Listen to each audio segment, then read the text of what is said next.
You are the champ. Believe me, you got more guts than you got sense. Yes! I love it.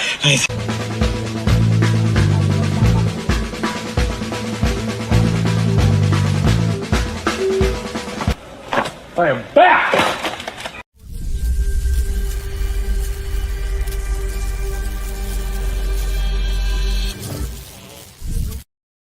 We are back, baby, in the cocktail lounge. 1 week from Christmas. Happy holidays to everybody. And what better present than to have my man, Riders Up Tim, with me as always tonight. How are you, my man?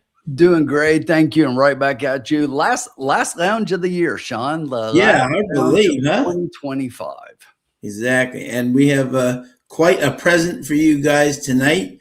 You think of Turfway, you think of Tony Callow's great voice, you think of big fields, you think of cold sometimes, but exactly. But someone's kind of missing this year at Turfway in the beginning. Megan's doing a great job, but our girl Caitlin Free just had a baby. But what's she going to do tonight? She's going to stop by with us and do a couple of races with us, which we're so thrilled about here. A little extra holiday present, which we're very excited. So we're going to have a fun night ahead. I'm excited, Tim. Yeah, you and I always, last year as we were watching Turfway, we would always give out what Caitlin's picks are, and we always loved to hearing what she had to say. And since she's at home on maternity leave and Churchill Downs is an employer, we're just bringing her in to hear it right from the source. Exactly. Only from the best. Exactly. So we're excited. We got Bobby D already with his pick 12-9 with 12-9-2-11. We got Curtis. How are you, bud? Happy holidays to everybody. Let us know what you're doing for the holidays, my friends. Always love to see that. And yeah, we got an exciting card, including Tim. And Tim was just alluding, which is unbelievable. We have 2 stakes horses opting for a race tonight rather than running Sunday, and they both ended up in the same race. Yeah, after the big cancellation last week for weather of their big synthetic championship night, they rescheduled that card for this coming Sunday, which is still scheduled to go. And these horses were cross-entered, but they wind up here in an optional claimer race, choosing to go here instead of the stakes race on Sunday. So yeah, interesting enough in the choice, but good for us in that we get to see some good horses racing tonight. Amen. And speaking of a great guest, we got Worcester Irish, my man, in the chat. How are you, buddy? Happy holidays to you and the lovely family. Hope you guys have a great holiday ahead. Happy holidays, Worcester. Both Tim and I have 1 day left, and then we're off for the rest of the year. So we are very excited, exactly, to be here with you guys tonight and get the holiday season started off on the right foot. Exactly. That's it. So without further ado, my friend, we are looking here. We're 10 minutes to go here at Turfway Park. They got the horses still in the paddock. Notice Ren Carruthers is doing Turfway tonight. She's come up from, usually does Tampa Bay and does a great job down there. But tonight she's doing the picks. She's got 9, 1, 7, 11. And the morning line has got 11, 12, 10, 9. So a little bit different. But exactly, that's why we call it handicapping, which is great. Jay Worm's in the house.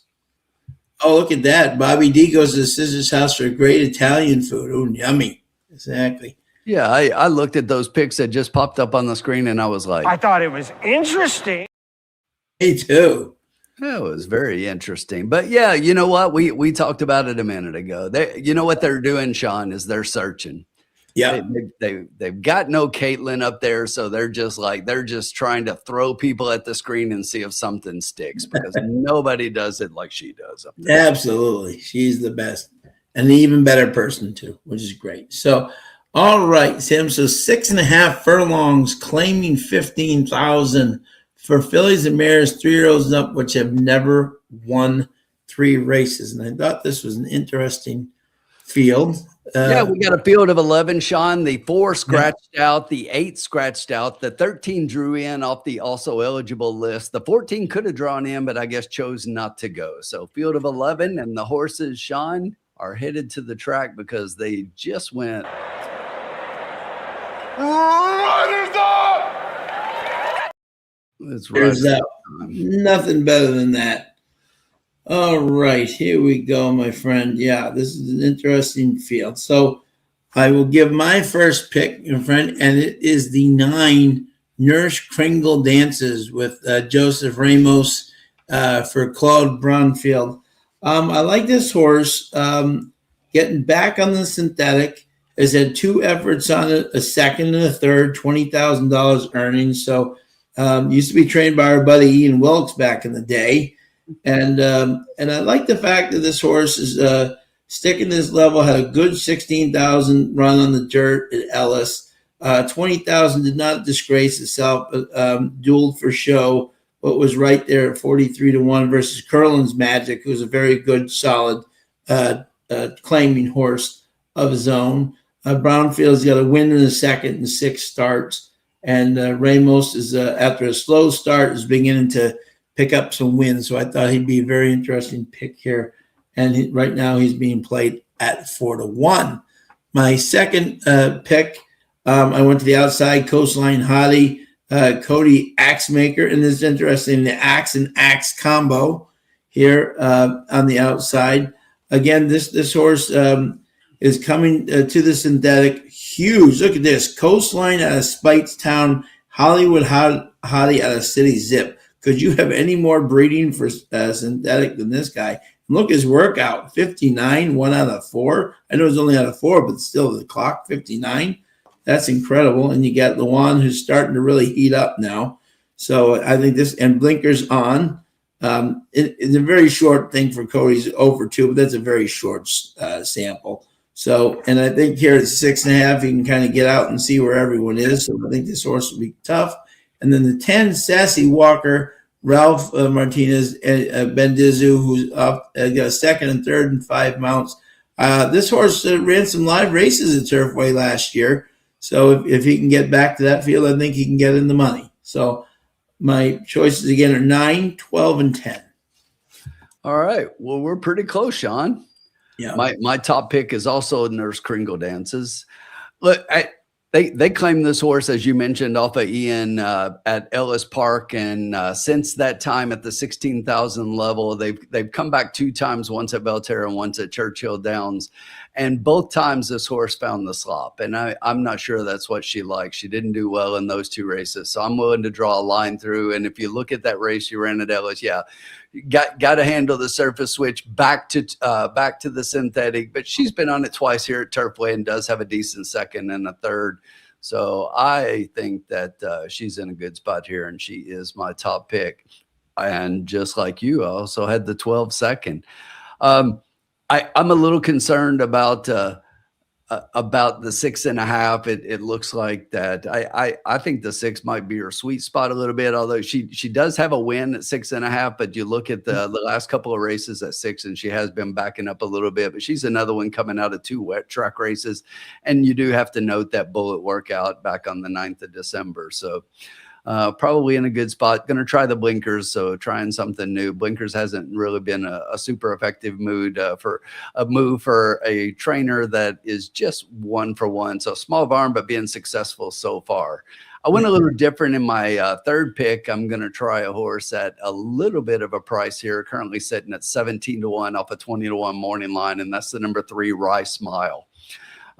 This is one that's been off since October, last race at Belterra, but she has raced at Turfway 4 times and does have a couple of decent seconds. And looking at the rest of this field, I wanted to go a couple of different ways, but I was looking for something to provide a little bit of a value. And I think there are enough races here to where between the distance and the surface here at Turfway, I think she kind of fits for an underneath position. She's as anybody else when it comes to, being beyond the top 2. But I think the exacta 9-12 is pretty solid here. Yep. I will say this. I know the 11 was taking money early on, and that's a horse that I'm kind of against in this spot. What did you think about her? Yeah, I mean, and she's running against better. I mean, on this thing, so I'm not gonna like totally throw her out per se. You know, like if someone like I'm not gonna talk you against her. I just don't think she's on the synthetic. Is just, I mean, she lost by 20 lengths on it. You know, and that was to Perfector, who's a little bit better than clearer than this group. But I mean, I want to see something. You know, I just want to see like a little effort, and then or stage. She just was never even close. You know, so. So I just didn't like that horse at all.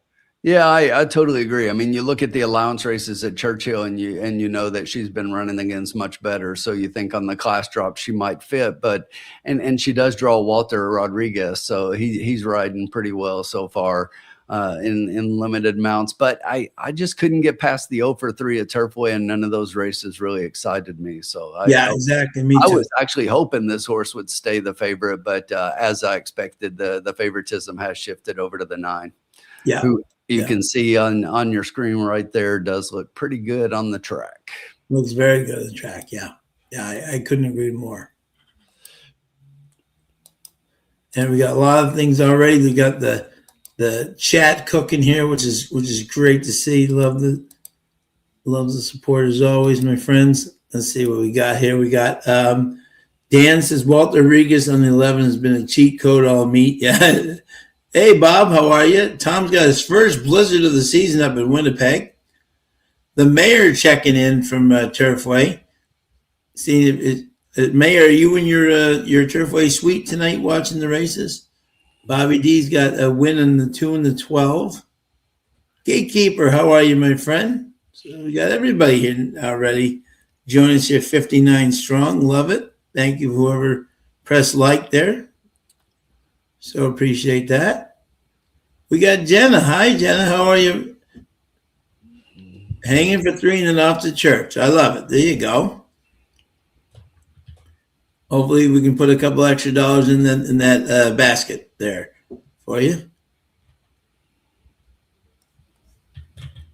As Tim formulates his winning pick. Yeah, we're getting pretty close here, so let's go ahead and put this in, Sean. Okay.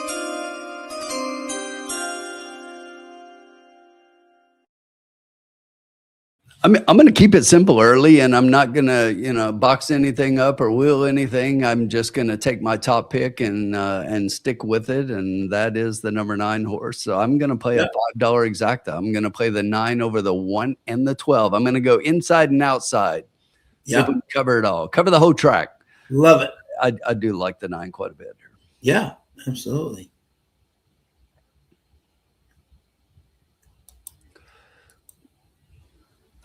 Here's Anthony. How are you, my friend?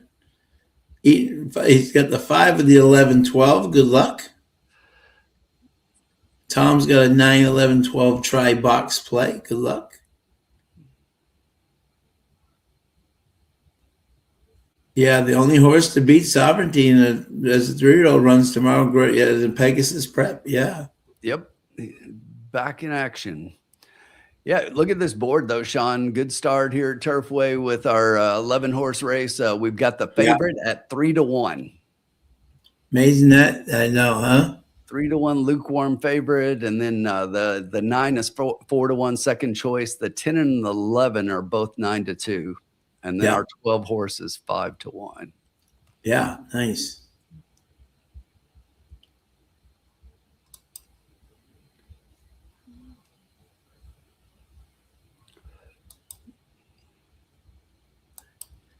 How's the weather been down there, Tim?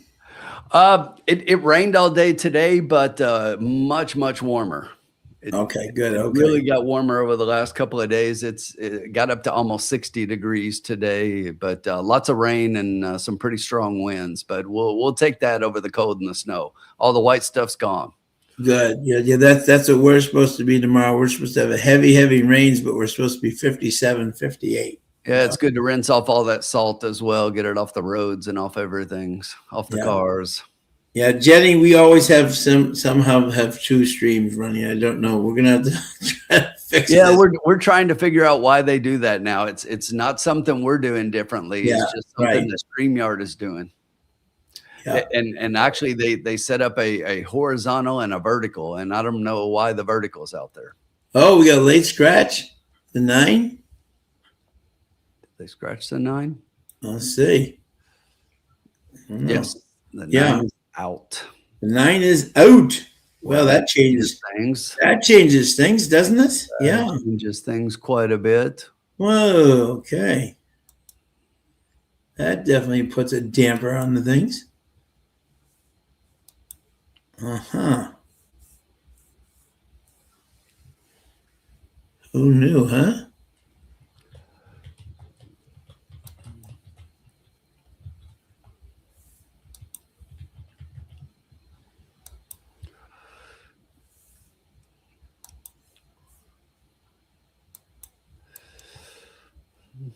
That changes stuff a little bit. Yes, it does.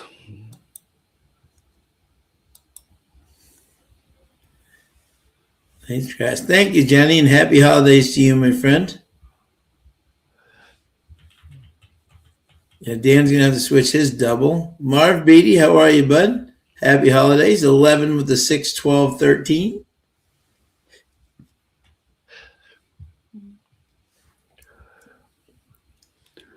All right, Sean, I'm gonna change up drastically here. Yep. Okay. A little drastic change. Like, You know, I think it opens things up a little bit, and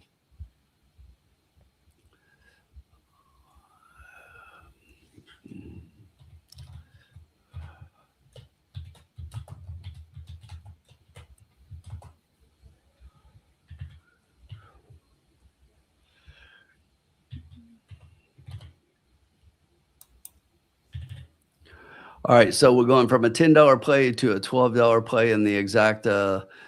This is what we're gonna do. I mean, I'm gonna key the 12 now instead of playing the 9. We're gonna have an exact key box 12 with a 1, 3, 11. love it. Okay. I like that. I like that. I'm a fan.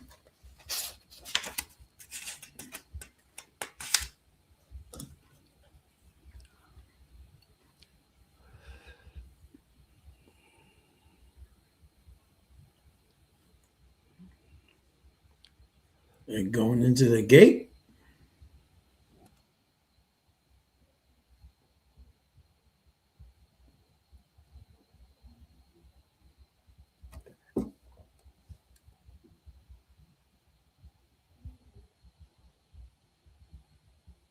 Fields in and they're off.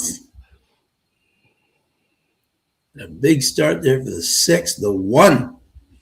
Mary. Been that Mary trying to go out with the 6. Yeah, definitely knew the 1 would be the speed. Yep. The 12 sitting right outside of them. The 10 followed by the 3, the 5, the 7, 7, 3, 6, 7, 3, 2, and 5 can see them all. Quarter and 21. And they are flying up front. Yep, that gap is closing, and now you've got the 10 and the 12s who are about 5 links back starting to make up ground, particularly the 12 from down on the inside. But up front, they're ding-dong in the Midnight Mary. Kanazawa. The 10 is here comes flying up. Sassy Walker. The 12 coming just behind that one. The 3 also starting to get in gear. There's my long shot pick. We need to get that one engaged here. Yeah, get that one. Come on, 3. We need to get this 12-3 up. Get this 12 get up there. Come on there. Bring that 3. Come on. They're going to have to catch down on the inside. The 1 is still there. The 10 is coming on late. The 12 from the far outside starting to make a move. The 3 trying to dive down inside in between. Here comes the 12 outside. We need that 1 to stay up. We don't have the 10. Oh, it's going to be 12-10. 12-10. The 1 is on fire. Did not have the 10, but definitely I thought the 9 made the 12 a clear favorite, and that's why we just keyed that one. But yeah. I thought my 3 was going to do something at the top of the stretch, but I did too. Kind of faded. I saw him kind of making that middle move. I'm like, ooh, could we get,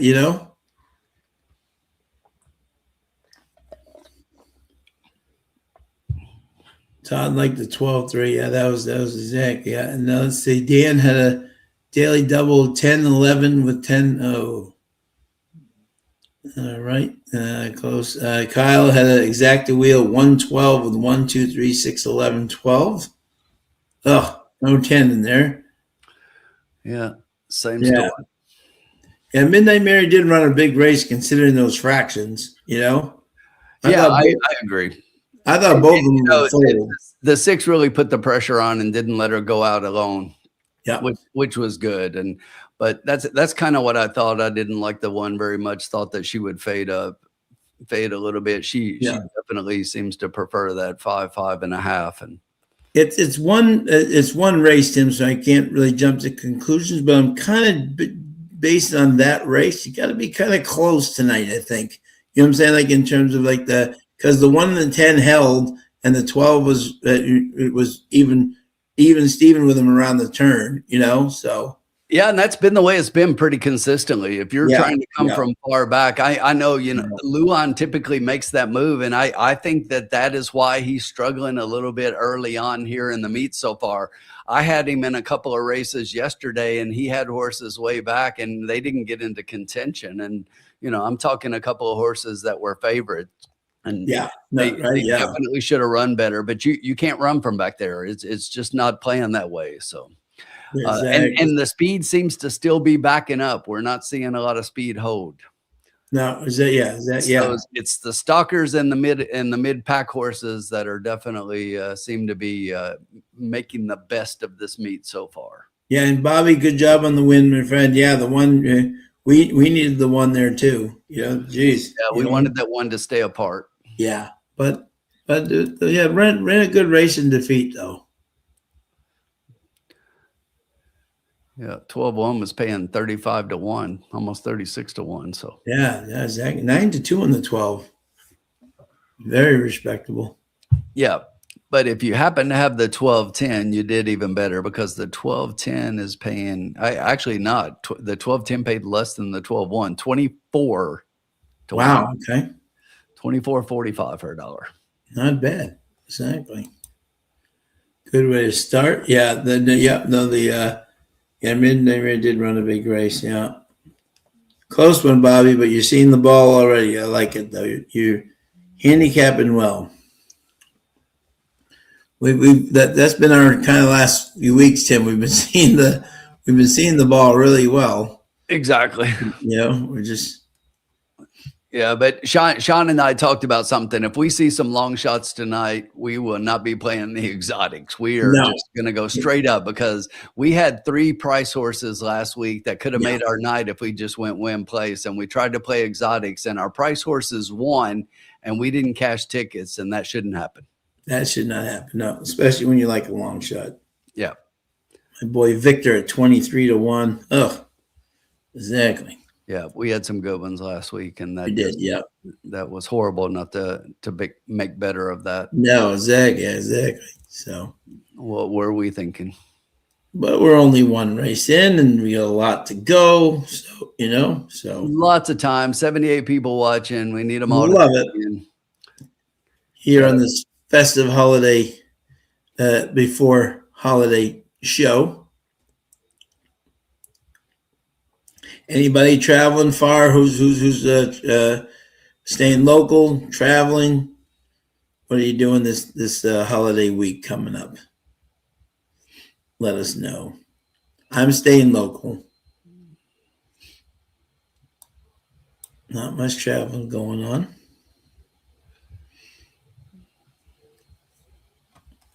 Did we get the page yet? Let me see here for you. 1180, 648, and 418. Okay, not bad across there. Nice exacta 48.90. That's a great way to start if you had that. Trifecta, which was totally hittable, Tim. 12-10, 176 for 50 cents. Yeah. That was big time play. Those horses. That's why we were talking about the lukewarm money, and it just. Yeah. Exactly. Crazy. I was going back to Cali. There you go. Nice. Tell everyone that now, Jen. Do you ever go to opening day at Santa Anita, the day after Christmas? The big tradition. Santa Anita is back for the winter. Always excited out there. Opening day at Santa Anita. One of my favorite days. All right, what do we do, Tim? We just turn the page, but we're knowing we're honing in there, so we're in good shape. All right, race 2 coming up here.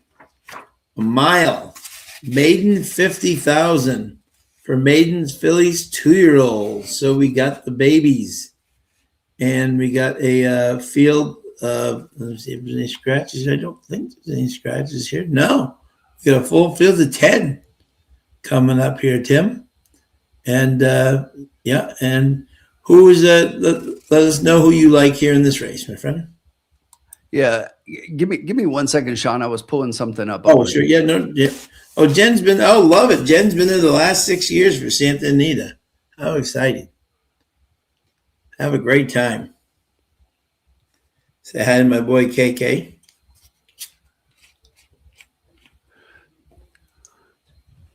So I was just looking at something, Sean, as I was trying to evaluate this race and all of the first-time starters. So I was pulling up on my DRF formulator here, because if you look at the one horse, we've got Brad Cox and a 2-year-old maiden. How often do you see Brad Cox starting off his 2-year-old fillies at Turfway Park on the synthetic? Yes, exactly. But let me talk about that Turfway Park on the synthetic. So I just pulled up that number. He's had 145 starts and he's had 40 wins. Yeah, so not bad. Yeah, that's 28% win percentage. 83 of them finished in the money, which is 57%, and a $1.56 ROI. But the average payoff on all of those wins was $5.66. Wow. Okay. Yeah. So when Brad shows up with a firster here, got to pay attention. Absolutely. So I do think that you got to look, and he draws Lou on board. Getting the rail for the first time starter, not something that I like as much, but I did like this horse and like those numbers, but I ended up putting her second. Okay. For my top pick, I'm going to take a little bit of a stab here and go to a horse that is currently sitting at 6-1, and that's the number 3, Frosty Mojito. Frosty Mojito. Yeah. So she's got the one race at Turfway last time out at a mile in a maiden special weight, dropping down now to this $50,000 level. And, she's just run some decent races against some really good horses. If you go back and look at Keeneland and Laurel and Kentucky Downs. And so I just look at the works, and that 13 December or 3 furlong, I would like to have seen a little bit longer, but it just looks like she's got some early speed. And I think that there's a chance that in this race, the one thing that we have seen with speed is the horses that have been able to hold speed have been just like this, these mile races around 2 turns. Yeah. But the other thing is, Sean, as I looked across the board at all these horses that have had a race, there's not a lot of front end speed. The 9 horse shows a 1 up front, the 7 at one point, but neither one of those looked like anything that could hold. And I think the 3 is something that might be able to. So this is, if you look at the sire of Frosted, so obviously out of an Uncle Mo dam, and I just think that she's probably got as good of a choice as any in here, because when you look across the board, that's why I was going to the firster so heavily, is that I don't see a lot here underneath from the horses with experience. But then for my next horse, I do think the one I just talked about, the 7 Mariposa Moon, this is one that actually might go off as your favorite, I thought, if one of the firsters don't. And the one that's taking the money right now is the 4. And I saw some picks on this 4 today. I wasn't convinced, and with the pedigree on this one, and I just didn't see as much to like with the 4. If I'm taking a firster, I just like the 1 a whole lot more than I like the 4 here. Paulo Lobo, you can't fault I can't fault anybody for taking Lobo at this point. I mean, if you look at him, 20% win, 2 out of 10, but I mean the guy's 80% in the money. So you got to figure this 4 is going to be there early on, and he's putting Walter Rodriguez up in the 2. Have hooked up for 1 race so far here at Turfway. So we'll see what that one does. But I ended up going 3-1-7, and the 4 would be my 4th pick. Okay, there you go. Okay, interesting race here, and the picks right now. Let's see what Ren's giving out. Ren is giving out 10, 9, 4, and 1. And the morning line is 7, 9, 3, and 4. So Ren once again is going against the grain here with the 10. A little bit closer to my picks there. They've got the 3/3. That's my top pick. They don't have the 1 in there, though, which is surprising to me with Brad Cox's record. Yeah, exactly. Ren picks the 1 and 4th, but to me, that's the firster I would want. Yeah, and again, I had him second only because, as you know me, I don't bet firsters on the rail. If they beat me, they beat me, and I don't, So I knew exactly what you were going to say. yeah, exactly. I mean, and history shows if you bet like $2 every time on the first timer on the rail, you'd be down. You know what I'm saying? It takes a really good horse to do that. Exactly. So Deanna's got the 10 is play across the board. Mackenzie Offspring, all rooters 6 for 26. Wow. Solid fact there given by Dan. Bobby D's not going to fight that traffic. I don't blame you, bud. Marv's got a tri-key 1 with a 4, 7, 10. Bobby D's got 10, 7 with 9, 3, 11. Okay, there you go. So, all right. So, I have an interesting play here, Tim. See what you think here. I went a little against the grain here. Okay. And it's not because I'm not being biased, actually. And he's struggled a little bit. Huh? Pietro and Trombetta on the 6 here. Bay West at right now, is he 15-1? Right? The thing I like about this horse is that he ran in a maiden special weight, so that they tried him. He ran against Ready to Dial, Celtic Harp, and Juniper's Jubilee, and multiple winners have come out of that race. I do like his workouts here, and then he goes to mile 16th. I'm going to check that one out. It was just too long. But what I like about Trombetta here, with 2-year-olds, he's 19%. First time blinkers, he's 19%. Synthetic, he's 17%. And blinkers on, he's 20%. So, I mean, these are all solid numbers. And even in maiden claiming, where he's always done very well, he's 17%. So you have a horse here, and with Pietro up, who really is just at least the odds say at that price that he's doing. Was there no 11? 10 horses. He's a. Oh, what did I say? The 11? I didn't catch that, but I knew what you meant. Oh, okay. Oh, yes. Oh, yeah. But he said blinkers on. This is one of Michael Trombetta's good moves, and so I think at 13-1, as you said, Tim, I like the 1, right? But this group is in the great shakes. You know what I'm saying? So we're back to if this horse can take to the synthetic, and you look at the synthetic, I mean, West Coast out of a Roman ruler, that shows some pedigree there. I think this horse could be an interesting play at 13-1 here. Yeah, I kept looking at that one myself quite a bit, and the thing is right now, I think Pietro might still be figuring out the track up there. I think so too. Yeah. Yeah. And when he gets it figured out, I'm sure that he'll do as well as he has elsewhere. But right now, I've liked him on a couple of horses, and I mean they've done absolutely nothing. Nothing. Yeah. No. Exactly. But versus this group, I'm going to keep playing against him until he finds a way to get in the winner's circle. Yeah. Yeah. I hear you. I don't blame you for taking the horse. I get it, but it's just No. Right. Yeah. No. Exactly. So 9 minutes to post. We'll see how. But I do think that this race, as we're seeing with people's picks and with the way Ren win and the morning line and my picks, it's like this race to me is wide open, as 2-year-old baby races should be. Yeah. See on the screen there, John Cooper, the famous guy there with the 6 there. He brings all the horses down for Grand Motion and Trombetta from Fair Hill.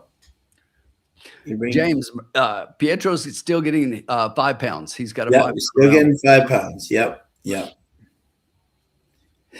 And definitely his doubles don't show it. You know what I'm saying? And all that stuff. But I just thought that interesting, that price, Yeah, when you look at the doubles right now, just like the board shows the 4 as the current favorite, the 7 is the favorite in the doubles, and then it's actually the 9 and the 1 before the 4, who is taking the win money so far.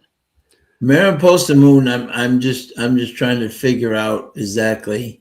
I know she's definitely faced better, and maybe the synthetic will be just to their liking, but that last race was so bad, but you're dropping against lesser here, Yeah. And when you look across the board, we talked about it being wide open, Sean. I was just looking at the win pool right now. So there's only $11,800 in the pool, and you've got 3, 4, 5, 6, 7, 8 of the horses in the race have 1,000 and something on them. It's really close. It's like everybody's taking a little bit of money to win here. So the mayor's got placed on the 1 and the 10. We got Anthony Littlewood with 3 over 6, 9, 1. Good luck there, my friend. Bob Jackson is throwing the 2 in there. Let me see who that is, my friend. Union Express, out of my boy Unified, who ran a very good, solid 4th last time. The only thing I didn't like about this horse is the way this track is playing. That horse is coming from way back. I don't know if he'll have enough pace to run into, but he just, if there is a hot pace up front, he could definitely be there at the end for sure. I think this 1 looks pretty attractive at 6-1 right now. Yeah, very attractive. That worries me a little bit though. You know what I'm saying? Like I would think like Brad Cox usually gets hammered. You know what I'm saying? So extreme value. And Luan. Yeah. Luan normally takes quite a bit of money, and they're not. Yeah, and the 34% together, really struggling. So Yeah, exactly. That's why I'm saying that's starting to look pretty juicy. 6-1, very juicy, for sure. See how these horses look on the track here before we. But right now, Sean, I have the 1 at 6-1, the 3 at 5-1, the 7 at 5-1, the 8 at 5-1, the 9 at 6-1, the 10 at 6-1. What are they trying to copy? Woodbine? What's going on here? six horses at 5 or 6-1, and the favorite is at 9-2. That's amazing. My 3 looks frisky. He does. Look at him. Yeah, he's on his toes there. Look at him. She. Oh, she. That's right. Yeah, she. Yep. She looks frosted. Little baby girls. She's frosted. Yeah. She very frosty. Just like her. Frosty Mojito sounds like a good name for the cocktail lounge. Oh, absolutely. Frosty Mojito. A lot of horses on their toes tonight, jumpy. Yeah, one that kind of stood out to me as they were walking out to the track, and I was going back and looking at a little bit here, is the 8, Justice Prevails. Yeah. Christopher Davis. I Yeah. thought she looked really good, and I'm just looking. So the dam has had 6 first-time starters. She does have a win, so 16%. And then obviously, Tis the Law. Yep. Tis the Law is the law. So Tis the Law is 15% first-time starters. And if It you look definitely looks good on the track. if you look overall, he's 50% in the money with first-time starters. He's frisky right now on the track. She's That's look at her. She's dancing up a storm here. She's feeling good. She's like, let me race. I want to race. Get out of my way. wide open, Sean. It's wide open. Yeah, wide open. So, Yeah, 4 minutes to post. The one looks very good on the track. Very professional. The one looks like I know what I'm supposed to do here. the one looks like a Brad Cox trainee. I know. I'm gonna type it in before you even say it, Sean. I'm not gonna hit enter, but I know exactly what you're gonna say. What's that? What's that? Oh, what's that? As far as your bet, Oh, yeah. I know what your bet's gonna be. You do? Okay, got it. There you go. I'm telling you, that 8 looks good on the track. He looks very good on the track. Yeah. Gabe, Little Saez. Yeah, exactly. Yep. Jenny's trying to get what do you call it? You on a rant tonight. Yeah, she didn't come in here talking shit about my cats tonight, did she? I know, huh? Up on Indiana last weekend. Well, we only want to talk that when they lose. It's like, what a difference, Sean. Here's what I've been saying all year. What a novel concept. They had 2 guys come off the bench who were starters, who have been injured for multiple games, and they finally come back and play. You think that might make a difference? Yeah. And oh, by the way, they've got a guy who's either playing this weekend or next week in his first game of the year, who's only considered to be one of the top 3 picks in the NBA draft this year and hasn't played at all a single game this year. But you think that might impact how they've been playing? Yes, exactly. Yeah. That's Kentucky's a team I say talk to me in March. Exactly. I've been telling everybody, just wait. Talk to me in March. Yeah. I've seen so many teams jump out in October, November, and December look fantastic. By March, they're on the wrong side. And in this game, Sean, in the game of basketball, I want to be on the closer. Yeah, exactly. Yep, absolutely. I don't want to be out on the lead. Speed's not going to hold. Yeah, exactly. So, all right, Sean, Tim, I'm ready for my bet. All right, let's do this.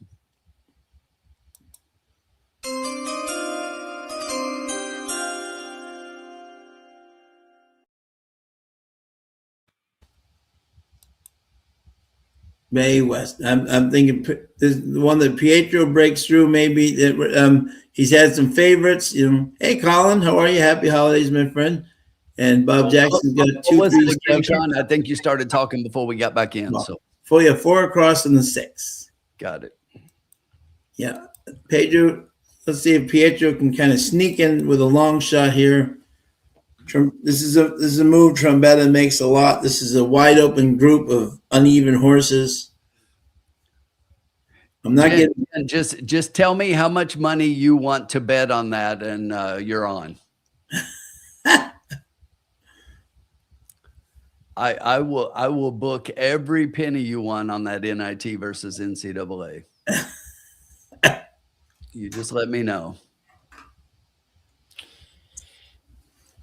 And he only accepts 20s and 100s.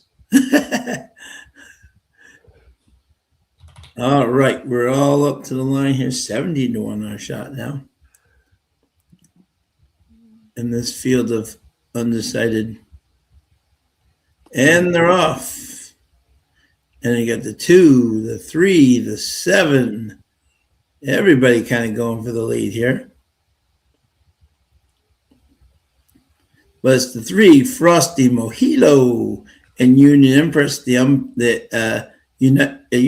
Baby, going out for the lead here together. We got the 7, Mariposa Moon, right on their outside. The 10 of all things right there. The 5, then the 6 is behind them. The 8, the 4, the 9. We got a bunched up group here, and then Orlando has got a handful of reins. Did you see him pulling the 3 back? Yeah, he did. Yep, 23 and 6. Not a fast pace going on right now. He definitely backed that one up. He didn't want her to go too fast. No, exactly. So 47 and 2. He's saving something for the stretch here. I think my 3 is on something here. Exactly. Yep. 7's coming up. The 2, 6 trying to get involved from the back here with Pietro. The 8 coming. The 3's 47 and 2, 7, 10. Pietro trying to get involved with my 6 on the outside. Got the 2 coming down the stretch here. Got the 3 still on the lead. 6 trying to get involved in this race. If Pietro can get him to go straight. The 7 down the stretch they come. 3 still in the lead. Pietro trying to get the 6 up with this group. The 12, that's the 4, Rip Current coming down the stretch. And it's the 4. Can the 6 get up to 3? No, 4, 3, 6. But we won't do bad at 14 to 1. No, we'll do fine for cash in the ticket. Yep. I had your 6 with my 3. I did not have the 4. Yeah, I did not have the 4 either. So Lobo, all the money that came in on that horse proved to be accurate. Proved to be 17 to 1. We got third though. Not bad. And the 1. If I'm not mistaken, this horse finished like dead last. He's dead last. Yeah, I cannot bet a horse on the rail. You know, yeah, that's exactly what we were saying. She didn't get out either. No. She got left at the gate. And also too, I think Brad, if they think if they're starting, I think the odds kept going up. I don't like that with Brad Cox. You know. I almost called it on that 3 though. I said she had the speed to wire this field, and she was close. She gave a good effort, and that's our Orlando Boca Chica, exactly. Yeah. So who comes down to ride this horse? So we got a good effort on our 6 at 17 to 1. I'm not. We'll take that. That was a very I was hoping that horse got up for second. So yeah, me too. I thought for a second he was going to pass him. You know, that would have been huge. Exactly. Great job. Yep. 40. Yep. Great job, Jenny. $43 exacta. Nice one. If you bet on the 10, call your sponsor. Nice hit, everybody. Yeah. Great job, everybody.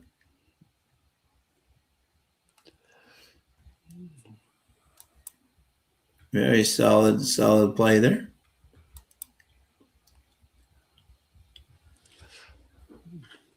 Yeah, not bad, Jenny. What'd you think about the way this ended, Sean? Wouldn't mind over for the season, not a minute too soon. Cold last month. Yeah, no doubt. Yeah. What did you think about that final day, though? Yeah, no. When they canceled, I don't think they should have run, honestly. I mean, the biggest thing was they had some mandatory payout pools and everything that were, into the wagers, and rather than doing some payouts, they did 0 payouts and kept the money. Yeah. Not a good pick. Not a good look. Not a good look. Yeah. I couldn't agree more. Todd's on the phone. He's calling a sponsor. Yeah.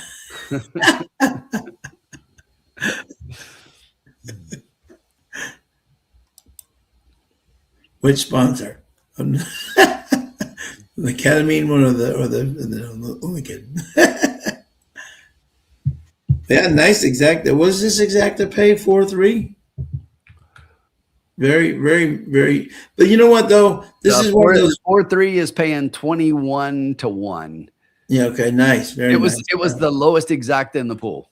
Yeah. Okay. Go figure. Yeah. You know what causes that, Sean? Yep.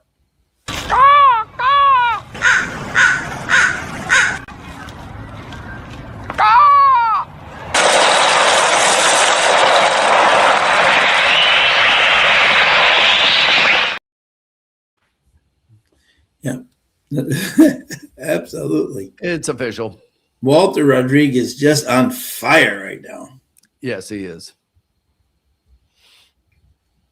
Wesley Ward's right hand man. We got 704. Not bad. So we made money. Yes, we did. Made a couple bucks. Yeah, made a couple of bucks. I'd watch him next time. He could definitely improve. He could definitely improve. Definitely can improve for sure.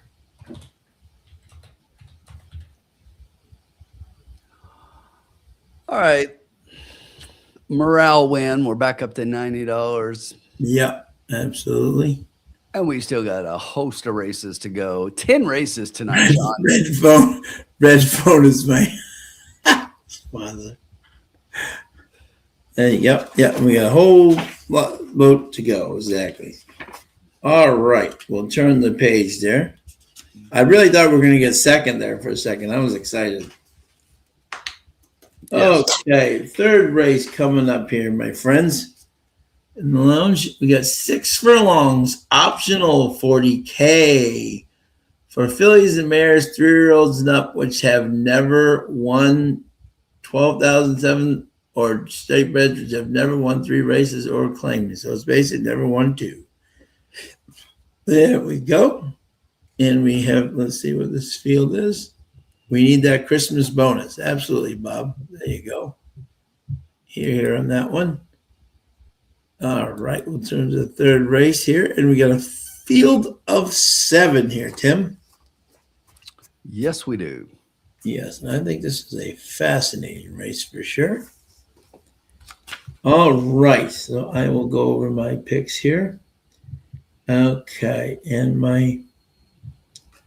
and this is an interesting race because there's a couple of horses here where I thought, okay, this is going to be interesting here. All right, my first pick in this race is a shocker here. Is notice how Sherry DeVoe just gets bet down on everything, and this is one of those things where I looked at, and first time Lasix, I'm going to throw that April race out. Now, does it bother me a little bit that she's been gone? My Little Punky was my first pick. I didn't expect it to be 8-5. Do I like her at 8-5? Not really. But this horse really ran 3 solid races at Turfway Park last year. First time Lasix, Sherry's 19%. She does very good. Turf to synthetic, 20%. And look who she was running against. She's so spicy, Dream Away and Absent and Eben and Taunt. I mean, so let's be real. She was way over her head there, and now she's coming back to this level. So, and has some decent workouts: 32 out of 143, 7 out of 15. 29. So she's been here for a while, working out. So clearly the stamina is in her for sure. So I think that's definitely one to watch. So that I made that my first choice. The second pick in this race I had, I went a little. It was Continuity, the 4. Eddie Keneally and Edgar Morales. Edgar Morales has not won yet, but he's 5 out of 16 in the money. This guy's a better rider than he has. And on the turf, he faced both Mom's Palace and Nikki Nine Doors. But out of Spadestown, out of a Sultry Song horse, that's got some real good synthetic pedigree there. So I thought maybe at 8-1, that horse was worth of a price. And they thought enough to run her against Immersive in the Alcibiades. So started out their career well. So, and I'll throw that turf race out against that last to see if she likes the synthetic better. Did have a nice workout on the synthetic at Keeneland. So I thought that was interesting. And my third pick is the 2 Mom's Palace Ran a very decent third last year versus Francis Stanley. I mean, earlier this year, has speed, which on this track I think is a positive thing. Gets Gabe Sias or Mikey Maker. These two are in 7 starts or 29%. So obviously this horse will be right there at the end. So my horses are 1, 4, and 2. And for an upset pick, Norm Cosse doesn't run. My boy Norm doesn't run many horses here. He's got Ramos aboard, and this horse has got huge synthetic breeding.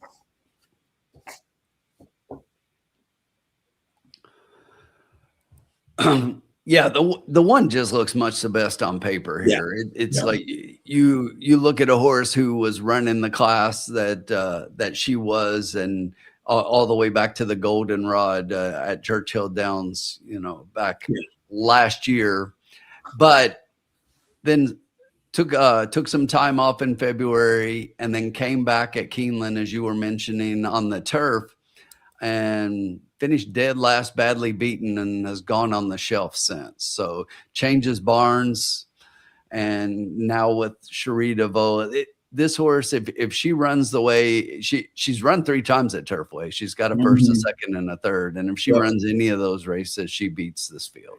Long gone. Yep. I just think she's much the best in here, and makes the most sense to me. So on paper, I think she looks the best. But I've got a horse I really like here, and I almost chose as my top pick, and you didn't even talk about her. Wow. And that's the number 6, Nikki Nine Doors. Yep. And for Christopher Davis, this is one that I think if you look at these races, she's got 2 races on synthetic, but they were her very first 2 races of the 15 lifetime races. So maiden special weights here at Turfway, and didn't show a lot in those races, but was probably just learning to race. And she won the P Patch at Ellis Park. Last year, and then this year just hasn't gotten back to this surface. So, but after racing at Keeneland and Churchill, she finds herself back here on this surface, and I just think the horse had to be pointed this way. I don't think it's just, but the turf, coming off the turf, like I like that transition. I think that you draw a line through the Keeneland slop race in October, and then they put the horse on the turf. I like the turf to synthetic transition from Churchill to here. And, if she runs that last race, she could contend for the win here. She was closing up in that race at 5.5, and, we'll probably like the 6 even more here. So, I just think that she's definitely shown as of late she can run. Whereas my little punky, it's been a while, and she's going to have to run. She was definitely classy early on, and why was she on the shelf? Why the big drop? So there are some questions there. But I still think she looks best of all.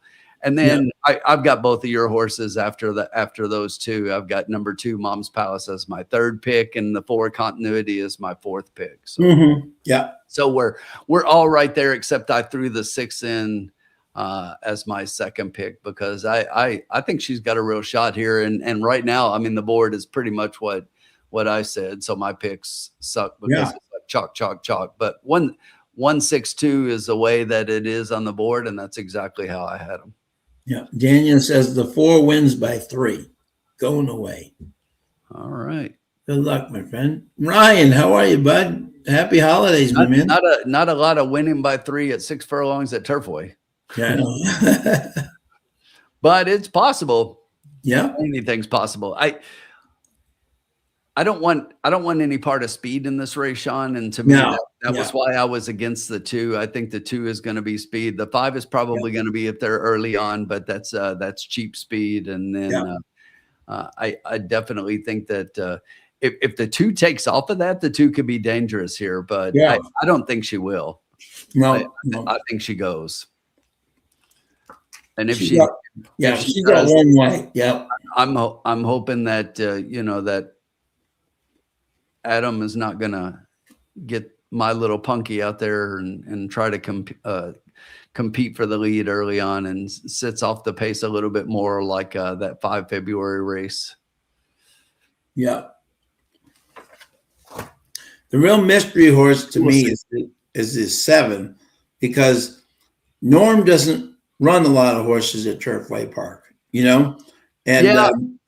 And you never run on the turf, on the synthetics. You don't know how they're going to take to it, but I mean, Lionheart out of Gretchen and Conveyance. I mean, that's at least some major synthetic pedigree. You know, I mean, look at Norm's only had like one horse in the synthetics. So he barely even runs on it. You know. Yeah, exactly. This horse changes barns more than I think they changed the straw in the stalls. Mm. But it been all over the place. But Kentucky Circuit, you know, Churchill to Ellis to Churchill to Keeneland to Churchill, and yeah, right, yeah. But so far, you know, 12 of 14 on the dirt, on the fast, 2 on the dirt, on the wet, no turf, no synthetic. So it makes you wonder. Absolutely. But you're right. You're right. She is bred to be able to take it, and if she does, I just wonder. I look at all those races though, and it doesn't look like to me she's. Yeah, no. That's what I'm saying. She's just a wild card. You know, quite a bit to compete with some of these. Yeah, no, I had her 4th. You know, I didn't even have her. You know, I was just saying she's kind of like the why. I kept coming back to her. I'm like, this is just, you know. I think if the 6 runs a race, she could outrun the 1 in here, especially with the 1 coming back off the long layoff. I think so too. Okay, you got this one. Que dado tiene para esta carrera? So what information do we have about this race? Oh, okay. There we go. Thank you. 12 minutes to post. Did they take a lot of time? Did they put some like extra time up on the board here? And Ren has got 4-1-2-7, and the morning line's got 2-6-4-7. So Ren is seeing the boat definitely different tonight. Yeah, no 6 at all in there. And if you look at the double wheel pays, you know, it's clearly 2-6. Yeah, yeah. The surprising thing to me is that the double with the 1 horse is paying so much, and then the 1, your 2-to-1 favorite. I honestly think sometimes Sherry just takes money because it's Sherry, you know? Yeah, true. And I would agree with that, but I think in this case, this horse makes sense. And I mean, we're looking at a horse that's not even, you know, been previously trained by Cherie. This horse just moved into her barn. So right. The mayor is going ice cold. Moving to her barn. Yeah.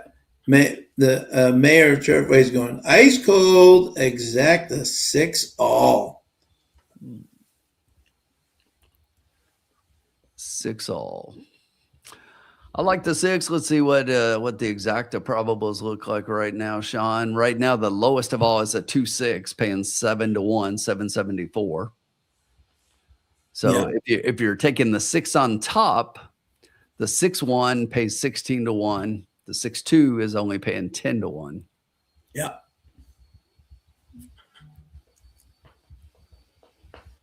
Let's see here.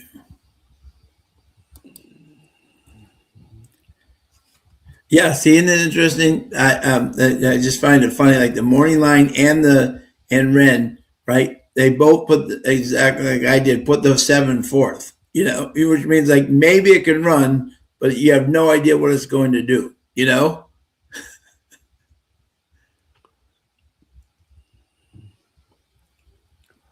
Six is the low.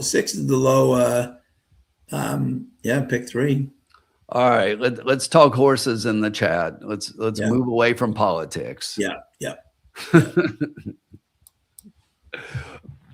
We don't talk any of that stuff in here. No. We're here about horses. You can talk about anything you want except politics. Yeah. We don't care. No. As long as we love horses, we're all good. Yeah, exactly. Yep.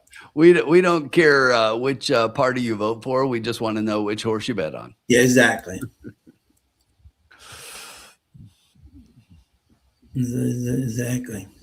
So let's see how many minutes we have. Running a little slower this race than normal. Yeah, I was just gonna say this seems like seems like a little bit longer between races here. Yeah, Like you would have thought they would have been going the other way with running 10 races tonight. I know. Yeah, exactly. Yeah, they're trying to get some extra races in before the holiday for sure. That's where they have Christmas and. What's up, Nick? We're about to cash in. You tuned in just in time. Sean got us a little bit back last race, and we're gonna head the other direction now. We're gonna start winning big. And even in the first race, we had the winner. We just didn't have the so just missed. Yeah. So our exacta was first and third. Exactly. Yeah. Snuck a horse in between.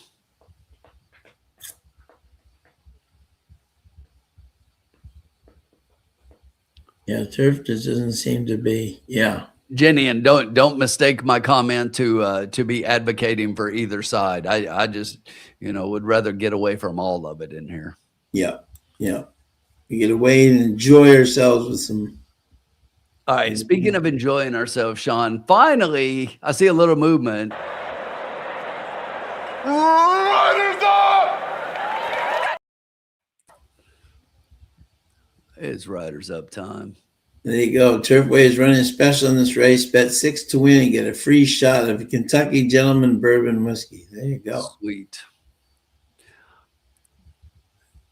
Interesting though that the 6 is taking over favoritism here. Yeah. I'm not surprised, but wasn't what I expected. Yeah, Rich Strike used to run here, Ryan. Yeah, there are a lot of stakes horses now, Ryan, that have run on Turfway that have come off and run well on both turf and dirt. So Jen, I've got a rant tonight. The night is young. Yeah, we got 10 races. It'll come later, and you know what? It's going to lend itself right back to what I was just saying a little bit ago. Yeah, exactly. Yep. Look at this board, would you? 5 to 2, 5 to 2, 5 to 1, 2 to 1. So we got a 2 to 1, a 2.5 to 1, and a 3 to 1. Yeah.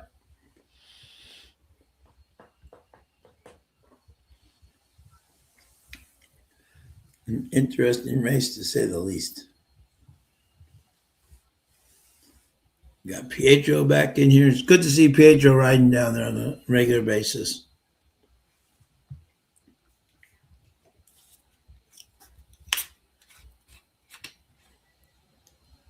And he's off. He's off for his college break, so he can go down to Turfway and ride.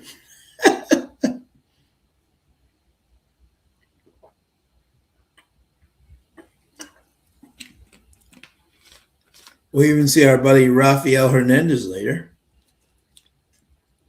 Some of the Woodbine guys coming down there.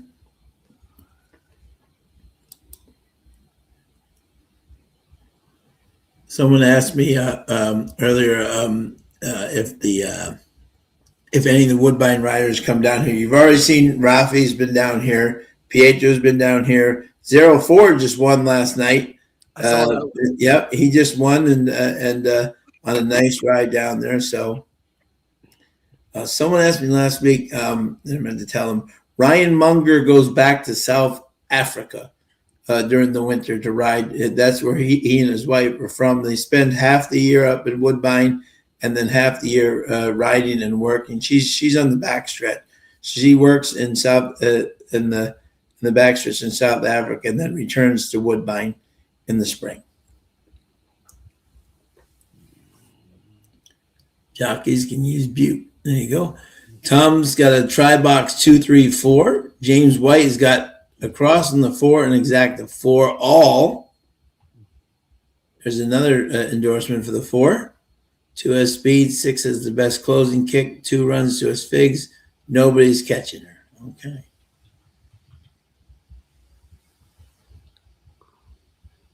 Just saw Walter Rodriguez take a shot. Thought jockeys couldn't bet on racing. All right, Sean, you ready? Yeah, we're ready.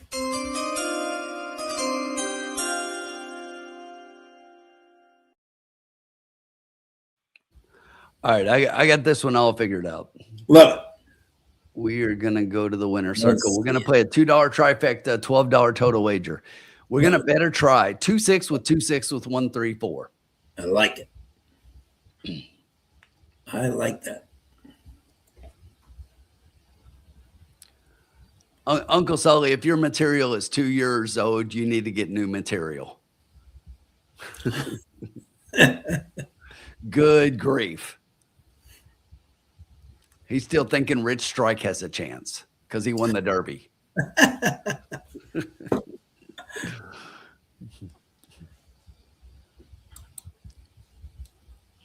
The field's starting to go to the gate now. 3 minutes to post.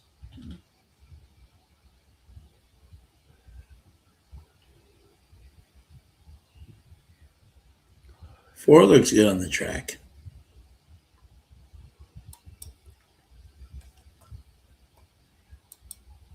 No one in this group really looked bad, in my opinion. You know? I agree. Yeah. Yeah. Good looking group here. Wouldn't throw anybody out on looks, that's for sure. Anybody got any predictions tonight on the Seattle and Rams game? The first time ever 2 teams have played with 11 wins. Todd has got going big on this. $3 at 2-6, 2-6 with 1-3-4. Love it. There you go. Love it. Todd's following us. Hope we all win. My little punky still 2-1. Yeah, late money coming in on the 1. The 1 is down to 2-1. The 2 and the 6 are both 5-2, but I like it. Yeah. Yeah, I think 5-2 on the 6 is pretty value, you know?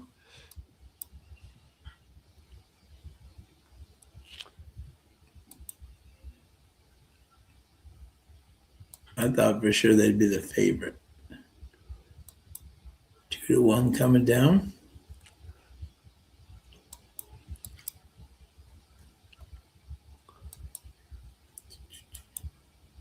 Over 100 people tonight. Love to see it. Nick, how are you, my man? $2 across the 6. $1 exacted box 236. Bobby's got winning the 3. Curtis has got the Rams and +2. There you go.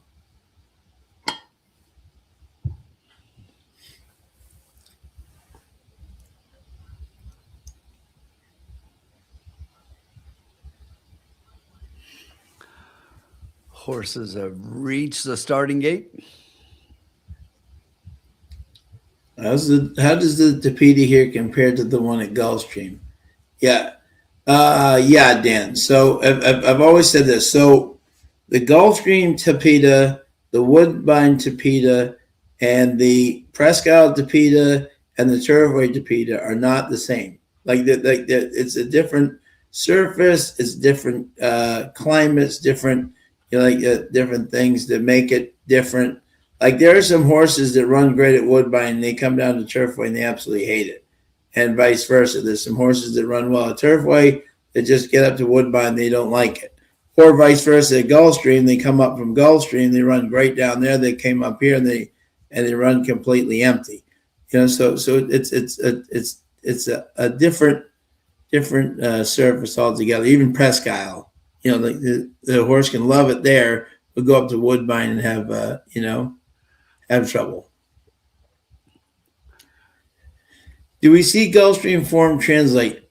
To my experience, no. No, that's what I was going to say. Yeah, no. Especially going from 70 degrees to like 4. I mean, it's just for those horses, it's just, and it's a different surface. It's a different, and exactly. Again, a lot of it depends on their form too, like how the track is playing. But and we are off, Sean. Yeah.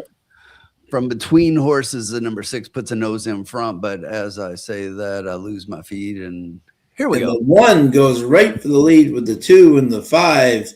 It's 1 and 2. My Little Punky and Viral Plain Lady, the 2, excuse me, is right there. Mom's Palace and My Little Punky throwing it down up front there. We got the 4 and the 5 right outside of them. We got the 6 sitting right offside them.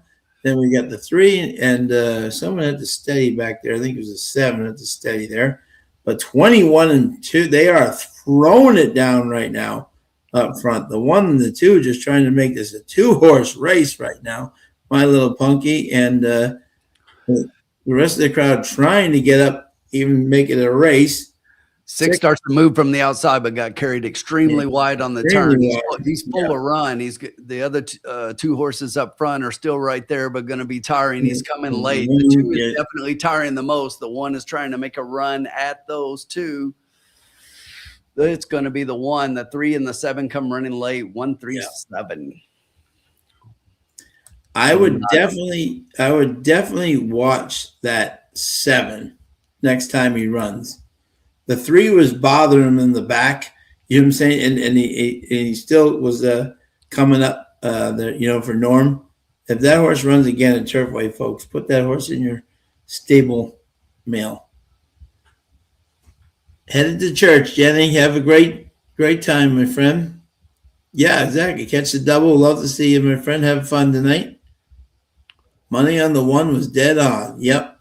Yeah, I should have gone with my my original thought. That was my first pick. Exactly. Yeah, that was my top pick, but yeah, that was a good race overall. Yeah, definitely, and was just exactly what we said, Sean. I mean, the 1 and the 2 went out, and this horse was just much the best. And if she was going to be ready to run, which she was, then she was going to win the race. Yeah. There's Pietro again in second, starting to get this track a little bit. And that was Luan with another win. Yeah. Well, there's the biscuit. Oh, I'm sorry. Yeah, I already flipped over to the next race. I was like, that was the biscuit for Sherry. But Pietro's second. Pietro's starting to maybe Pietro's starting to figure it out. Figure this track out a little bit. Yeah, he's getting on the board now. And watch that 7 next time, just an opinion, because he was definitely bothered. Be interesting to see. I think the 6 got taken out by getting taken so wide. He had some run into the stretch. He blew the turn. Yeah, he just got obliterated. Yeah, no, he went all Assiniboia Downs on me coming. He did. Yeah, no, exactly. He was full of run. Who was that? Yeah, Walter Rodriguez, an unusual ride for him. That was not the way to go. Sean, I'll be right back. Okay. Yep. Yeah, that was not the way to go there. That was a good race. Yeah. Yeah. So Dan, to answer your question, it does not translate over to Turfway. A lot of it, check their workouts and see how they do on Turfway before they run. See if they have any luck in the mornings and stuff like that. See how they take to it, because it's definitely different, especially the Gulfstream one, which is often filled with humidity. And there's no humidity in this track. So definitely, well, we're in the right ballpark there. But definitely watch that 7 next time. You should be definitely a player.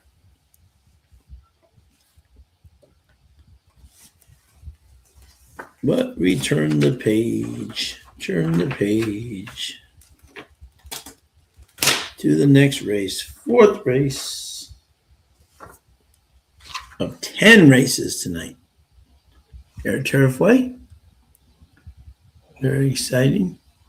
That was a good race. Did anyone have that? Let's see. Who won the 1 did? Sherry DeVoe. Sherry DeVoe, don't you know? It was 1, 3, 7, 2.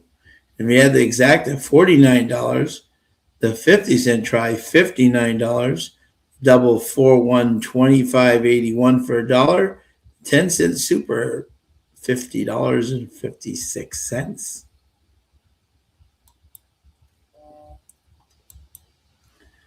But we're on to, yeah.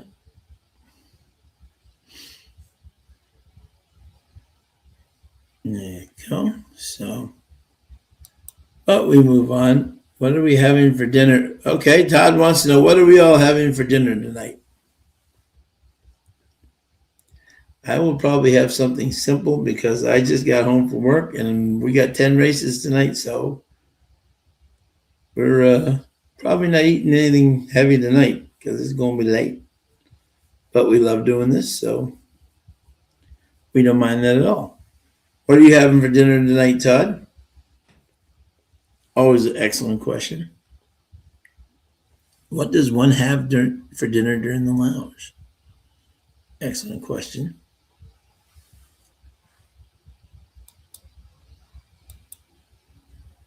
And we're coming up to the fourth race here. We got a couple of scratches here. We got the 8, the 9, and the 13. So the 8, the 9, and the 13 are out. Some interesting pedigrees here. And I'll read the conditions in a second here. Steak, chips, and salad. Like that, Bob. Ooh, Todd's got a slice of vodka sauce pizza. Ooh, like that. Sully's got barbecue chicken. Ooh, with Yukon Gold potatoes. Move over, Sully. Like that one. Anthony's got Gulfstream for lunch and Turfway for dinner. That's a fabulous meal right there, if I've ever heard one. For sure. I'm on my way, Bob. And that concludes tonight's lounge. Everyone have a happy holidays. I'm going over to Bob's. There we go. But the make some rum balls for Christmas. There you go. Does anyone have like a go-to either drink or meal for the Christmas or Hanukkah holiday? Let me know.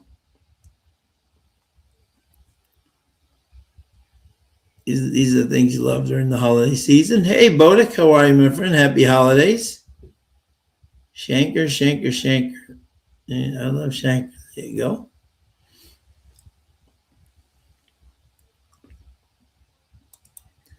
But we have, let's see here, 22 minutes to post till race 4. And a mile 16th, claiming 12.5 for 3-year-olds and up. 3-year-olds. Lloyd's in the house. Hey, Lloyd, how are you? Besides Michelob Ultra, there you go, Sully. There's Tim back. So, Tim, this is a claiming 12.5 for 3-year-olds and up. We have a couple of scratches here. The 8 and the 9 are scratches. Yeah, for 3-year-olds and up, claiming mile 16th. Who was your top 3 here, my friend? All right. So stay with me. I'm gonna take a little bit of a Journey. Leap with this one. Okay. I like leaps. All right. So I was really thinking I was going to get a price on this one because how many times have I come on here and said, I got a price and it's like the horse is a 3-1 favorite, 2-1 favorite and coming way down in odds. And I was like, there is no way that people are going to bet this horse. I don't see them betting this horse. And I'm going to get every bit of this 10-1 morning line. And we're sitting at 9-2. Yeah. Number 4, Count of Amazonia. Yeah. All right. So, Sean, how many times have I talked about so far with Turfway with this angle coming in from, Indianapolis. Horseshoe, yep.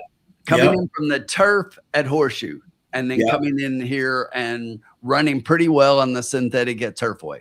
Yep. So we've seen it time and again. And this is a horse that I'm really interested in because if you watch that last race, which she was claimed out of before coming here, that was at a mile. And, now we're going to be going a mile and a 16th. And in that race, she needed a mile and a 16th because she was closing up and on Delmo, who is in this race, and I'll talk about in a second. And at a mile and a 16th, or he would have won that race. Yeah. Okay. Came from a little further back than I think he needs to be in this race. But if you look at previous races before that, I don't think he will be that far back. So I think he sits closer to the pace. Joe Ramos riding pretty well so far. He is going to be coming in the stretch, and I like this horse based on the way that the track has been playing. So I'm going to take a shot with the 4. So let's talk about Delmo. So this horse closed up on Delmo. So it's like, well, if I like this horse, I got to like Delmo, the 11 horse, right? No. But here is another thing that makes me like the 4, Sean. Is if you look at that race that the 4 and the 11 came out of, the 11 came in here and has already run. So the 11 came in and ran on the 4th of December in a 12.5 claimer and led all the way around the track in a mile, but faded at the end. Okay. But that just tells me that it plays pretty fairly to where you look at a horse who came in here and did pretty well coming out of that race, but the race shape doesn't fit that horse as well as it does the 4. Yeah. Okay. Because this horse wants to be on the front end, and the front end speed just isn't holding at Turfway. So makes me like the 4 even more. Okay. So I love the 4 here. Then I'm going to go to the horse who I thought would definitely be competing with the 3 for favoritism here. And that's the 2 Shankar. So Shankar, whatever you want to call it. This is another one who I think is the horse who I think is going to be the speed in this race and going to be out front and trying to take them gate to wire, which is exactly what he did in the last race back on the 3rd of December.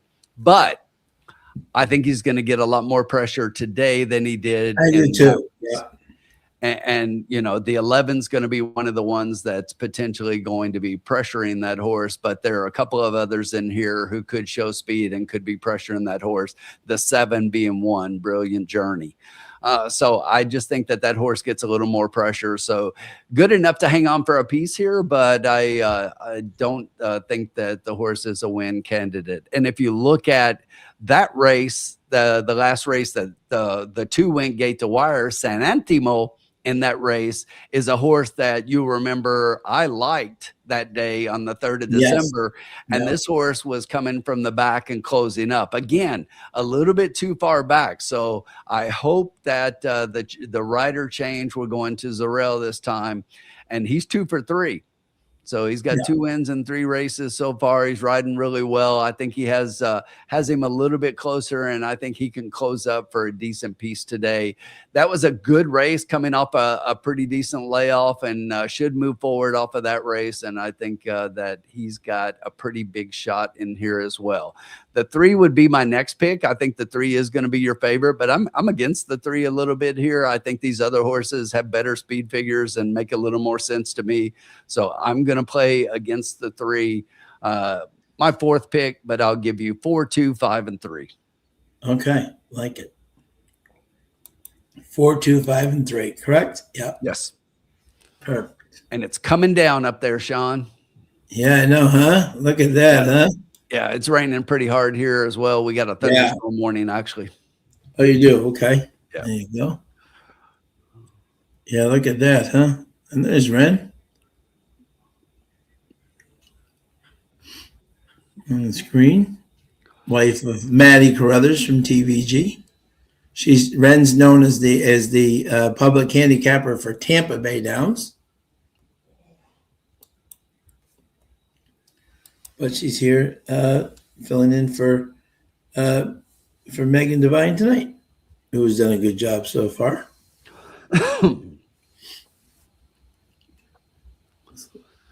Rain hard in the stop the rain though, Sean. Huh?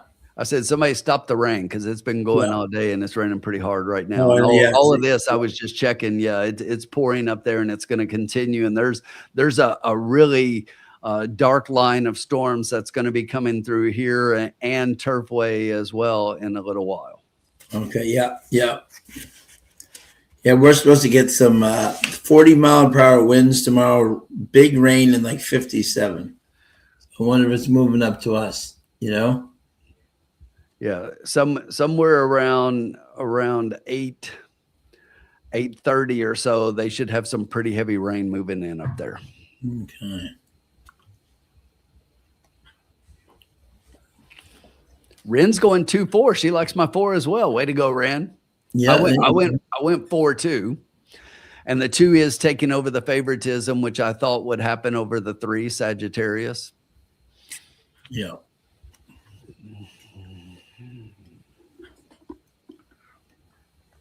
$12.5. Okay. This is a mile 16. Yeah, I do not like. Yeah. Let's try a bomb, but I don't like that. Interesting races here. Yeah, this is an interesting. And who's Ren got again? Ren's got 2, 4, 7, 1, and the morning line's got 3, 5, 7, 2. Okay.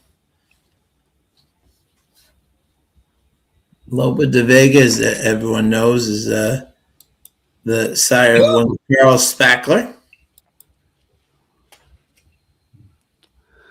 What's up, Paul? Hey, Paul, how are you? Raining in yeah, Zach, yeah. Shankar is the favorite at 7-2. Okay. Sagittarius is also 7-2. The 2 is just taking a little bit more money. Yeah. Right now, the 2 has 1,500 and the 3 has 1,480. Yeah. So pretty close. And if you're looking at place and show money, the 3 has a lot more of both. Yeah.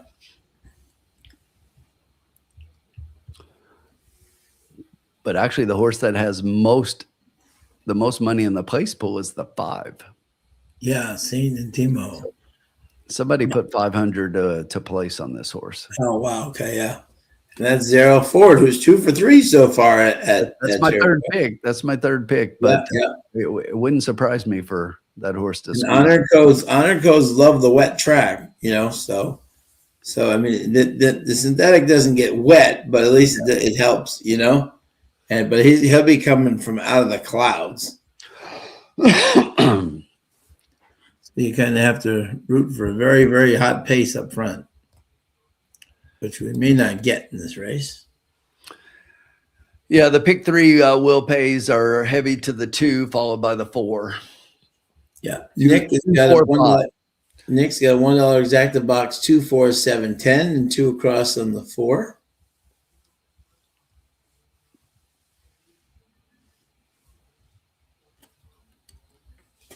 Todd says the 12 has the best speed here. Check them out. Category 10. Bendezu, Ralph Martinez. Sean Paul said the one horse he's had so far, he took the Pietro horse you had, and he got 22-1 on him, had him each way. Oh, wow. Nice play, Paul. Yeah, no, he ran good there,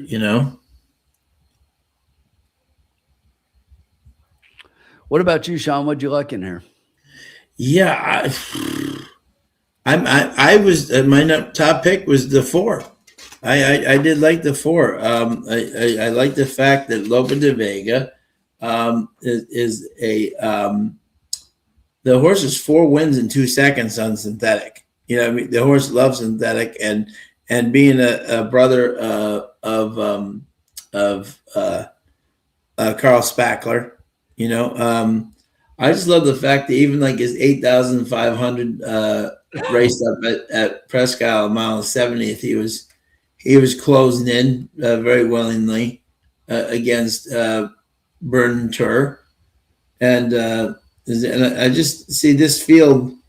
I see a lot of speed up front, but I don't know where this group is going to exactly. This horse will either sit in 3rd, 4th, I think, kind of like, and just kind of sit and stalk, kind of like Lewan did when he won with his 12, and that's kind of the trip I'm seeing by Ramos. And so I like this horse. Let me see here. Yeah, 9-2. You know what, Tim? Hit the button. I'm ready.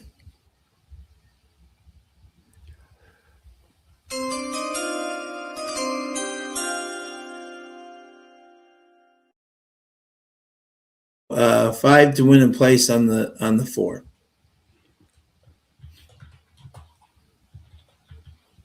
I like this horse, and I think when I get to the point, this is how I bet.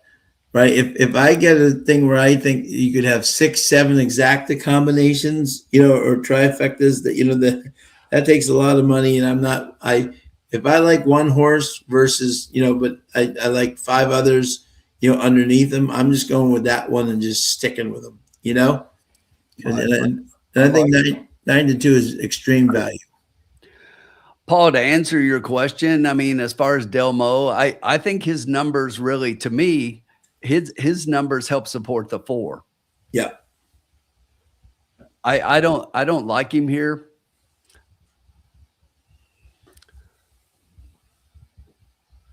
Yeah. I think he would benefit from going a little shorter. I think so too.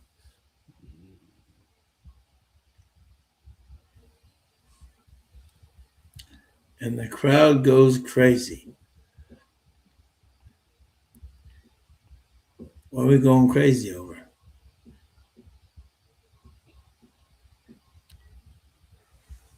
7 seems like the speed. With the rain, give me the speed. I like it, Dan. Yeah. Yep. So just to let you know, if you ever look at Turfway, this is how I've always been taught about it, the Woodbine. So if the flag is going this way, which means it's going towards the finish line, that helps closers. If the flag is going that way, back towards the other side, it helps speed. So always try to look at the flags if you can at Turfway during the post parades and see if they're telling you anything.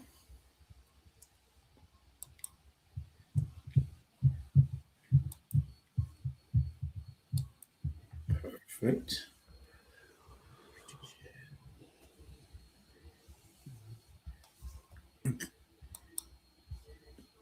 Does it seem like they're taking a longer time in the paddock? It does, but they are. Riders up! Pouring rain. Finally. Pouring rain. Yeah, and not only that, Sean, if you look at it, they're headed out. If you look at the direction right to left, they're headed out there towards the finish line. So it's going to be against you, coming down the stretch. Yeah. Okay. Okay. So the wind. Okay. So that will help speed. Generally, that's if it's going with, it will help the closers.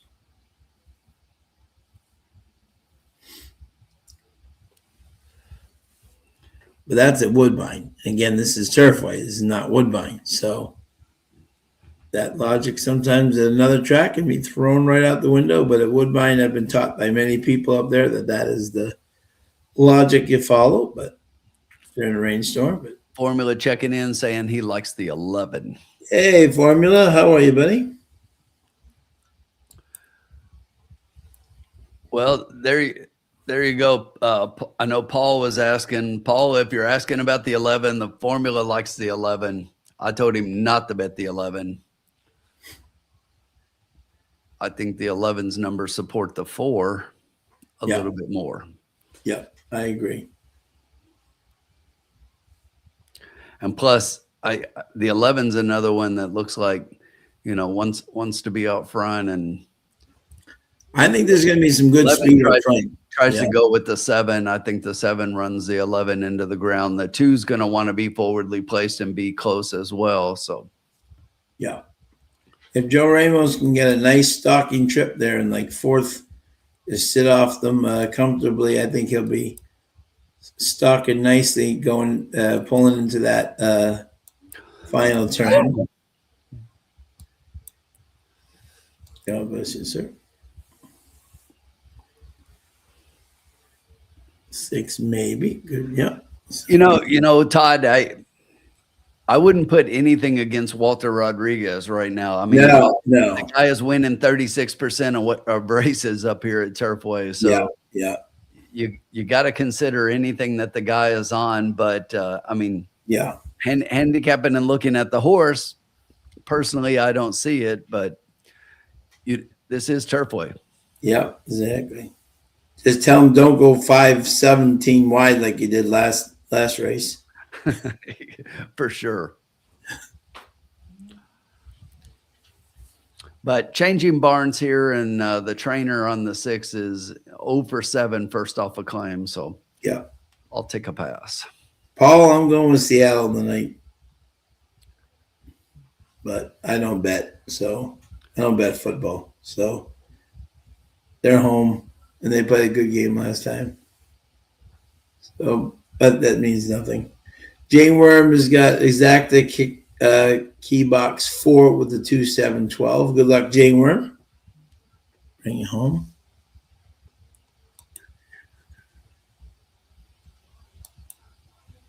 We got 4 minutes to post in our 4 is 4-1. 4 is all around. Top picks 5, 10, 12. Bob, there you go. Good luck.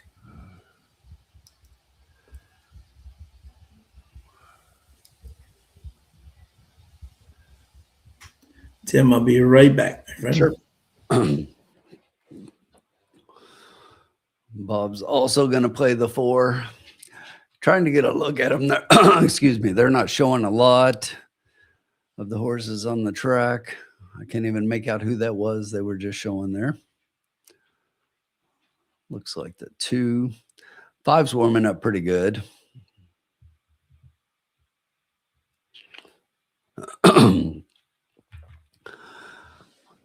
I think the 5's got a real shot to come running them down in the stretch if they go too fast up front.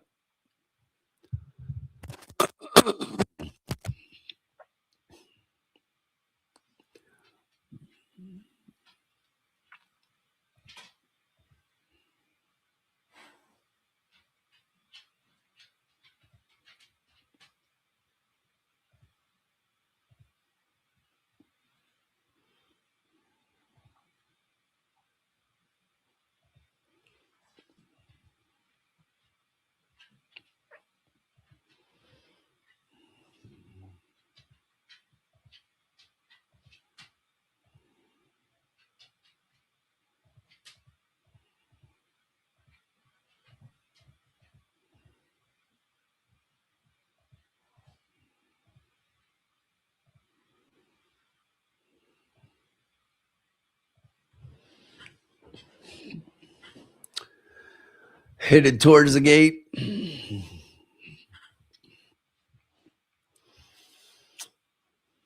2 minutes.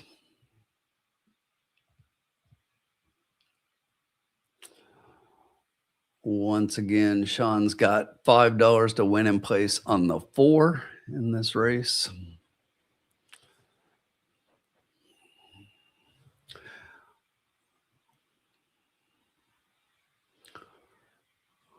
Two is your 7-2 favorite right now. Looking at the will pays, the will pays have the 3 by pennies in the double over the 2. And in the pick 3, it's the 2 over the 3 significantly. Actually, in the double, it's the 5 is the favorite over the 3, then the 2. But the pick 3 has 2, then 5, then 3. 7's a little further down in both.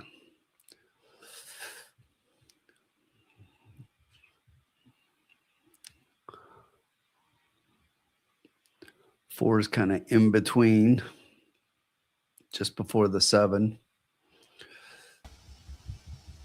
There we go. Mm-hmm. Good luck to everybody. Look at this board: 7-1, 3-1, 4-1, 4-1, 9-2. Good luck to everybody. Jenny, good luck, my friend. Groundhog, how are you, bud? Happy holidays. 11 with the 3, 4, 6. Good luck, Bob.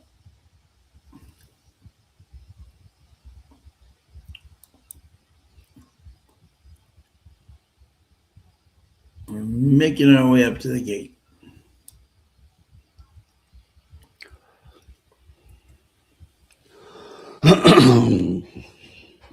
On a Last one rainy goes. night in Kentucky. And they're off. And the 2 going right to the lead. The 7 just bursting out of that gate. Just as we thought, the 7 like a bullet. Yep. Gonna The hit speed of the clubhouse speed. Look at turn. this. It's Brilliant about 3 journey. links over the 2, Shankar. It's another 2 back. Wow. That's the 3 down inside of the 12. That's the 11, excuse me, Del Mo. The 12 is another couple back behind that one. But right now, We're with going a quarter horse. decent time of quarter 23 and 0.17 seconds, it's a 7 horse with about a 10 length lead at this point.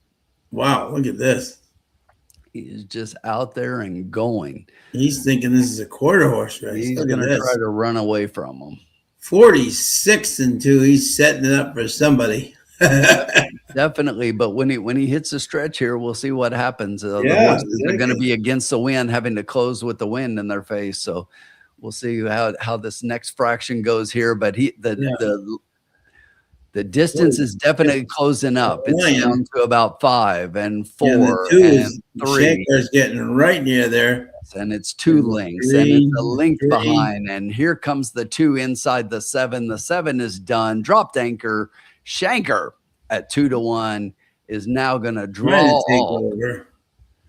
Come on, 4. Get up for second. 7 is hanging on for second. The 4 is starting to come. Come on, Here 4. comes our 4. Start rolling for second. My friend. Start rolling for second. Come on, beat the 6 to the line. Outside is coming. Going to Beat try the to 6 challenge to the the line 4. there, Hang on, 4. 4. Hang on, 4. Hang on, 4. 4, 6. Okay, we got a second. There you go. 2, 4, 6. We'll take it. Yep. We will take it 4-1. Take it and run. Shankar. Someone loved Shankar earlier. That was my top 2. I had the yeah, me too. Yeah, exactly. I almost thought of doing exactly there. Exactly. We'll take it. We'll take it. Yep. Jay Worm had what was it? What was it was oh yeah, Jay Worm won. Key box 4 with 2-7. Paying 17-1, so I'll take that. Good job, Jay Worm. Yep.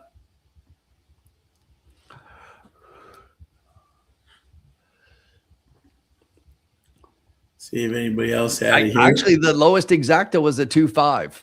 Was it really? Okay. Yeah, the lowest exacta was a 2.5. The 2.4 was the second lowest. Yeah. Curtis had a tri-key 4 with the 1, 2, 3, 5, 11. What was it? It was 2, 4. What was the who came in third? 2, 4, 6. 6. Okay.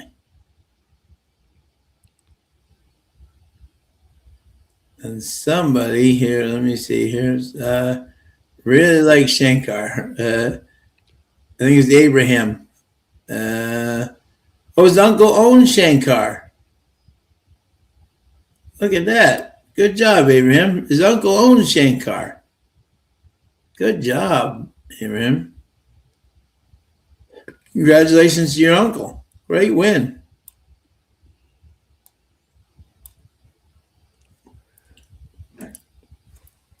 We have a big development up here, Tim. They think they may have identified the person up here who was involved with both the Brown shooting and the MIT shooting. Oh, is that right? Yeah. Well, we don't know yet, but supposedly there's a lot of action on the Massachusetts-New Hampshire border. So. And Dan, you're absolutely right. The 2 is definitely run most of its synthetic races at Gulfstream. So lots of races at Gulfstream. Yeah. Yep. No, Zach. Yeah. So, and yep. now has won back-to-back races at Turfway. Yeah. Yeah. Exactly. Yeah. And Dan, as I've always said, there have been horses that come down from Woodbine and win by 6. You know, at Turfway because they just love synthetic. But generally. What do you call it? It's hard for the warm weather horses to come up to Turfway and do, you know, but if you're much the best and your trainer puts you in the right spot, you're going to win, you know, but generally they don't do as well. Yeah. And this trainer is now 2 for 2 with the same horse. Yeah. Yeah. With the same horse. So clearly this horse loves Turfway. Exactly. clearly. Just loves the synthetic. He's Yeah, 13 he for loves 16. synthetic, yeah. Now Yeah. after today, he's 14 for 17 with 5 wins and 17 Yeah. starts. I mean, like look at No Balls. No Balls, I mean, as won on multiple synthetic surfaces. There are some horses that just love synthetic, no matter where it is, they just seem to take to it. Shankar, 2-1. Count of Amazonia. My brother Keith. I wonder if our friend Keith had my brother Keith.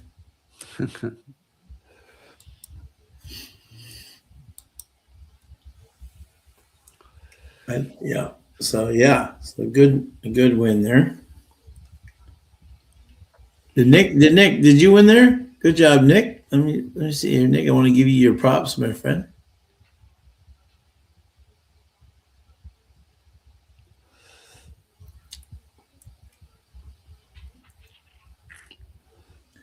Yep, look at that. There you go. There you go. Nice job, bud. 2 across. There you go, bud. Well done. And it's official. The 4 pays $5.44 to place. There you go. Not bad. I'll take that. Still a winner. Yeah, still a winner. Yep. 428 to show. Nice.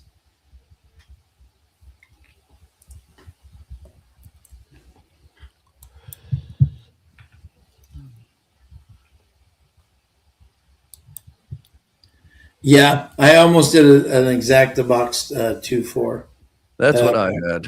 Yeah. I played it. I played it personally, but what I'm trying to do is I'm trying to get the best bet I think for the obviously, as I always say, we're all geniuses after the race. I was just trying to get us a win. And that's the most important thing in cash. Say for the thing, but 2-4 was very logical there for sure. Those are my top 2 picks. But we're all geniuses after the race. I like how I played it. All right. So we're going to take this momentum, Tim, and you're going to hit a big one here in the 5th race for us. The halfway point. We'll see. I got a horse I really like here. So I love it. There you go. All right. So let's turn, shall we, to the 5th race coming up here. We got 1.16 maiden special weight, purse $100K for maidens 3-year-olds and up, 3-year-olds. And I believe we do not have any scratches other than the 13 and 14. So a full field of 12 here. And again, to my dismay, no Oscar performance babies. But I will go on. Okay. Here we go. Here we go, my friends. So I thought this was an interesting race here. It was interesting. And let me see here.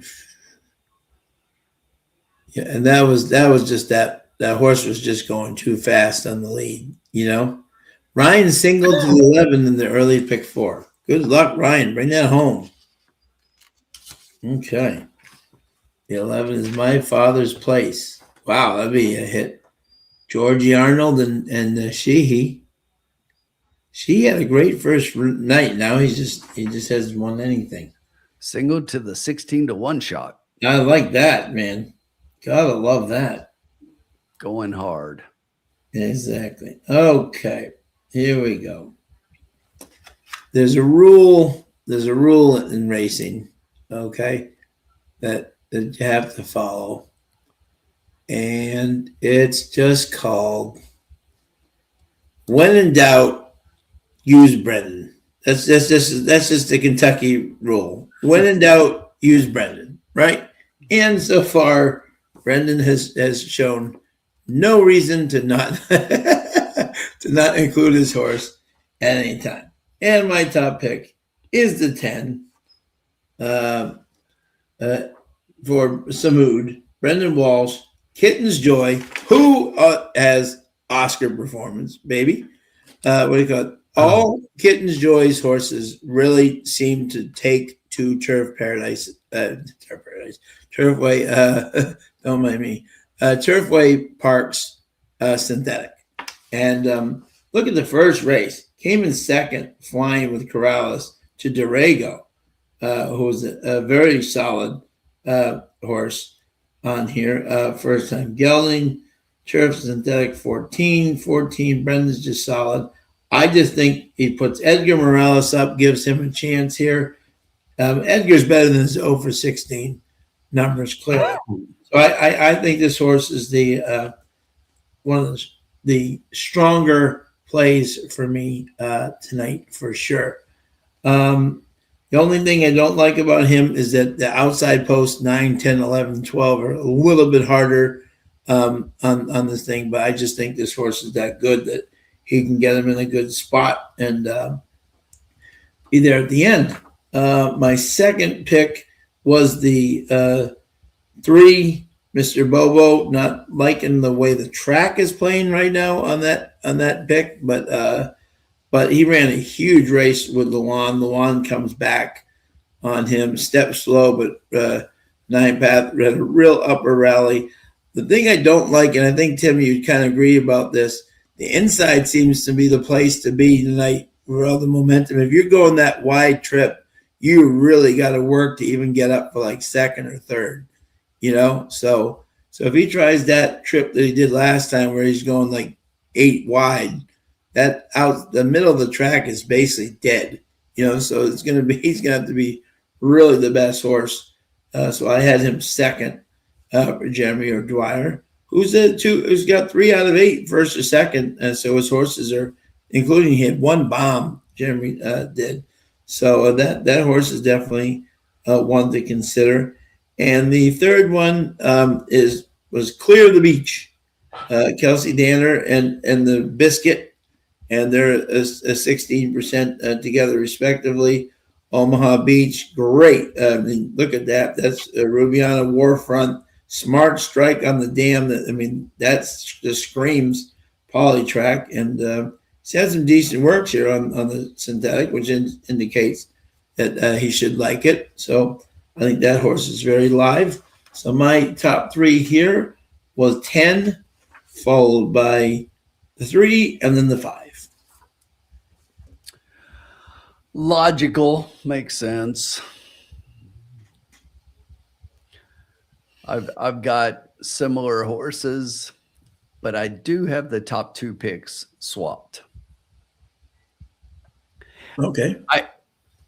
But I'm a little worried about it. It depends on where Luan is going to put the horse. But the thing about it is, if anybody knows this track, I think it's the Axeman.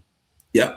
I think he's the best rider at this track when he's at his best. And no doubt. He has to know, especially today, looking at how the track is playing, that he can't put this horse 10 lengths back. And if he does, he's going to lose. Yeah. Which, would make the 10 make a little bit more sense. Yeah. But I do agree those are the top 2 horses, which may, influence the way that we play it. I had a real hard time getting the horses behind them as far as the order. Yeah. I've got another 2 horses I like, but I had a real hard time deciding between the 2 of them as to which one I was going to put third and which one fourth. Sure. So I'll talk about first the one that you mentioned was the 5, Clear the Beach. Yeah. Getting Adam Biscuits up. This one, just like the 10, is also another first-time gelding coming in. Has some decent works. So looks to be responding well to that. And maybe for Kelsey Danner can finally get on the board with a win, but I think it's more of an underneath play. Yeah. And then the other one that I had trouble with was all the way to the outside, Walter Rodriguez for Paulo Lobo. This horse took a pretty big step forward, and I think that the step forward, as much as everything, was a horse didn't like the slop first time out. Yeah. So last time they dropped a little bit in class at Churchill, went a little bit further in distance, and the horse, even though lost a position, was actually gaining in track position as far as how close the horse was to the winner. But should move forward again here and definitely consider for underneath in your exotics. Yeah. Groundhog's got a 10-cent super, 3, 5, 10, 3, 5, 10, 3, 5, 8, 10, 12 for $12.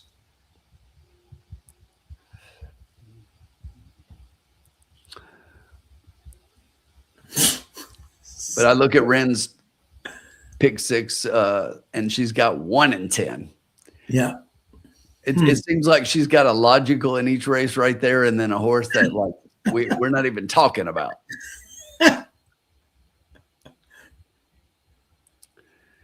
The thing about this Maury horse, though, is that he's off to a pretty good start here. He's only had 6 starts. He's got 2 wins and a second. So half the time he's in the exacta. This horse has been off since October, but has been working here at Turfway and just ran a pretty decent 5 furlong bullet back on the 11th. So first time in the barn, 21%. Something to consider for sure. Oh, no doubt. Makes a little sense. It's just that it seems like the speed figures, I think, a little less than some of the others here, and gonna have to do a little better. Yeah. Trying to hit a 589 exacta box. There you go. Go get it, Bob. Church has got a tri-key 5 with the 4, 6, 7, 10, 12.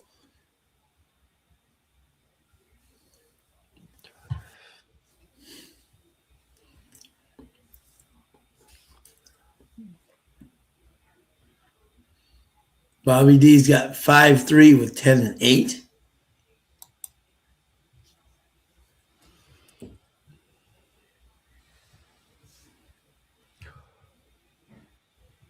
Three is actually the low double, by the way.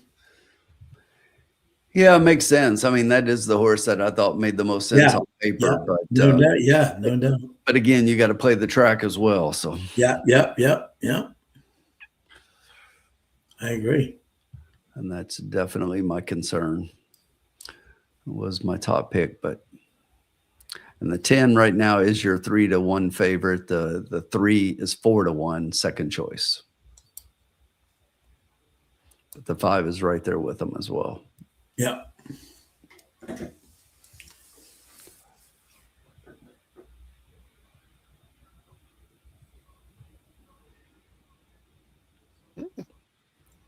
Look who has entered the chat. I mean, how you doing, Formula? I'm doing. Oh, we lost you there. We lost your mic. Oh, yeah. It was doing so good. He's doing. I'm doing. He's doing something. He's doing something. We don't know what he's doing, but he's doing something. But he's doing.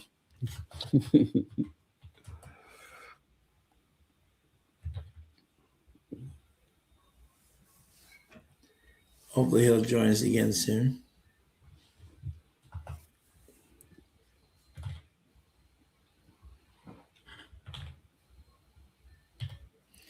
Again, if everyone's joining late, we're hopefully expecting our friend Caitlin Free to join us. But as always, we know she is a new mom, so there's always the unpredictable aspect of being a new mom.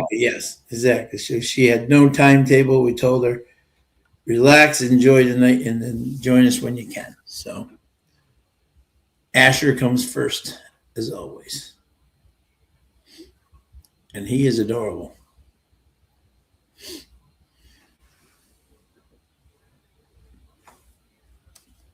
Yeah, she always has like one pick tonight that's like is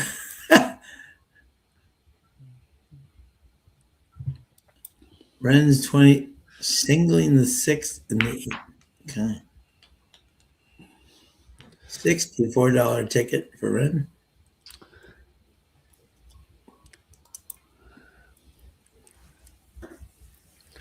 So I guess I'm doing really poorly. I'm being kidnapped or something. I don't know. I'm doing something. I'm doing something. I'm doing double dog duty. Dirty Bird is taking a shot with the 4. Come Okay. on, Formula. Marsh. Oh, well, hey, let me just say this. Okay. Pin Oak Stud. Chaminade's riding well here. Justify, baby, out of a Galileo mare. And you have Riley Mott. You could have a lot worse shots than that combination on synthetic. That is definitely for sure. And they paid $600,000 for this horse, so it's not like they thought this horse was not going to have a chance. Yeah, it's one I was looking at because it hits one of my angles that I always look at, and that is the percentage for blinkers. They're 22% with first time blinkers, which hits one of my numbers. Yeah, that's a Riley staple. He's very good at that. So he's done remarkable for himself. Riley had his first Grade 1 winner this year for sure. Oscar baby, but no, he's done very good this year.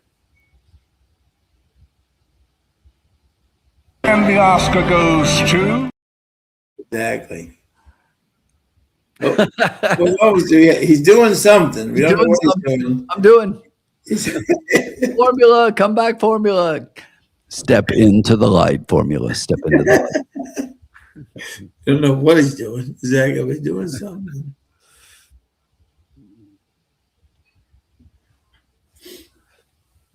Those of you at home, that's Riders Up way of saying Keaton has had kid to feed or a decorative chain. Let's see. Oh, okay. There we go. Let's see if he can like stay this all this night. time. Oh my gosh. Talk quickly. Seriously. Step into the light. I'm going to be in and out and driving around and who knows what. Are we on race 5 now? What are we on? Yeah, we're on race 5. Yeah. How many minutes to post we got here? I am jumping into it, guys. 7 minutes. 7 minutes. 7 minutes to go, my friend. Who you guys already gave? You guys gave your opinions already? Yes, I did mine. Yeah. You did yours. Yeah. You want my top 3? I give you mine as well. I mean, yeah. I was taking the race before you came in, Formula. I don't know if you wanted it, but he gave his thoughts, and I came back with what I thought was with his. Yeah. I'll take it. This is a good one for me to do. Go ahead. I was just saying our top 2 picks were just swapped, and then we had the same horse underneath. So, okay. And who are those? 10 and 3. I'm 3, 10, 5, and he was 10, 3, 5, and then I added the 12 underneath as well. All right, that makes a lot of sense to me. 10, 3, 5. Yeah, you added the 12. Yes. Yeah, I like the 12 too, actually. Yeah. Interesting. All right. Let me just. I'm multitasking here because 6 minutes to post. This is fun. So 8.5 furlongs. We're talking about maiden special weights. Yeah, I like that the 3 has gone the distance. I like that the 10 has gone the distance. Those two look good to me. Some reason I'm pulling in the 7 as well. I'm not sure what you guys think of the 7. Mr. Bobo the 3. Samud. Okay. 7 hard circle at Hard Spun. Yeah, it's just got 2 seconds and three starts on the poly track. He'll definitely be winging it up front. That's for sure. Mm-hmm. Do you guys think that the 5 is going to have trouble with the distance? That's a question to you. No, not out of the war front. No, not at all. Okay. And Smart Strike, no. Smart Strike won a 1.25 miles. No, I don't think the distance will be a problem at all. I mean, the as horse has a been matter of there. fact, if you actually go back and watch that race at Keeneland, I think in that mile race on the turf, this horse, even though it looks like third to fourth, the horse was actually gaining position as far as lengths behind the leader, and I think could have went the distance easily. Okay. Yeah. Okay. Yeah. That shouldn't be a problem. Yeah. I was thinking about the 10, but I might go with the 7 instead, just because I think that the 10 is going to be the speed. At 8.5, I don't think speed is going to hold up because there's a lot of pace pushers here. Yeah. You know what? I think I got my pick. You can ring the bell here. Love it.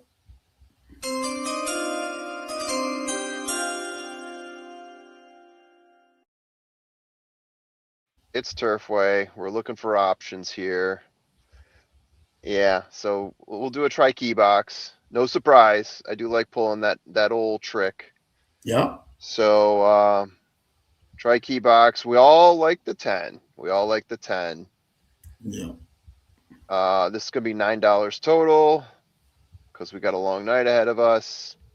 It is a 50-cent try. Come on, press the button. Win the cookie. Press the button, win the cookie. There we go. So yeah, we're gonna key that 10. I'm hoping we're gonna get a price here from someone. The 7 definitely gives us a price. The other ones a little bit less so I'm a little bit hesitant there. I mean, 7's giving us essentially what the 12 did, but I think we'll get trifecta wise a better number on the 7. Should have kept that one. Anyway, I like all these horses. I like that the 7 has run the distance before as well. I think that's going to help. I did take off the 12 because I'm a little bit afraid of that horse being a little bit too pace setty and getting burned down by some of these other horses. So yeah, we'll see what we can hit here. Hopefully it's not going to be too chalky. That's my big concern with this one, but we'll see. We'll see. I kind of believe in the horses, and some of the stuff has gone chalky today. Like the last race looked pretty chalky to me. Not that I caught a lot of it, but yes. All right, Yeah, it was my top 2 picks. I had the exacta. Sean took the longer shot of the 2 and win place on it, and we cashed on that. Okay. Yeah, you guys have cashed twice, right? Correct. Am I correct in saying that? Yep. 2 of 4. But for lower level stuff, so we'll see. Yeah. Let's give it a shot and see what happens here. And then I'm probably going to step away for a bit, and then, like I said, in and out. Do we have a special guest coming later tonight, or is that if things work out? Yeah, nope. She's planning on she's planning on joining us. Awesome. Yeah. Baby Asher may have a little bit of effect on what time she joins us, but she's definitely going to join us.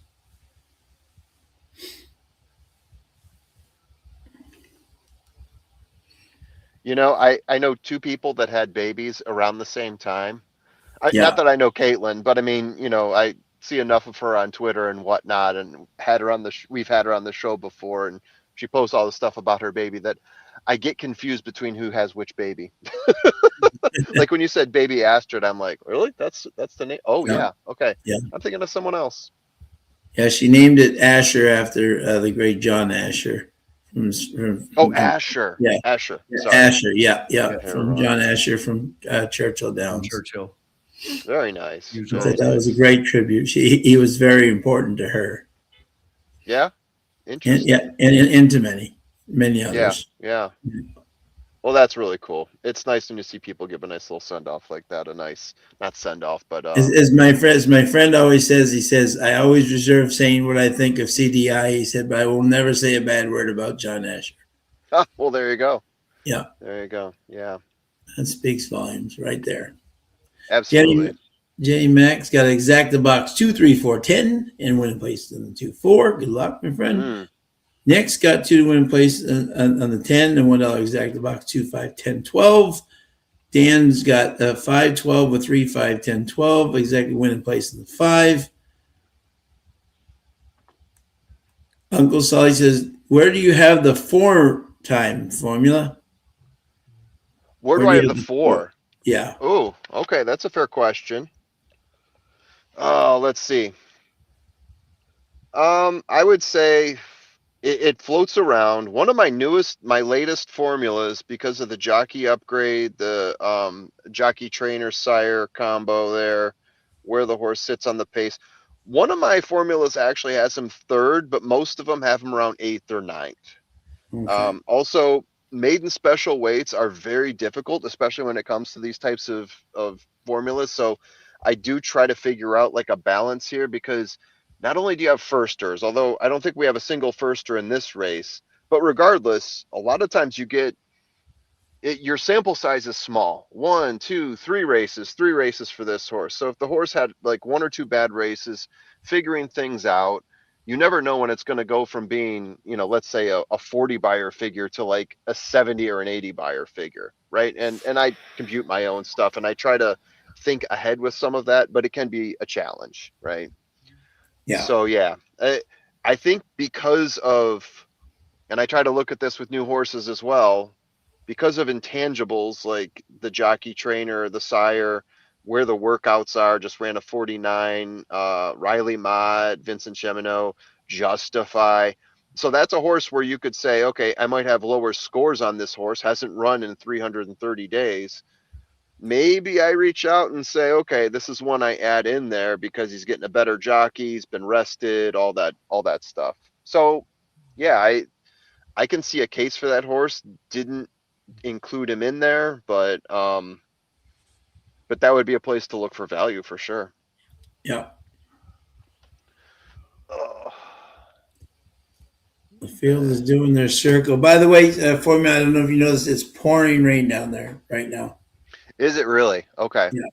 Yeah. I know we got poured on earlier, You did. Okay. and now it's not so bad, but it's in the 50s now. It's like low 50s. Feel like going for a run today if I could get, an ounce of sunlight, but Yeah. no, not today. Not today. Okay, someone's saying scratch. Late scratch the 6, Caesar's Ghost. 6 is out. I don't think that's not going to affect too many people here. No impact. No. No, I don't think I don't that's see going to a big impact. No, I don't think that's going to. Yeah.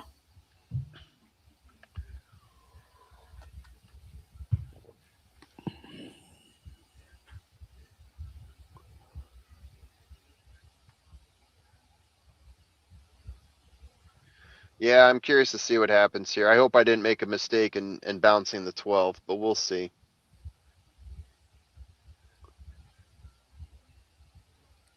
Eight and a half to hold on to the pace. That post is always a tough one too, especially in So this. I'll let you guys in on a little story here since they haven't loaded up yet. Back in June, maybe. Yeah. I was playing around with Chat GPT just for giggles, and I asked it, what is the best way to forecast a horse that is going to have success in a Turfway Park race? Okay. Yeah. And one of the things Chat GPT told me, and I bypassed it here mainly because of the distance. If we were going 8 or lower, I might have thought harder about it. And the pace setup with the rest of the horses. One of the things it told me is when a horse is on the outside and it is going to go to the lead, Chat GPT seemed to think that there was a correlation there. Okay. I don't know whether I can say that I've tested this out and thought that the theory holds true. I actually took what Chat GPT told me and I put a line item in my spreadsheet to see if we hit those types of scenarios. And I think in order to hit that, you have to hit like an 8 or a 10.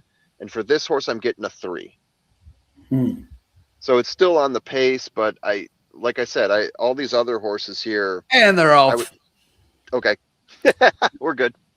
Down on the inside, the 1 takes on an early lead from in between horses. That's the 5. Further outside, you've got the 8 and the 10.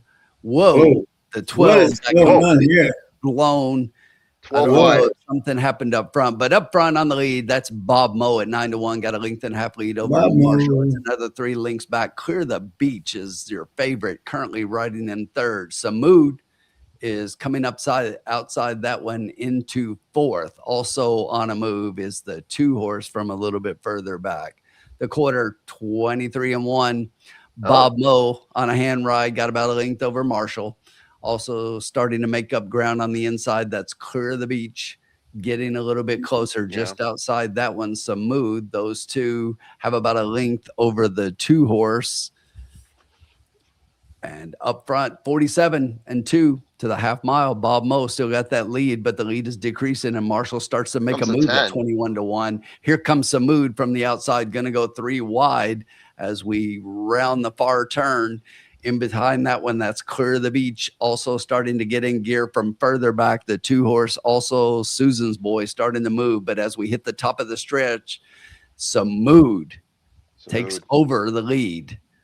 There we go. Everybody else is going to have a lot of work to do. Clear the Beach moves into second, also making up ground on the outside, starting to challenge the 10 from further back. The other horses got a lot of work to do. Oh, they do. Oh, they are bumping a little bit. Bumping going on there. But it's going to be 5, 10, and 4. Our 3-horse. Sully's horse. Late comes running from way too far back, just like we thought. Luan had that horse. Way back. Yeah. In Cincinnati to start. He still almost got there for third, but still. Yeah, but that's a problem.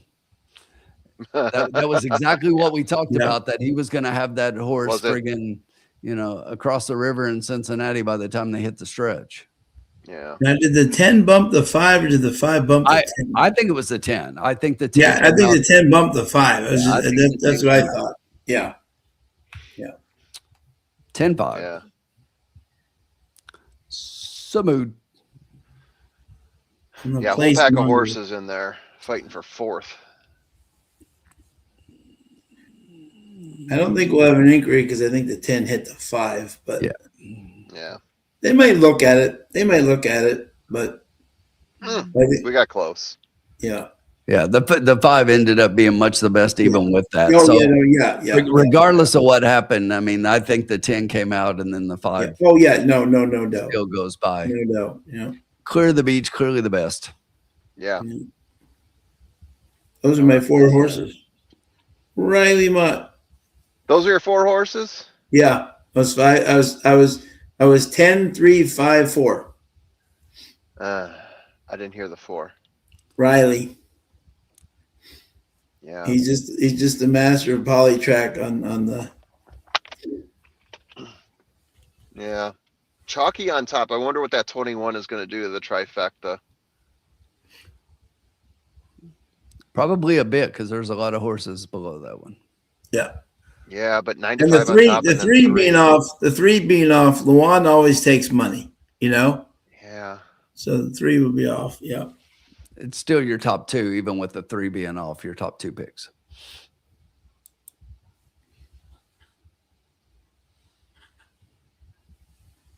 Todd just bet 35 on this race. Okay. Hope you won. Nick, did Nick win? Oh, good job, Nick. Nick's having a good night here. 2 across in the 10. Good man. And then the exacta box 2, 5, 10, 12. 510 pays 16 on 1. Did I see that right? Not bad at all. Yeah. Wow. For 95 over 3? That's a hell of a price. Well, yeah. The 3 you knew would take a lot of money with Luan, on the exacta side, Well, let's see if that holds true. So 5 and 3 is 11. 5 and 10 is 16. So you're right. Yeah. So yeah, right. Luan took more money on Luan takes a boatload of money always in the exactas. Always. Yeah. Yeah.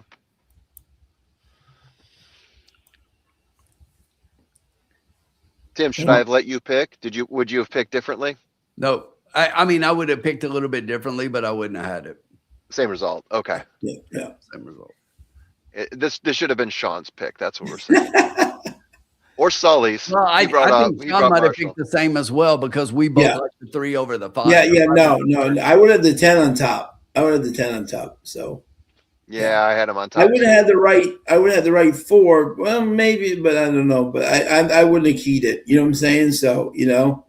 So, yeah. I would have had 10 3s in my exacta. So, you know what I'm saying? So I wouldn't, No. Yeah. I love the 10, but Sure, sure. Luan told me a funny story last summer. Tim, you'll appreciate this, right? He said, I said, is it hard always being the favorite at Turfway? He said there was one day, he said, I was a favorite in 6 races. He said, and coming into the day, he said, I thought I would win one. He's like, but they made me the favorite. He's like 4 times. He's like, I thought of my horse. He said, and I hit the board all 3 times. I was thrilled, but the people still hated me. Yeah. It's the Irad Ortiz syndrome. It's like right? Irad at Gulfstream. Like half the horses he's on shouldn't be 9 to 5. You know, Yeah. but Tyler at Saratoga. yeah, exactly. Although no, Saratoga, that's a little bit wider with a lot of great jockeys. Yeah, but exactly. Well, he's lucky because at Turfway there's only one finish line. So Yeah. Oh, boom. He'll be here all day, folks. Try the meatloaf. The zingers. He'll be here all day. Try the meatloaf. All right.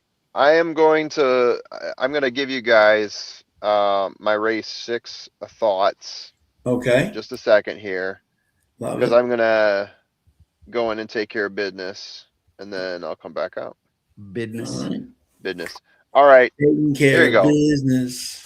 Taking care of business. I'm going to give you a price as my number 1 play here. You guys ready for it? Yeah. You guys ready for it? Don't say 10. Don't say 10. It is the 10 horse Harlan Estate. Go ahead, Tim. What? Oh, because you saw my tip sheet. That's probably why you said that. Messing with you. Okay. I thought you had something there. No. Oh, that's hilarious. Yeah, so I've got this one rated extremely highly. I got this one on a class drop, like that he's sitting outside, but he's not really going to need it. This is a horse that I've got rated as a closer. Like the trainer. What else? You got my boy Victor Carrasco. Carrasco. Yeah, boy. Hasn't won in a while, which is why you're getting a price on him here. But I do like this horse here. Got him on top, but I can understand if it's a little bit difficult to play that one on top. Next up, I will give you a little bit less of a price. Also a class drop, the 3 horse. Was that a credit? A credit? Yeah. Sorry, small writing there. A credit, 2 wins in 10 races, both of them pretty much going gate to wire, 4 times in the money. Earnings per race is highest of the group. This is a horse that's going to be sitting just off the pace, most likely. Although I did say he went gate to wire twice for his wins. We'll see. I think their strategy here with him, with another couple horses that might be setting the pace right next to him, might be to lay off a little bit. So you hope that he's got some sort of push at the end. Also have him as having the best value win in the last 10 races. The second best value win I have is the 7, which opened up as the morning line favorite. Got him on a class drop as well. There's a whole bunch of horses coming in here that have done bigger and better things. So the 7, not getting much of a price on him, but does have my best speed figures. Has the best speed figures for the distance as well. In the last, if you drop the worst of the last 3, I've got him averaging out as the best there. This is a horse that's going to be sitting a bit further back, and he's going to be charging down the stretch. Luan, Michael Maker, See the Stars is the sire. And then if I give you another horse here, let me mine for gold here. Oh, yeah. Yeah. Okay. Maybe. No, not that one. I'm going to go with the 6, Ion Rye. This is a horse, I'm giving you him for the closing, giving you him because he's got a 3 race improvement, opened up at 12 to 1. I do like the way the speed figures look on this horse. Malibu Moon, Matthew Sims, Edgar Morales. I like this horse. So that'll be my my 4 horse here. So in order, 10, 3, 7, and a 6. Like it. There you go. All right, I'm gonna do some stuff and then I'll be back, and not gonna murder too many people when I say stuff. I realize every time I say that it sounds like I'm doing something really salacious here, but it's really mostly grocery shopping. So yeah, I'll be back in. See you guys. All right, see you, buddy. Okay. I know, Paul. Yep, we're all cheeses after the race. Exactly. Oh, good. Groundhog got this superfecta for a dime. Well job, Groundhog. Yeah. So Tim, you're going to take this one, right, my friend? Yes, sir. Yeah. Please. Yep. Absolutely. Yep. Okay. Yep. All right. So, all right. So here we go. Yep. All right. So I like formula. My top pick here, Tim, was indeed the 6, Ion Rye, Matthew Sims and Edgar Morales. I really like this horse, the synthetic AP Indy out of a Yankee Gentleman. I really like that synthetic. I love the fact that he's been running against much better on the turf. He's never run the synthetic, but that's a really good pedigree. Brought out from the Churchill, didn't run a lick in the mud, but he was bet down, so someone thought he was going to run. And Matthew Sims is always a very solid trainer. I just thought at 7-1 this horse could be interesting at a price. My second horse in this field was at the wrong race. Sorry. What Say Thee? Michael Maker, Luan Machado. This horse has won one race out of 3 on synthetic. Has faced much better than this. Definitely dropping down to a level that, right, as I always say, the right picnic, wrong sandbox found a group that I think is to his liking. I think this horse will be really tough down the lane. Again, Luan, do not bring this horse 20 lengths behind, but I do think this horse is a legitimate talent and will be right there at the end. And my third horse here was Time for Trouble, the other Machado. And I thought this horse was interesting. Smart Strike out of a Galileo. Definitely should take to the synthetic nicely there. So I was 6, followed by 7, and then 4. All right.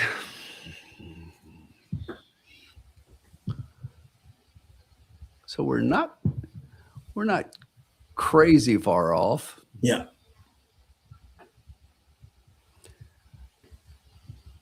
So my top pick in here was the 7. Oh, yeah. I thought the 7 made a lot of sense, and Yeah. Obviously the horses looks like is going to be the favorite, but I like that off a 5-2 morning line. We're getting 7-2 on this horse. Yeah, I couldn't agree more. But just 3 races on the synthetic, does have 1 win. So 1 win on the synthetic. Been off since September, off since Kentucky Downs, but the turf form typically translates over here.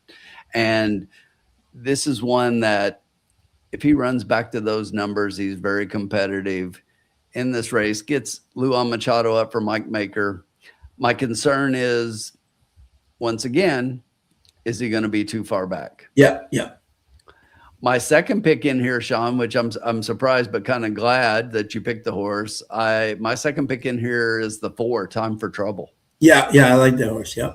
I like Time for Trouble a lot. This horse is coming out of much better races, right? When you look at coming out of an allowance race at Churchill Downs before that, if you go past the Kentucky Downs race, this horse raced in a stakes race at Saratoga and then was in 2 grade 3s prior to that. Ran in the Ben Ali and has run some decent races in the class of race that he was in, and has just put together a pretty solid bunch of works coming in here on the synthetic. So hasn't tried the synthetic, but the works say that I think he'll take to it just fine. Yeah. So the other Machado, Dylan Machado, can he get a piece underneath at a little bit of a price? And we're sitting at 5-1. So maybe. And then I'm glad you guys both like this horse, because I thought I was going to be in left field. Number 6, Ion Roy. Yeah. I thought I would be way out there with that pick, because I didn't think anybody else would pick this horse. But some of the numbers make sense. And when you work through everything at the end of the day, I mean, this horse has found a place. I think that, you know, the race condition, everybody else, if you look, everybody else has previous races, but the numbers of this horse on turf say that he's competitive and he's right there. If you go back even past his last 6 races, this horse is just very consistent and consistently on the board. Yeah. Oh yeah, absolutely. So coming off, you know, a little short layoff since November, but if this horse runs to back class on the turf, he can definitely compete here. Yeah. Scotty Letty, how are you, my friend? Long time no see, but thanks for coming in. Happy holidays, my friend. Yeah, Ombre You know, and Jesse. the 10, I'll ask you about the 10, what you thought, because I figured you would know this horse a little better, the formula's top pick, because this horse was previously trained by Catherine. Yes, exactly. Yes. So yeah. The 10, you know, let's just go to that right now. Yeah. And that is, Harlan Estate. Yeah.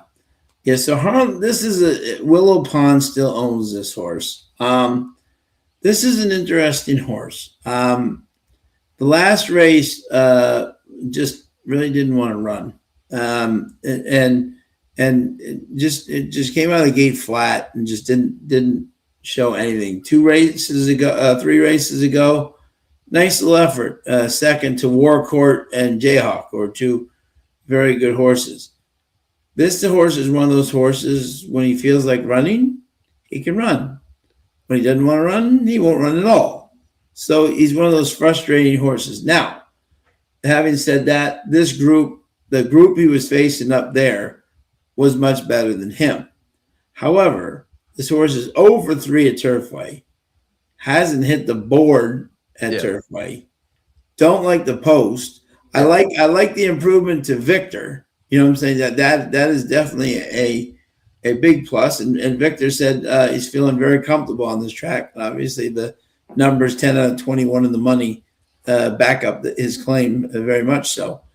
But I just think this horse is a lazy horse, you know, who doesn't like, who occasionally will put in a big effort. And I would never say did not put him underneath, you know, because he does occasionally wake up and decide he wants to run, but he's just so inconsistent. You know, his last race at Turfway for me was just really bad. Now that was against Verstappen, but no. Accredit, who's in this race, finished second in that race, and this horse was up the track. And the works here of late are just not good. If you look at that 13 December work, I mean, of 143 on the day, 139th. So it's like just nothing on the works or anything to show me that this horse is going to change the pattern of what he's been doing lately. So I couldn't get there. No. I just he was a frustrating horse to train. Very frustrating horse to train. But I really do like I think the 7's going to be your favorite, 3-1 right now still. And I like that horse, but I like this 4 a lot. Yeah. Time for Trouble. Yeah. Jeff Hiles. Dylan Machado. I got to take Formula's $9 out. I didn't do that. Yeah. Mikey Maker in the house tonight. That means something. And he's got his son with him. Ooh, that says something. Got the son with him tonight. Yeah, I mean, this horse looks much the best on paper. That's why I chose the horse on top. And I love when Mikey's there, you know. 5. What about the class dropping 8, Todd? I mean, there are just so many that are class dropping in here. I think everybody's class droppings. Yeah, exactly. Yeah. So, yeah.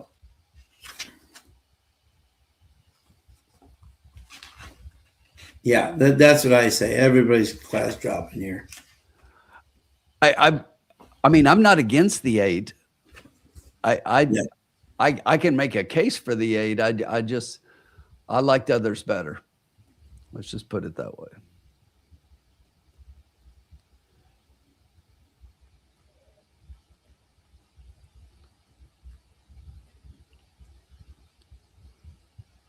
But Yeah, if you go back to the race that this horse won here at Turfway, he was 5-1 in that race.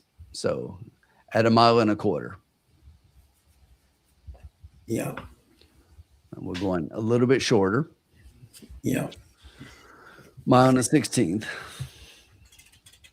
And he was asking about the 8. Is that what we're saying? Asking about the 8. The Ocho, as Jenny likes to call him, the Ocho. Swiss slang. Yoni Arantes. Ran well at Presque Isle. So clearly he likes the synthetic 6 for 8 on the with a second. So clearly he loves that Presque Isle poly track. Has won at Turfway before, so has that going for him. Was trained by Riley Mott before. Yoni's had him for a while. Wouldn't be the worst pick.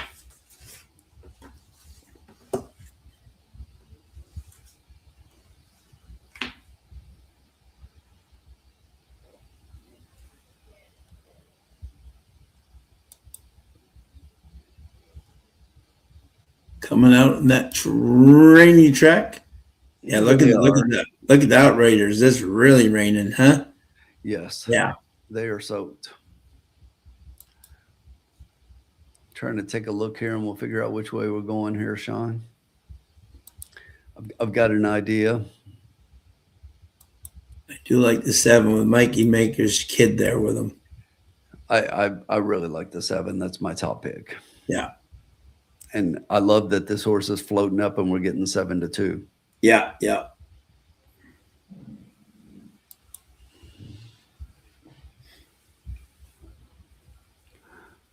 The problem is figuring it out underneath. Exactly.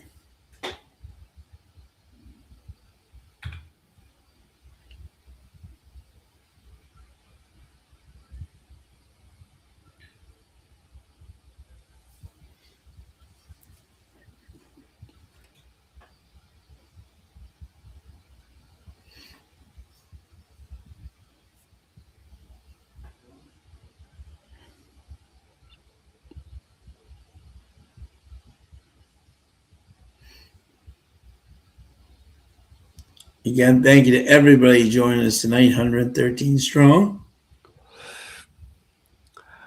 4 minutes. We'll figure out here. Yep. Struggling to narrow it down here a little bit.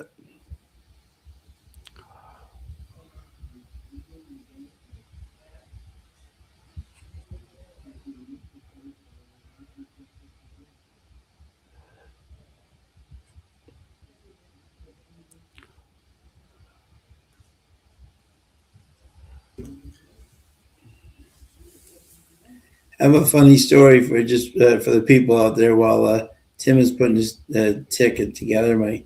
My friend was at Maidan and he's watching some of the horses work out, and he walked up to and the horse came up to him on the outside and he said, "Oh wow, that horse is very pretty, you know. He's a handsome horse, you know. What is his name?" The guy said, "His name is Tumbarumba." So he said, "I went all the way to Maidan." He said for a thing, and he said I ran into Tumbarumba, the Oscar performance baby. All right, Sean, let's do this. All right, let's win.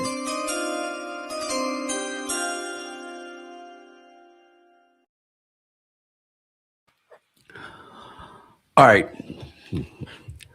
I evaluated. I went back and forth, decided if I was going to like hedge, but I'm not. I like the 7 on top. I'm going to stick to it. So I'm just going to key the 7 in a trifecta for $1. This is going to be a $12 bet. Love I'm it. going to take 4 horses underneath, 3, 4, 6, and 10. Love it.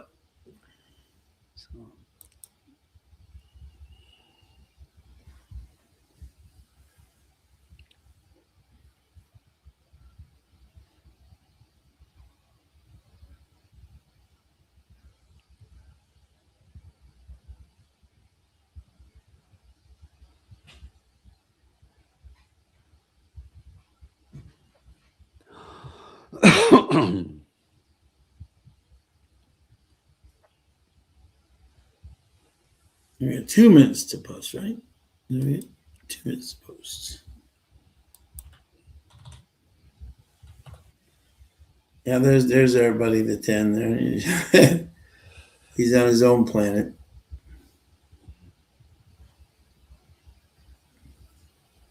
Seven now the favorite at 3-1.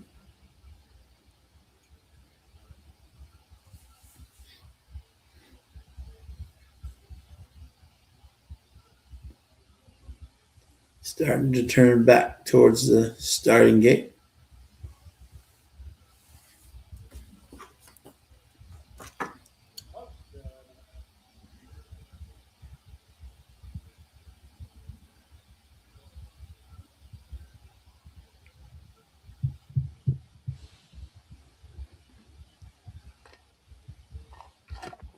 All right.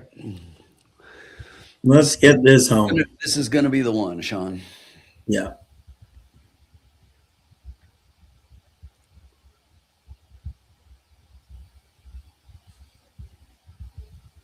We like it.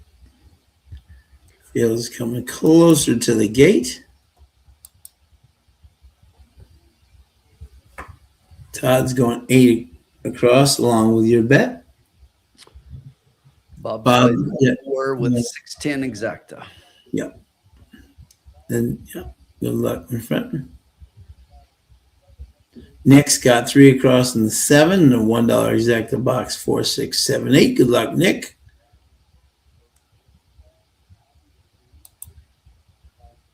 They've reached the starting gate. Let's make sure that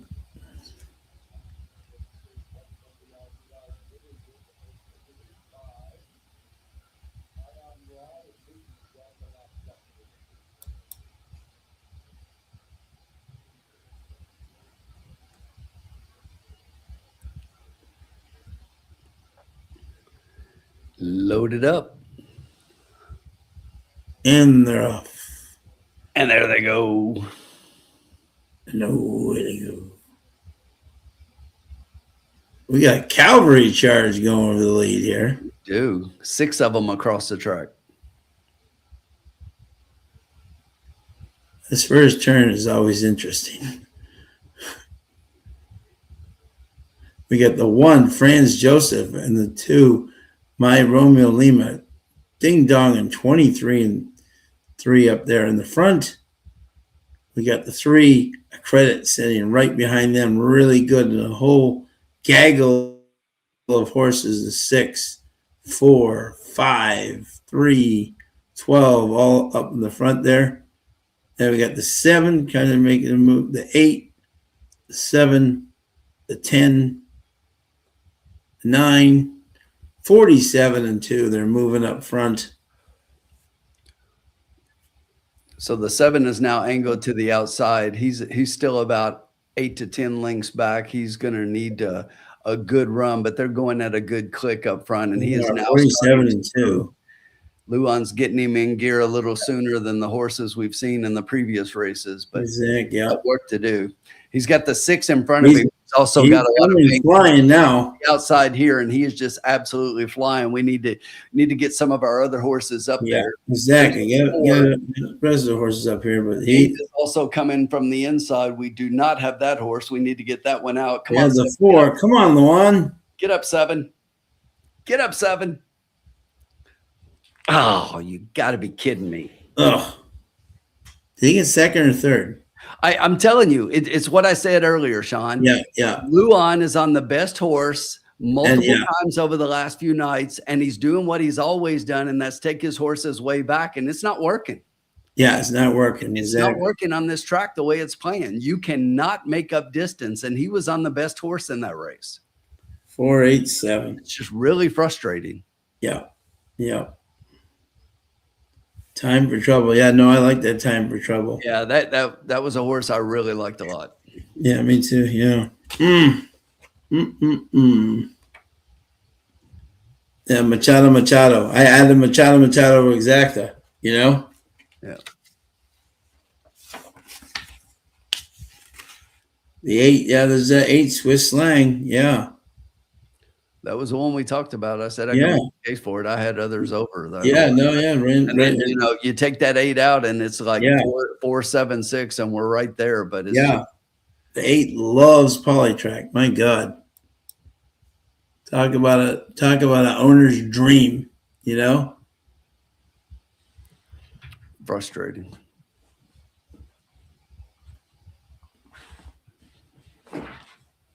Yeah, Bob liked the 4-2. Yeah, exactly. Yeah.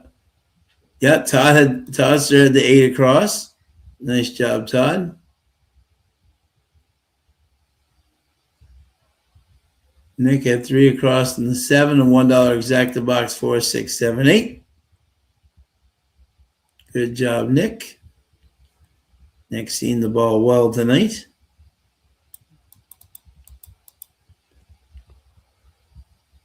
Good job, Lloyd.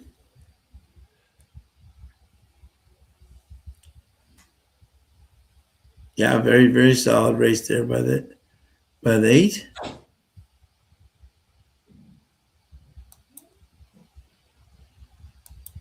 That was definitely playable. 5-1. Yeah. And there's our 6/4, you know. Once again, we had all everything but the 8 and didn't have the wager the right way. But yeah. But man, oh man. I saw that 7 making a move, but once again, he got carried pretty wide, even though he had momentum. He got carried pretty wide coming into the stretch. But it's just like you're just not going to make up that kind of ground. On the outside is dead. Outside is dead. I don't know why these guys keep riding this 7 wide train. No, the 8 beat the 7 because the 8 ducked inside. Right, that's what I'm saying. The inside part of the track is so much better than the outside. I don't know why these riders are not seeing that. Yep, good job to everybody that hit. Good job, Lloyd and Todd with the Win Play show. Lloyd was talking about how much the 8 was taking in horizontals. Yeah, but that middle of the track is clearly dead. You know, they're all trying that swooping move, and the horses are just absolutely they're just stopping, and you have to try to get another gear. And by the time you get that gear, you're not getting in the, you know. Yeah, I mean, it just frustrates me because Luan was on the best horse. Again, if you just went on the inside, you would have been right there. But no, has to go on the outside. But he keeps doing this, and I think he knows how the track is playing because he tried to move sooner. But it's still not enough. Sooner's not enough. You have to be closer to the pace, or you are not winning. I agree. Yeah. Period. Yeah. No, I agree. Sean, my dog is driving me crazy to go out. I'll be right back. Yeah, go ahead. Yeah, no problem, my friend. Yeah, that was close. Yeah, they do. They do. I don't know why these riders are trying this. You're right. The tempo slows right down. It just makes no sense. You're seeing all these horses on the outside, and I mean, a couple of the horses that were probably the best horses are just coming in second and third because they're just taking the outer route, and the other horses on the inside are staying on the inside, and they just keep all the momentum. You know, is that so? I mean, even that race the last race, the 2 of the horses that were way on the top, they both stayed on the inside. Let's see what the prices were here. 344, 484, 332. Yeah. What did Exacta pay? Exacta, $69 for, wow. I bet, wow, $69 for 2? That's not bad at all. 50-cent try, $98. And the 10-cent super, $106. Daily double, 5-4, $17.22 for $8. Not bad at all. The exotics are paying decent. Yeah, they are, Groundhog. Really are. I'll give you that bag. There you go. So, yeah. So So we did not hit on that race. We're seeing the ball here tonight.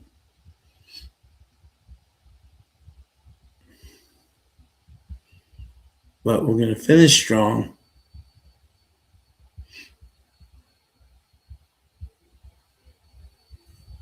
We'll see. Thank you to everybody joining us tonight. Again, happy holidays to everybody, whether you celebrate Christmas, Hanukkah, or just anything you guys celebrate. Exactly. Happy holidays to you and the family. And a very happy new year, because we won't be on until the new year because of the holidays, the way they fall on a Thursday. But I hope that everybody has a very safe and happy and healthy 26th. That is for sure.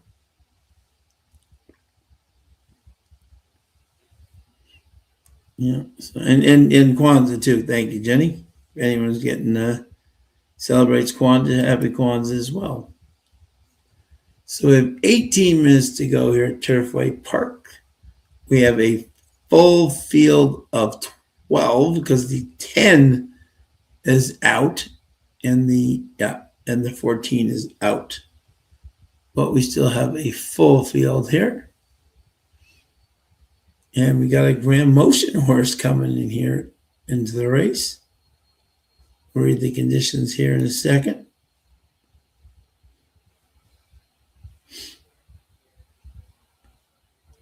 Thank you to everybody for joining us. Here's a great question. With 1 week to go, those who celebrate Christmas, what percentage of your shopping do you have done? My answer is 100% because I am always one of the ones who gets my stuff done early. I'm one of the people who loves the season. If you don't love the season, I respect that too. Absolutely don't. I never hold that against anybody. But what percentage of shopping do you have done with 1 week to go? Best of luck to everybody on that task for sure. Interlago, there you go. Let me see. Okay, so we have 17 minutes to post.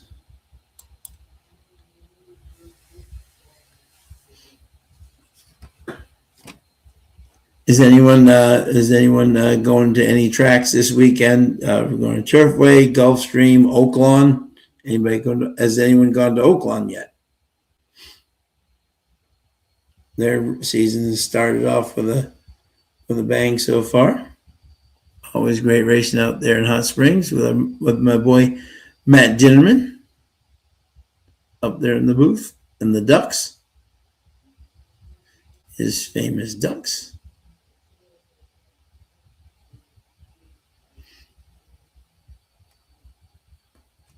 Yeah, Oaklawn's been running. Yep, absolutely.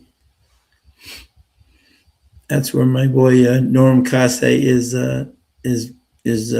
based out of, is Oaklawn Park. 260 hit my account. Wow, nice job, Curtis. Way to go. That's fantastic. Great way to get the night going there.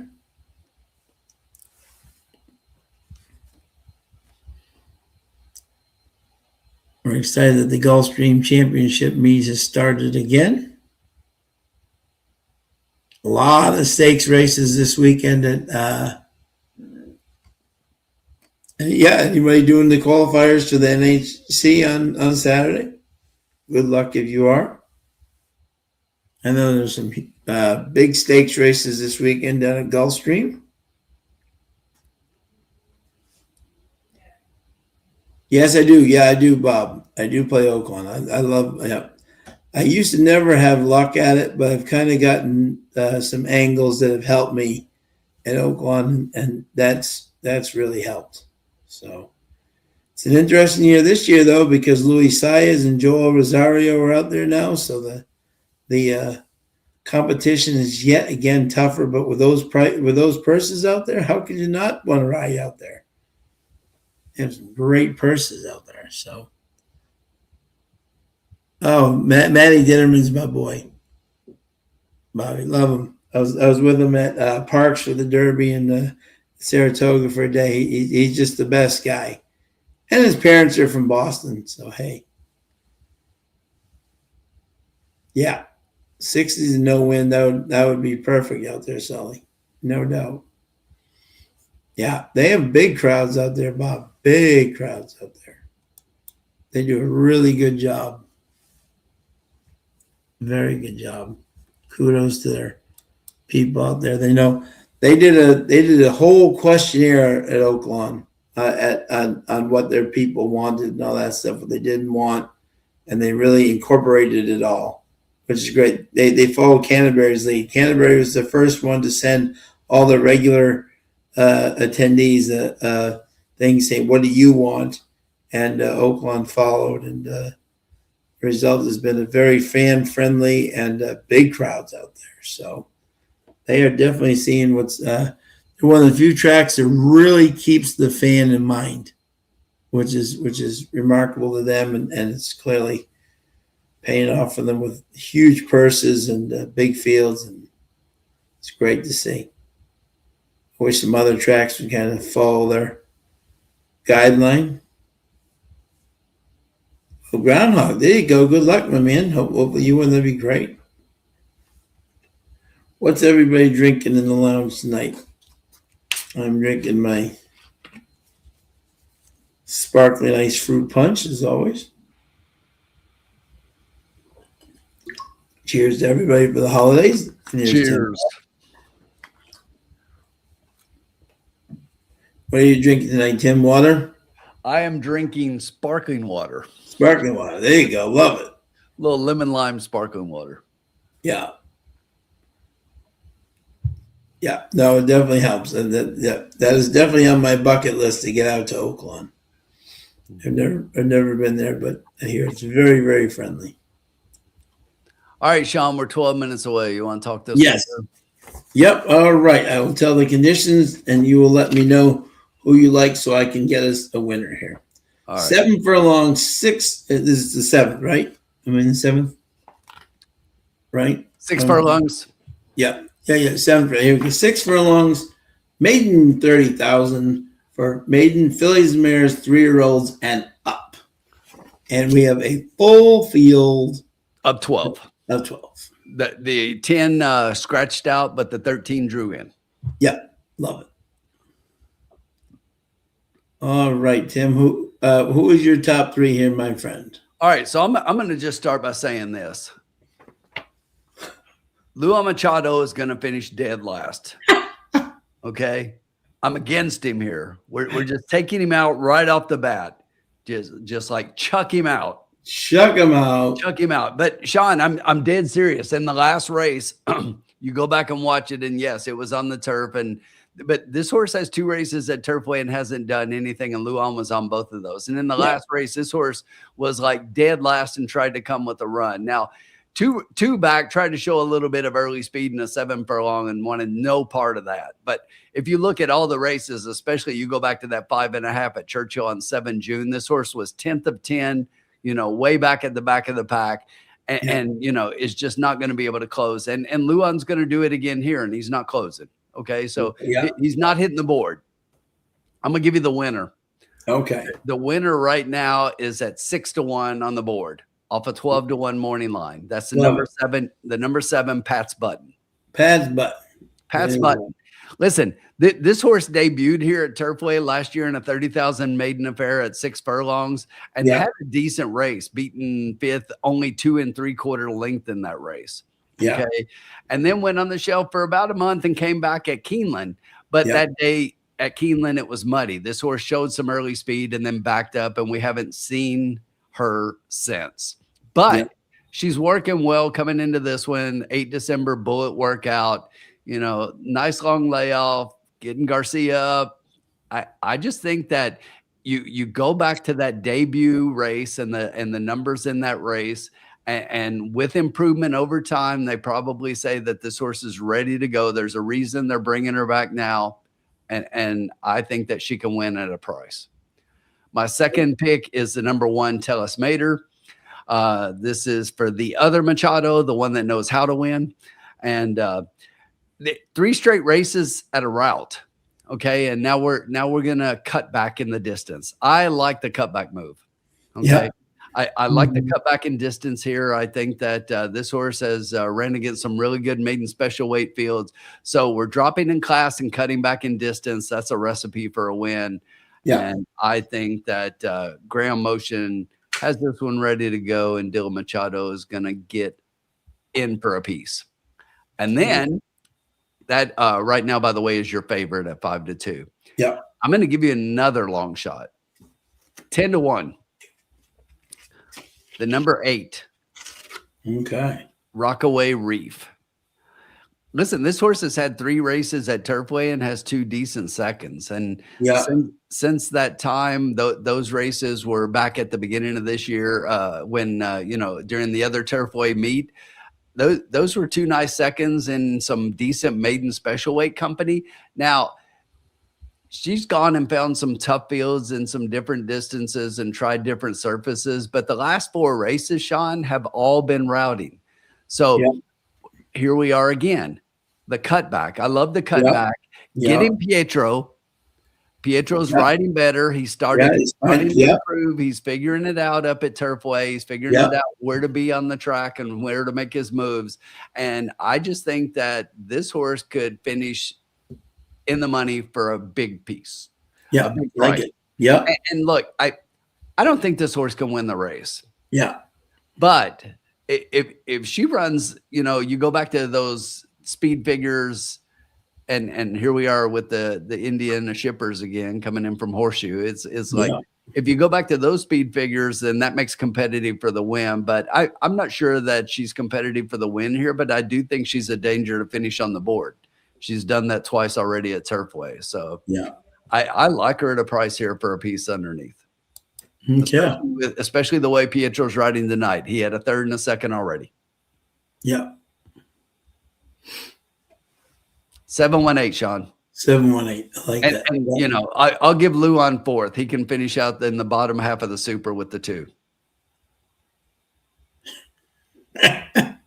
No. Uncle Sully, you got to get it straight. Ronald Ali is in the doghouse. Okay. He's definitely in the doghouse. Tyler's not in the doghouse. He's just the bane of my existence. Right. You just got to put KK, but in the KK can be in the, KK's in the doghouse. KK will be in the doghouse. He'll replace, take the one out and put, exactly.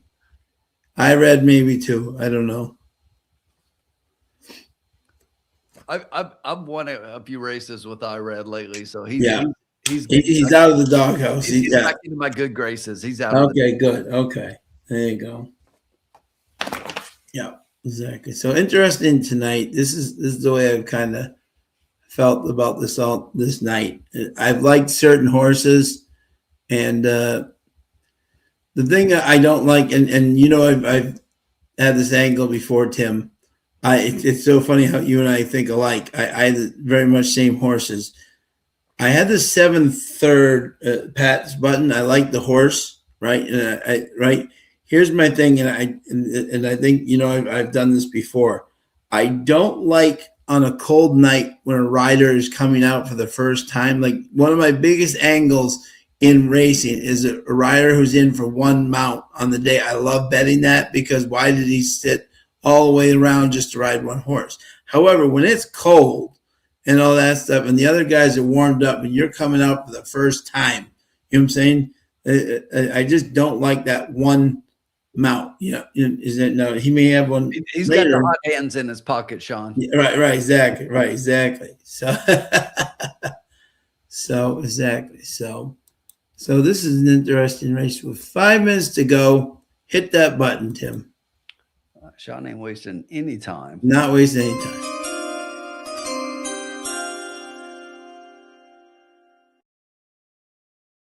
Tonight, the exactas are coming out kind of the way I have it. And yeah, I'm just going to do again what I think is. I'm just going to do 5 to win in place in the 1. I think. No, I was just coughing. I'm sorry. Yeah, no problem. Yeah, I'm just going to do 5. I think Tellus Mater in this race could be the best horse of this group, and I'm just going to do 5 to win in place on it. Mater. Yeah, Tellus Mater for Grammy. 3 to 1, not bad for. And I think the rail will be a positive, especially on a wet night. The rail can be a real positive place rather than having to be stuck way out. I think it's a real good possibility for him.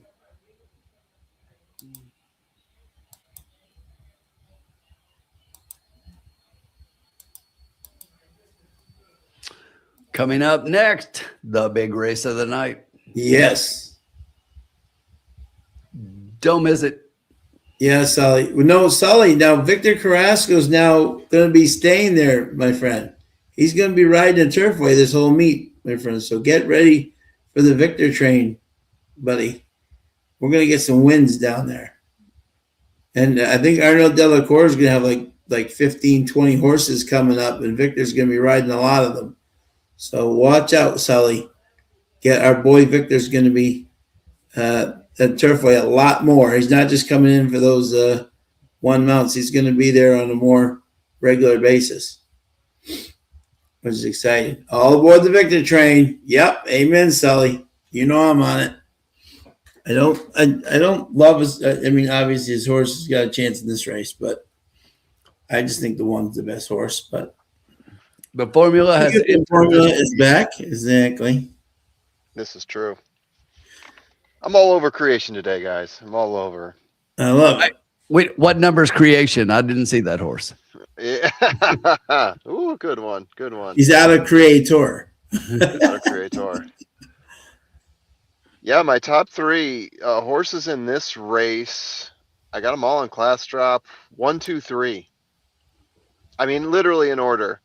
If I'm going to throw value plays at you, so yeah, in order 1, 2, 3. If you're going to drop any of them and you want to start throwing some value, and I'd hold on to the 1 and the 2. My next horse up is the 7, and after that, I would go with the 6. Those are the ones that I think are going to be providing the most value here. The 7 is my top pick. There you go. I like the 7 a lot, actually. The 7 is my top pick. I like the 7, and I'm dumping the 2 because of the Luan factor. Oh, you're going that angle. I get it. I get it. He's riding like shit, if we want to put it bluntly. Yeah. Yeah. I'm mad because he cost me a lot of money in the last race. Damn it, Luan. You should know better. Yeah, I mean, yeah. So interesting things on the 3 too. If you want to hold on to that one instead of the deuce, dirt to all weather, 20.45% for the trainer. That's pretty good. Yeah, no doubt. Yeah, getting some good metrics there. Yeah, I don't blame you. You gotta. They're pretty close, all 3 of them. So you make a choice that you don't like the way a jockey's going mid card. Absolutely. Yeah, if I'm playing this, I'll put together 2 horses between the 1, 2, and 3, focusing on the 1 most likely, and then adding that 6, 7. That's what I like. What are some of the value? I was 7-1, so 7-1. Yeah, I haven't even looked yet to see what the current numbers are on these. Yeah, 12 is an interesting play. Bob. Oh, we got a play in them already, right? Oh, yeah, we do. Yeah. In the 1? Yeah. How about that? Am I gonna have time to get in one more play here? Sure, you can do the next one. The next race is the big race. Yeah. Oh, okay. I meant like getting in a play on this race. I'm gonna do Oh yeah, we do tons of time. You're not even to the gate yet. Okay. I pretty much did kind of what Tim was talking about with the 1 and the 3 and the 7 and the 6. Yeah. I mean, parts of what Tim was talking about, parts of what I was talking about. Yeah. Good luck, Bobby. Jenny Max got an exacta box 8, 9, 12, 13, winning place in the 9, 9, 12. Jenny Mack is doing stuff we are not. That is interesting. Yeah. Usually there's some good crossover, and she's one of the best we have in our comments section. No offense to anyone else. Jenny Mack just hits with frequency. So, interesting. I'm not seeing it on those. Well, yeah, there's some stuff that I see there. Have the outside horses been doing better today? Worse, much worse. Worse. That's what I thought. I Yeah. was just going to challenge that idea. Yeah. And you've got to be inside and you've got to be close to the pace. Yeah. If you're too far back, and that's what Luan's been doing and why I'm dumping him on the 2 here, because in the last race, he was on the best horse by far, and the horse was so far back that couldn't get there. Think Michael Maker's going to have an opinion with him on that? Well, I mean, he was on a maker horse in the last race, and the horse was much the best. Yeah. When he went to he came a little earlier with his move than he has been, but when he got to the top of the stretch, he was outside horses. So he was about 5 wide as they made the turn, and when they finished the turn, he's about 8 wide. Right. Because you just get pushed out, and there's just no way. Yeah. At Turfway, you've got to make your move much before the turn to the stretch, or you've got to wait and bide your time and then try to come between horses. Okay. You cannot go outside at the top of the stretch. Yeah.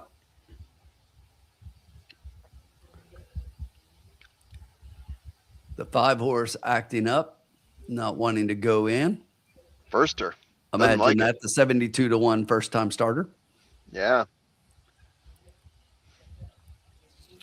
But they got him in. All right, let's see what happens. The horses are moving in pretty quickly.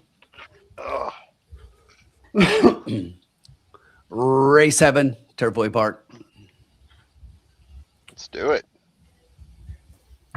13 goes in. And there they go, says Tony Gallo. From the outside, those outside horses show speed, but they're not going to get there. 7. And here comes the 7, Pat's Button. 7-11, Craps. Easy. Up front, 12 horse, hard to get, running in 3rd. Half length back to the 4, push my button down on the inside. Outside that one is the 8 horse, currently running in 5th. But 3 wide is the 13. Everybody else, quarter, 22 and 4, Pat's Button. Oh, we're flying again. About a length over Crystal Frost, 67-1 on Crystal Frost. The 12, hard to get. Also starting to make a move and make up ground. This 11 is game as we head around the stretch. The 11, 67-1 goes in front of Pat's Button. Still with run. Is Pat's Button going to be able to fight back on the inside? I don't know. No. He's not showing it. 11, but from the outside, here comes hard to get the 12 horse. Is this Jenny Mack? The 12, that 67-1 is hanging in there. Jesus. The 12 horse is trying to get to him. He's going to do it. The 12 horse is going to run by. It's close, but it's 12, 11, 13, all the outside horses, and Luan Machado is in Cincinnati. Hold on a second. Look at this, folks. Holy cow. Bob, I think Bob Jackson, are you ready for this? Look at this, folks. 11, 12, 13. Look at that. Did he box it? Did you box it, Bob? Wow. Holy cow. That is the play of the year right there. Ooh, Bob. Right there, my friend. Kudos right there. That's exceptional. Wow. That is amazing. Came after Tim and I having a conversation about how we think the outside horses. The outside sucks, and the 3 outside horses come 1, 2, 3. 11, 12, 13. That is outside as it gets. That is very nice, Bob. That's going to pay a mint. Wow. Who came out on top? So 12, 11? 12, 8-1. The 12-11 exacta. You guys ready for this? Yeah. The 12-11 exacta, 326-1. Wow. Bob, I really hope you picked this. I Oh, really hope you James White boxed came it. close. Sorry, James White came close. Jenny Bob, Mack came close. Bobby, did you box this, or are you on the floor absolutely despondent over? I think Bob just bought Christmas. Bob just bought a lot of Christmas. Holy crap! I feel bad. That is amazing. He got it. He got my Christmas exacta. Look at that. Bravo. That is the play of the year in the cocktail lounge. Giving that trifecta cold. 11, 12, 13. Always. 7-1, over 58 to 1, over That 10 to is 1. You should have played the amazing. try, Bob. The try is going to pay a mint. Wow. Oh my, yeah, the try's gonna pay that's gonna be like 2,000, right? On a Wow. 50 cent. Oh yeah. That's what I'm gonna say. This 2,000. could be the pool. What do you guys have a guess on the try for? 8 Oh over God. 67 over 11.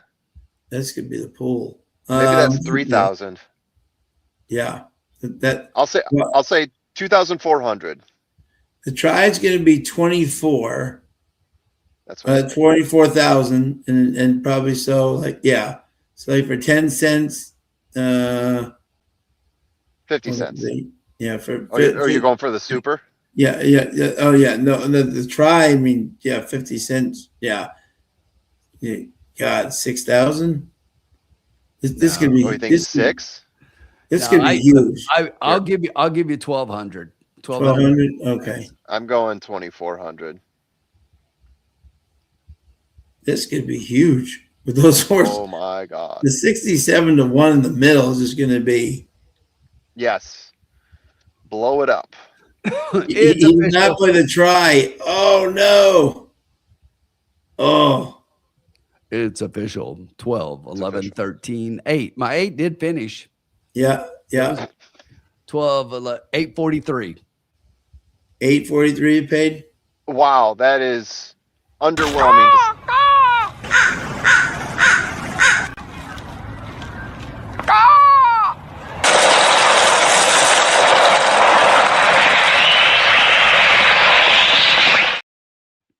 My friend.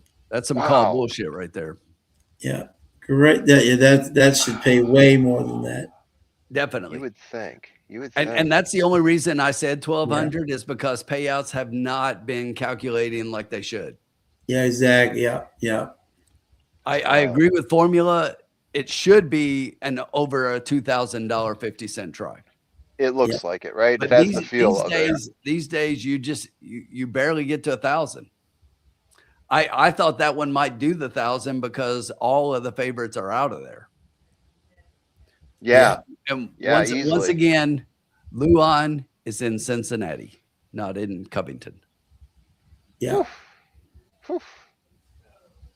But what the hell happened to the one? The one did nothing. At least the 7 gave a run. The 1 was in the back with the 2. That's the thing. When you're back there, you're not going to make up the ground. No, exactly. We're showing the replay. I'm going to watch Luan. He is second to last. It's driving you nuts. I mean, I knew he was on a good horse. I originally had that horse much higher, and I just took it out. And I added, by the way, formula, my third pick was the 8, who finished 4th, who was a real long shot as well. Yeah, the one broke dead last. Graham's horse was. Look at that 10-cent super, 2,700. 27,000 for $1. Yeah, I didn't see the outside horses. I could talk myself into it now, but not at the guys. time. Look right there. Look as they hit the stretch. Where's Luan? That would be dead last. Yeah. And now he's coming. His horse is starting to get run, but it's like, what do you expect? Yeah. His horse in the Derby has ruined him now. The one that always came from way behind. Exactly.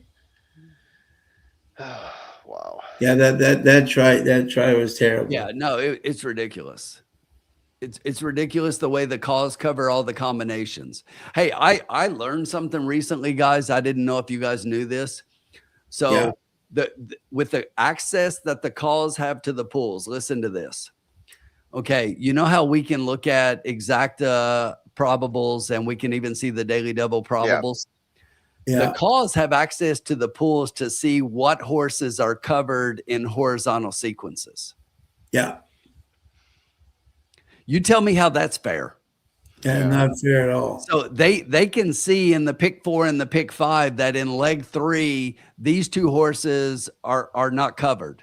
And they cover that stuff. And it's just like that is just an unfair advantage that no one should have. Yeah. Yeah. It's bullshit. It really is. It's unfair advantage. That's what gets me. It's not, it's not the ability for them, to make their big wagers and to get rebates and all of that other stuff. I mean, I don't like that part, but that's not the unfair part. The access to the pools they have is just completely unfair. And I will tell you that I'm convinced, and I've seen multiple instances that show this, I'm convinced that they have access to the pools a few seconds after start. Yeah. Oh, really? Wow. Just long enough to throw extra money on a horse that breaks well or to take money off a horse that doesn't. And we've seen that multiple times recently. Yeah. Here's Mike Ledbetter. What about the next race that's going to run Joe Sharp horse named Rockin' Puckett? Oh, Dan, I had a rant. This wasn't even my rant. That race just got me going. Yeah,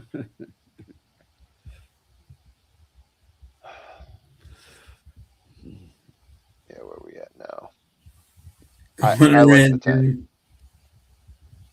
like running rocket on the outside. Tim's got cough fatigue. You could say that. You'd be right.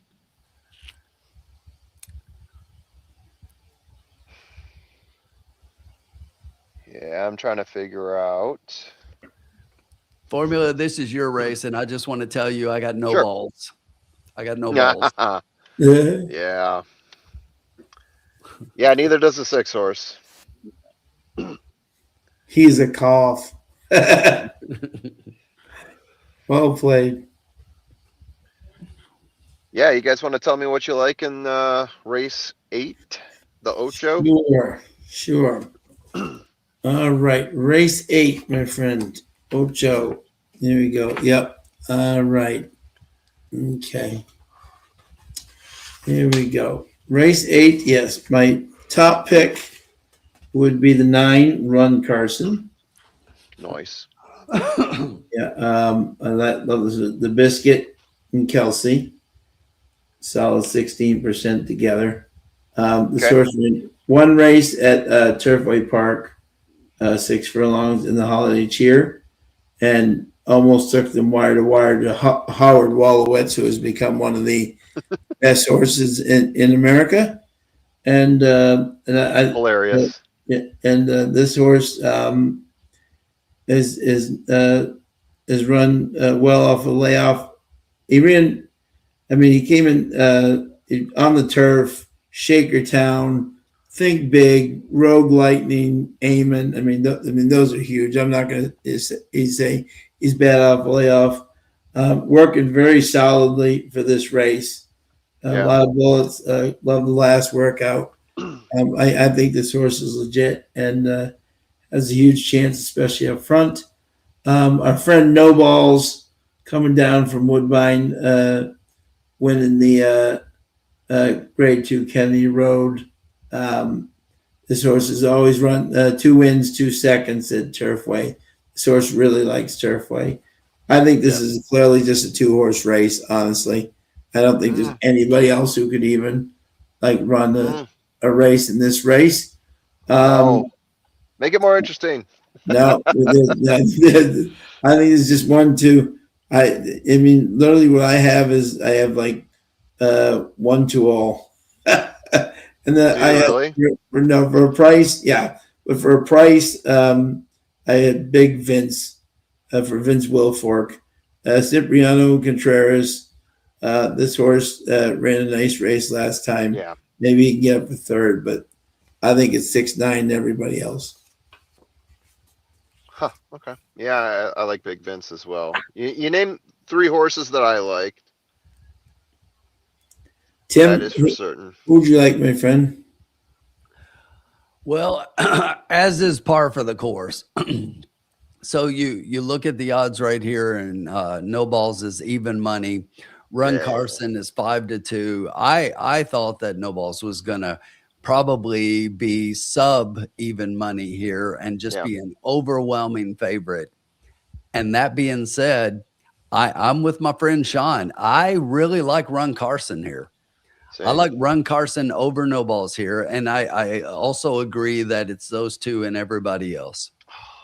But he seems to like this track. I know that No Balls has done well here as well, and he's 11 for 12 on the synthetic. When you look at it, 7 wins and 4 seconds. But yeah, I just like the fact that both of these horses were entered in the Holiday Cheer, which should have run last week, and they're entered in the Holiday Cheer coming up this weekend. They were just cross-entered into this race, and Sean and I talked about it in the first race formula. I just think it's really weird that both of them came out to run in this spot. Yeah, and that is kind of weird. It makes you wonder a little bit whether or not that maybe they're just trying to avoid Howard Wolowitz, who is running in that race this weekend. So so you think they're cross-entered and they're going to scratch out of that and not try to run? Oh yeah, they're here and they're running. Yeah. They're in this race, so they're. I know. I mean, I've seen it before where trainers bring a horse in, almost like a warm up, and then get them ready for the bigger race later on. I thought that's where you were going with that angle. Oh no.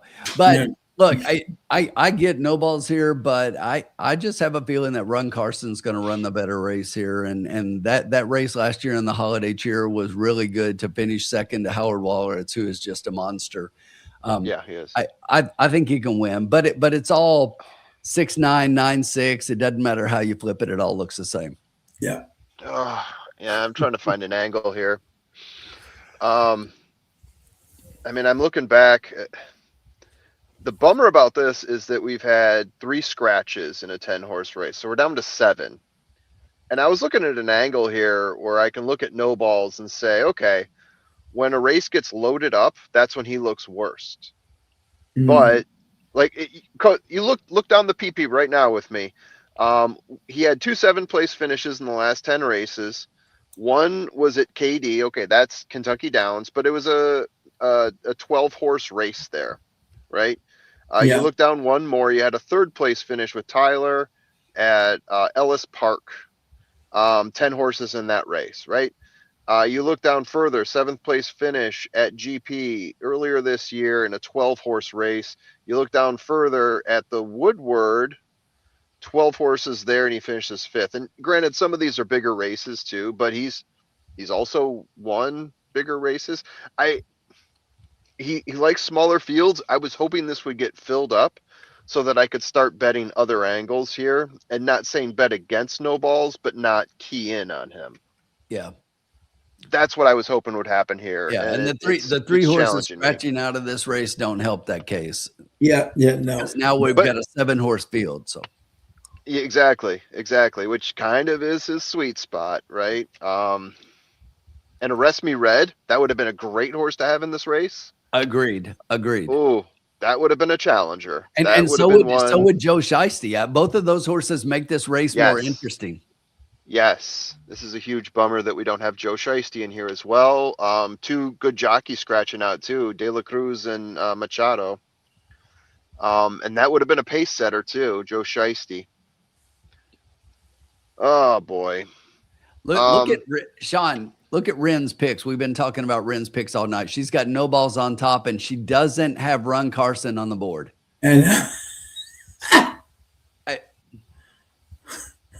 somebody needs to be sent out for drug testing. Yeah, maybe she's got an angle. Yeah, so I want to do something different to maybe take advantage of if something happens and no balls doesn't run the race? Like, is there an angle here where, and I'm not saying leave him off, but just not keying him? You know the angle I'm going with here. And we pretty much talked through all the horses I like. All right. So you got Run Carson. Boom. No balls. Yes. And then the 4 horse, Sean, as you said it, Big Vince, that's my boy. Yeah. I love Big Yeah. Vince here. Yeah. And then someone brought up, hey, how you guys like Running Rocket? That's my other one. So those There are you my go. 4 Okay. horses. Those are my Yeah. 4 horses. I got 2 longs and I got 2 uber chalks. And I'm trying to think, do I want to try to take the angle where Box of the 4. that's what but I want to key someone too, just to save rent here, because what do we got right now? I don't see the ticker. Probably got what, $60 less, 50. Yeah. Nick's got 4 across on the 9 and a 10-cent super, 2, 4, 6, 9, 10. Yeah, it looks like $60 to me. Yeah. I don't want to box all of them. I want to key them, just like I said, to save a little bit here. How much time we got here? I'll tell you what I'm going to do. I'm going to play a trifecta, 6-9 with 6-9 with a single horse, and I think it's the next best horse. Yeah. Step Forward, the number 2. It's Mike Maker. He finally gets a jockey on board he's had 3 horses in the last 3 races. He gets a jockey on board who knows how to position his horse. So he's going to be in there. Yeah, that's an angle too. Yeah. He's had good horses in the last 2 races that have finished off the board. I want to try to beat this with someone who's going to break up that combination of the 6-9 being 1-2. Yeah. Good luck. Yeah, you're right. Anyway, I'm gonna chew on this for a little bit longer here while you guys can read some comments or something like that.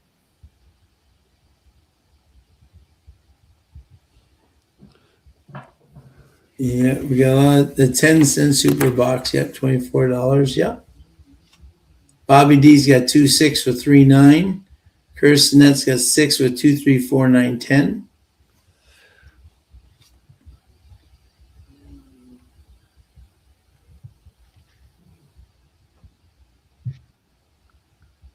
$6,9,692 for how many dollars? Sir Ryder's up. I'm playing a $5 try for a $10 total. 6-9 with 6-9 with 2. Serious. Just punched it in.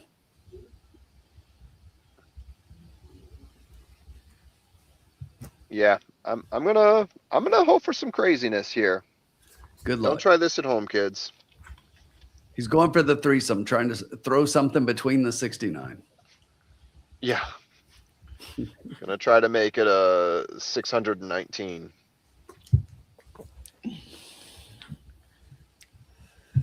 Yeah. Still raining. Yeah, give me a moment here. Snowball's not like the rain. No. Still not raining. an angle. You're fishing. Like You're fishing. Yeah, I wish. Be warmer weather if I was. Go for the Step obvious. Forward. Go for the obvious. No, you play your bet. I'm just. Yeah. I'm just I know. Yeah, I think there might be an angle here. Okay. I'm gonna punch it in. Don't try this at home, kids. Going a little bit crazy here. I'm also because I feel so strongly about my 6-9 with 6-9 with 2. Yeah. I'm also going to play a 6-9 with 6-9 with 2 with all for $1 in the superfecta. It's an $8 wager. Okay. Okay.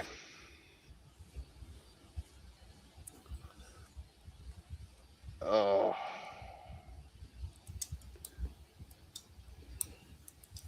All right, guys. All right, You can hit Bob the had the 11, 12, 13. Bob, what are we playing here?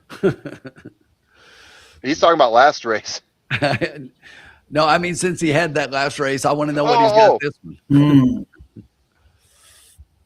All right, go ahead and punch it. Got it.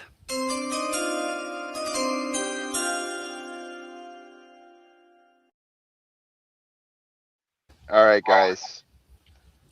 So I'm not leaving the 6 and 9 off. I'm just not keen them. Okay. So there's obviously potential for my top 3 horses are 6, 9, and 4. And I got the 4. I've got good speed figures on the 4. And I really like the 4's last race, and I like how the 4 performs at Turfway. So a very likely combo here is you get the 4 with the 6, 9 in any sort of order, right? But I'm leaving the door open to throw the 4 in there to get the best price possible, which would be squeaking in the 10 in there somewhere as well. Maybe putting the 6 and the 9 on the back burner, catching someone off guard. It is Turfway. Turfway isn't Turfway as much when it's 7 horses and 6 horse fields. Part of the magic of Turfway is the large fields that have a little bit of chaos in them. So there's a little bit less of that here. So I am hoping against hope, but I also kind of got a backdoor. I don't know. I'm not happy about it. I'm kind of forcing it a little bit, right? You guys know what is obvious. The 6 and the 9 are obvious. It's just not sexy to me. I'm trying to go for sexy. I want sexy back. Come on, guys. I think this exact is amazing. You know? You think the exact is amazing? What is the exacta? Last time I looked, it was like $6. If for $1, but I'm saying $12 for those 2 horses. I'm saying, you know, that's amazing. This is my opinion. Yeah, I know. Yeah, but the crazy thing is the 6, 9 is 6 to 1. The 9, 6 is 12 to 1. Yeah, so you could box it and go for either one. Yeah, that would be the smart play, but I'm playing with funny money, so I went with the dumb play. Yeah, $6 versus $12. So that's interesting. Yeah, I'm not playing it like I would a Cinnaboya. This were Cinnaboya. If this were even Woodbine in the right type of race, I would go with the safe play. But I've just got the taste of Turfway in my mouth. Someone clip that. Yeah. You know, wherever Shotty is, she's got this exact a big time. 6996. Shotty is loving it. Loving it. Oy, oy, oy. Yeah, so we'll see what happens. I mean, I could win and it could be the worst bet. Or I could surprise some people. Yeah, we'll see.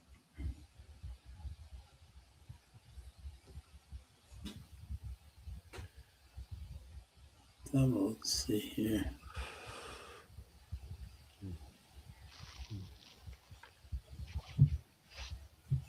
Heading towards the post. All right.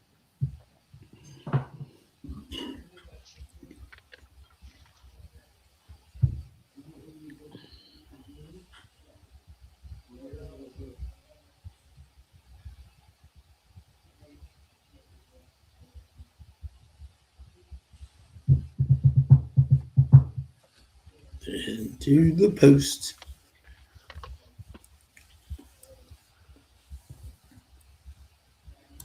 Tim, I do like your trifecta 692.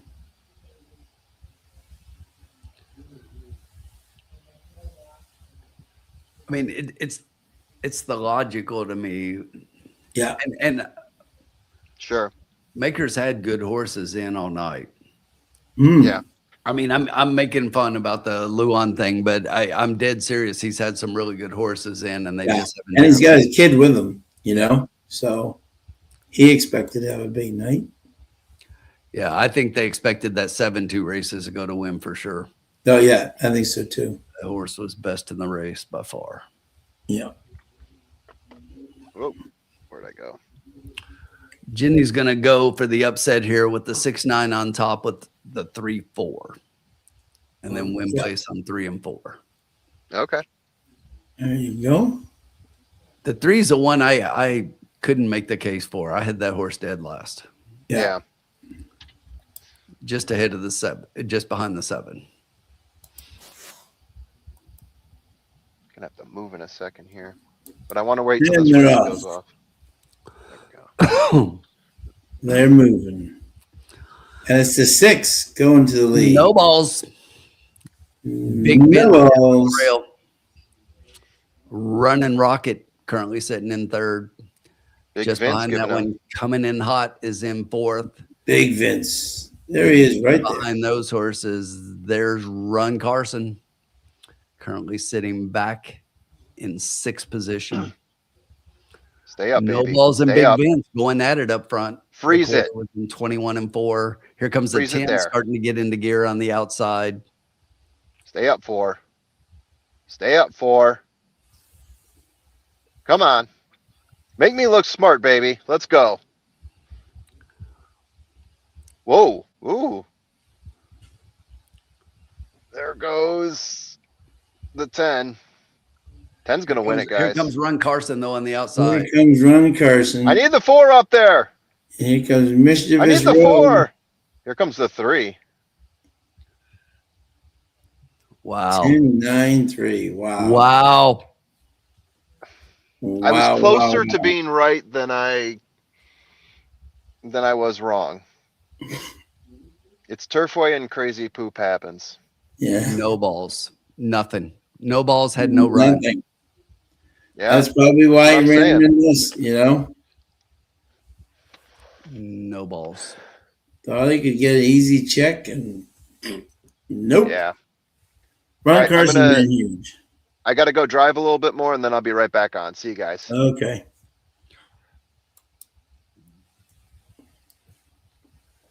Craziness.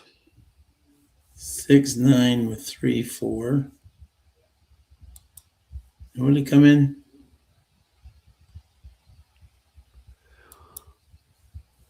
Oh, Jenny, your 3 was gaining there. 10-9-3. Oh.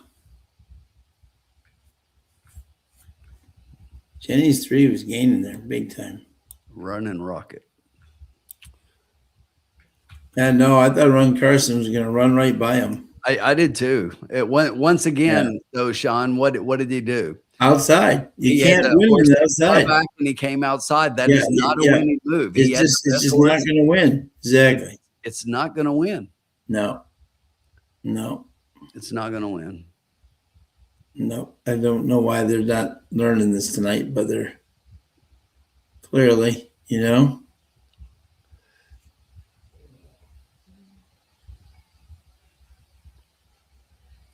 Craziness. That interesting. They found a suspect in New Hampshire for our things up here. Hope this is the right one this time. Yeah, for sure. Hit the pick 6 and the 9. Jenny almost had it. Yeah, wow. 10 one, did he? Oh. And 6 to oh, so close, Todd.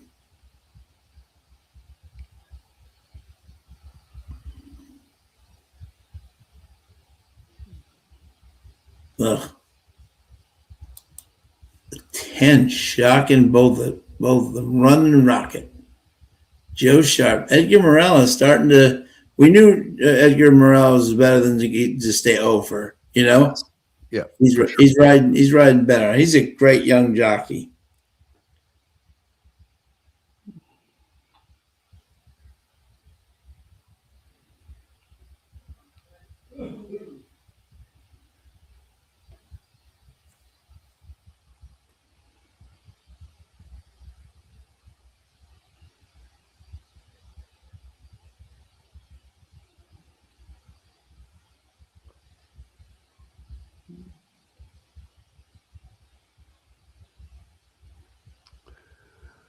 We'll run it back though, Sean. We're ready.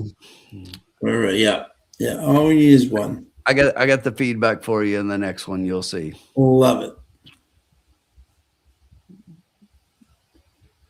Love it, love it, love it. All right. What did that trifecta pay?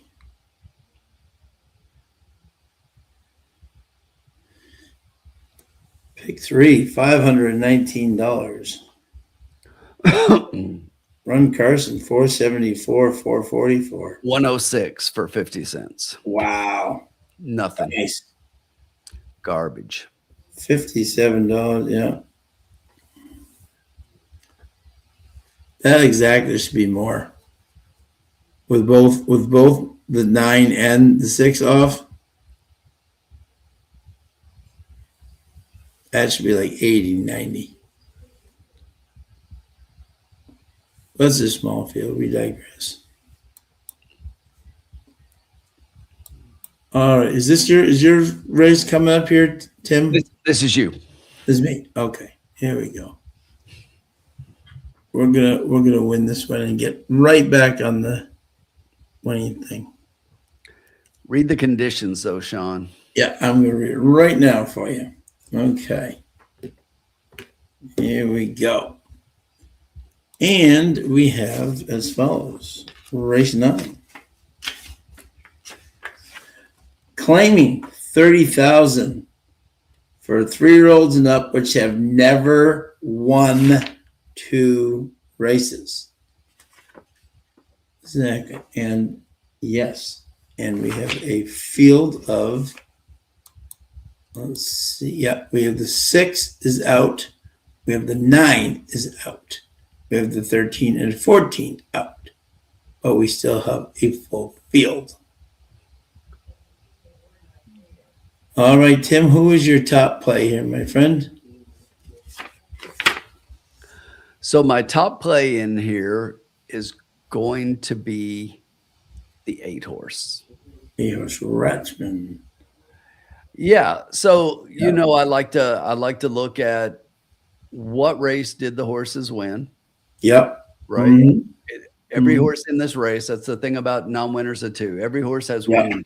So who's got the best win? Yeah. And to me, it's the 1. And here's why.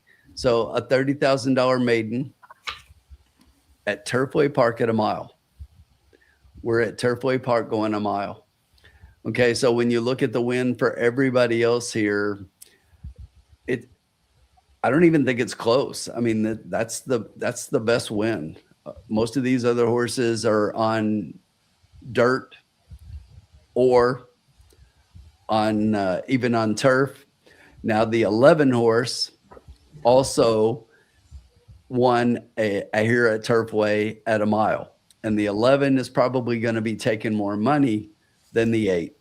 But what's the difference, Sean? Running style. The 11 wants to be further back.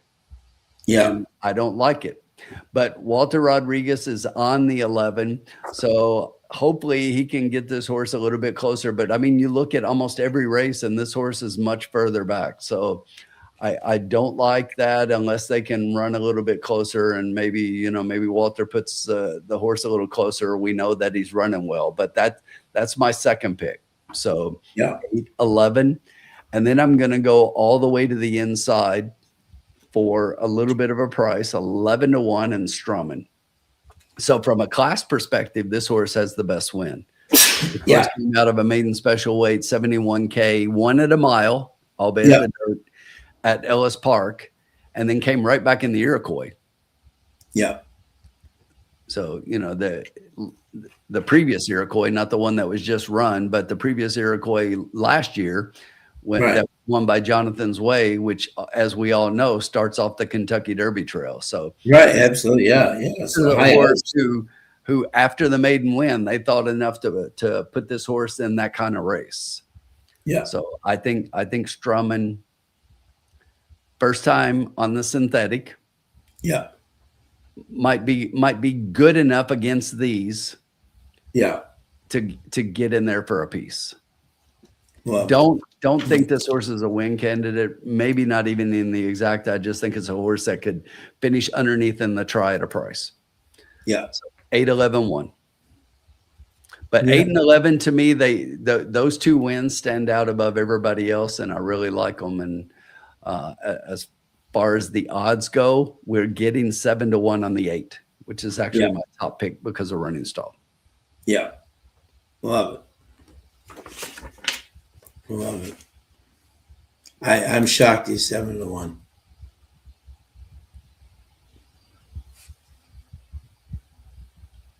And let's see who I don't even have any picks up for Turfway.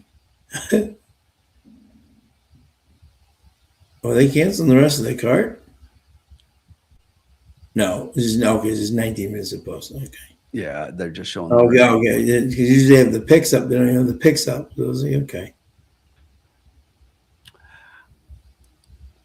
And it's warm though, right? Like relatively, is it? Yes, okay.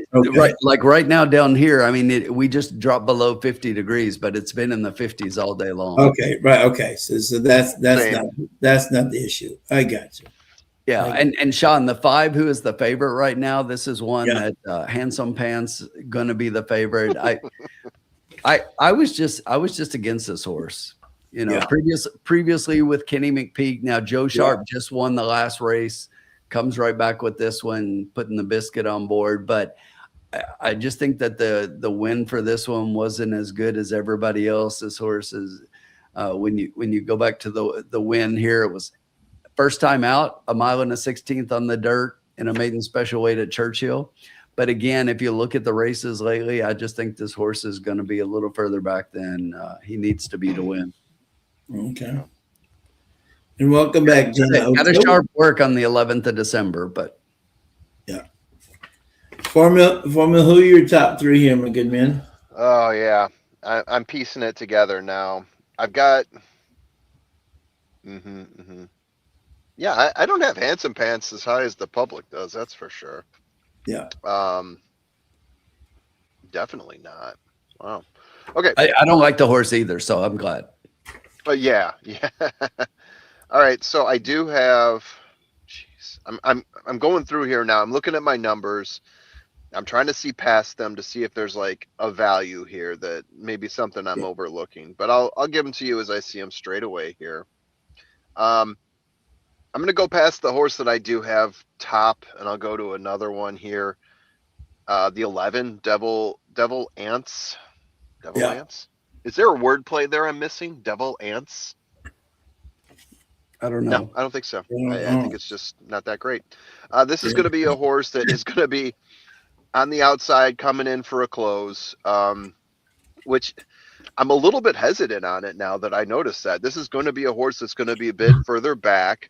Yep. Has been successful at this in the past. It worries me though, because we're not even going 8.5 anymore. And we've seen horses sitting way back not be successful. So I might even change up on that. I like the win because this is a non-winner, so 2. I rated it as a high win, but I put the horse second because of running style and the post position. Yeah. I'm trying to take all that in consideration, see if I can find another horse here. And yeah, I think maybe I'll go with a horse that's going to be a little bit further up, and that's the 7 horse, BB Prince. So my speed figures on this horse are tops. Got a good closing number on the horse, which, you know, as we talked about, maybe not great closing day, but going to be a little bit more forwardly placed. Was beaten favorite last time out. My speed figures are super high on this horse. Yeah, I'm surprised I didn't have this horse higher to begin with. Yeah, very surprised. So I'll give you the 7. Based on what we're seeing, 8 furlongs, the 8 horse, Rockman. That's going to be your pick. That's your top pick. It's going to be the pace setter. If I'm going purely off of pace and thinking that pace makes the race today, get up to the front. You got Dylan. I see an inroad path here. His only win is going gate to wire. 6 times in the money in 10 races too, which is nice and sexy. And 3 times out of 3 in the exact at Turfway. Right. So I think that's a horse you have to include. Whew. And again, I'm looking purely for horses that are pacey and can get you there. How about for a price, the 4-horse Michael's Cove? That's a horse that's going to be a little bit more forwardly placed, most likely. He's been back and forth, but I'm expecting this horse to be closer to the pace. I think it's a fairly classy horse compared to the rest of the field here. Last class value coming out of 82,000, and we're talking about a 39,000 claimer here. Got a few horses that are like that, but I think he's got the most class coming out of the last race. Yeah, last 5 pace tendencies average out to being just off the pace, which is about 2 lengths off. Only 3 races. Interesting. Gate to wire win in the 1 race there. So is this horse coming out of no, not going from maiden to non-maiden. So he's had another race in between, it looks like, unless I'm reading that wrong. 3 race improvement, opened up at 15-1. So I've given you 7, 8, 4. Yeah, where do I go next? I'll go to the 2-horse now. This is a horse I had rated highly. I don't like that he's coming out of a maiden race. I do like the jockey and trainer combination here, 43% overall. Last race, I believe last race was a win for him, getting out of the maidens here, and rated pretty nicely for me. And at this point, I think it's a good add-in. Switching surfaces, the trainer's pretty good at the surface, although in not as many runs. Anyway, I'm rambling a bit. So in order, I'll give you 7, 8, 4, 2. And it's going off of my order and purely just sort of reading my my figures here and trying to guess on pace, because I think that's a better strategy at this point in the game. 7, 8, 4, 2. What did you have, Tim? Wow, so you dropped the 11 completely out then? Yes, because I'm looking at 8 furlongs and a horse that's going to be starting in the back. I have this horse starting as far back as you get. 9 lengths, 10 lengths off. That's where I'm guessing he's going to be. So, is he going to be able to close knowing what we've seen? I know he's a great horse, but if this were more of a closing day, or if this were the 8, problem 8.5. today with closing has been for the win. We've seen horses finish 2nd and 3rd. Yeah. I'll go with what I said, and I'm going to back off of the 11 a little bit here, based on how far back he's going to be. Who's the jockey here? Wally Red. Top jockey right now. I mean, you know where I stand in terms of where I'm ranking the value. So I do have the 11 high. I'm just taking a look at other circumstances. Right. Yeah. And you're right. Wally's on fire as much as you can be on fire, and super consistent at Turfway. He's got off to as about a hot of a start as you can. Yeah, so far he's crushing them. Crushing. I mean, Shohei Ohtani crushing. Yeah. For Turfway, but still. Yeah. Yeah, I get if you want to add in the 11. I'm just trying to sneak past him. Yeah. Leave out Walter Rodriguez at your own risk. I agree, Dan. And I don't get the 5. I guess it's Joe Sharp. It's the biscuit. But my numbers on the 5 are, and maybe the BreezeNet Equibase speed figures are better than mine, but I don't see the thrill on the 5. No, I'm with you. Okay, I'm I'm not crazy.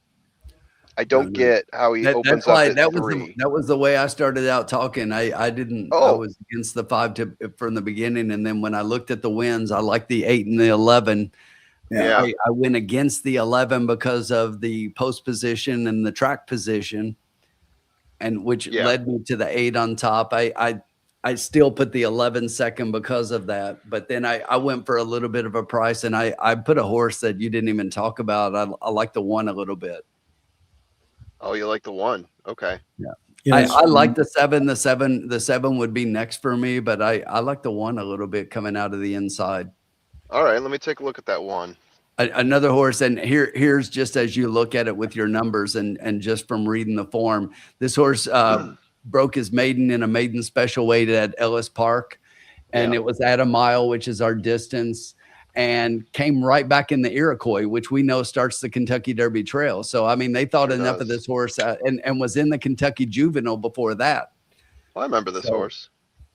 Yeah. So you remember, I remember strumming as well. And it's just like, but yeah, this horse has definitely gone the other way. But now in a race like this, I think you got to look and say that the horse may be good enough to finish third. Yeah. Maybe. And that was my point. Maybe. Yeah. Who's got this race? Me. Sean. Sean's got a lot to think about here. Holy cow. 7-11 is the lowest exacta right now? Really?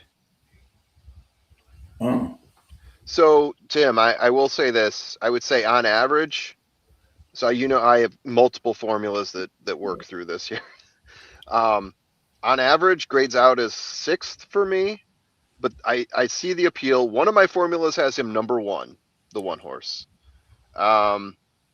What else do I got here? I've got him as number 1 in the slop rank. I've got him as stretch plus, which means my metrics for taking a look at closing and stretch and whatnot. I've got a couple different ways to look at it, and he's good in both. Got him on a class drop. The earnings per race and the earnings at the distance are well above everybody aside from the 11. The 11 has better earnings at the distance. But yeah, I more or less have a lot to like about him, except if I look at the last 5 pace tendencies, he's 7.5 lengths back. Yeah, it's strictly a third place play from a class perspective. That's all it is. It's a class. And the play. value is outstanding. Yeah, it's a class. You're getting 9-1, opened it. Yeah, I get it. I'm trying to figure out if I would use the 1 or the 2 here now. You're talking me in the 1, and I get that. Yeah. You've got the 2 top of your chart. I do. Mm. If I went with a different formula, I'd have the 1 though. But yeah, you're right. I do have the 2 tops. And now the lowest exacta, as Dan just pointed out, is the 8-5. So my 8 on top now. Yeah. With that stupid 5 horse. If that 5 ends up winning, I'm just gonna eat a piece of paper or something. I don't know. Like we want money. What's Mike trying to offer us here? He said, "Hope we want money." So what are you offering us, Mike? Yeah. Yeah. All right. Let me take a look at this in further deets. Yeah. Let's see. Okay. So this is the first time on all weather for both of these horses. Turf to all weather, 60% in 5 starts. Dirt to all weather. I think it's pretty 8%. amazing though that the lowest exacta, which is the 8-5, lowest 21-1. 21-1. Mike, that's past tense. You come in offering money now. I mean, you got to talk about what's coming up next. But you did. We talked about that. Yeah. Yeah. Yeah. The Shizza can't win a race. And he won earlier, didn't he? He won 1. Yes. Yeah, I was gonna say, yeah. The biscuit. We got 6 minutes to the post. And they're headed out in the downpour. Yeah, heading out in the downpour. Okay. Yeah, the biscuit won race 3. Yeah. There we go. Look at that rain, huh? Jesus. That was snow, that'd be like 1.5 feet.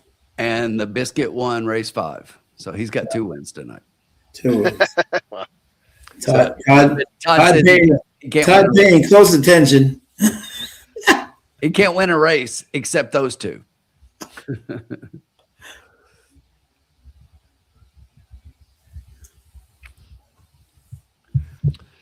Okay. And he should have won the last race, but he had Run Carson in the wrong position. Yeah. Uncle Sully, 8 with 1, 2, 5, 7, 11. That'll pay if you get it.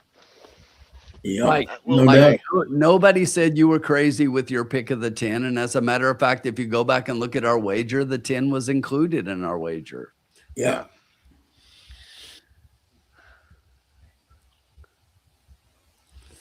Okay. Yeah, it's pouring here right now, Mike, and I'm in the Louisville area, and there's a line of rain that stretches south of us, and Turfway is getting the same one, and we're all just getting hammered with rain right now. Whew. 4 minutes to post. How you feeling there, Sean? I got my bet. Ooh. Should we hit buttons? This is one of my.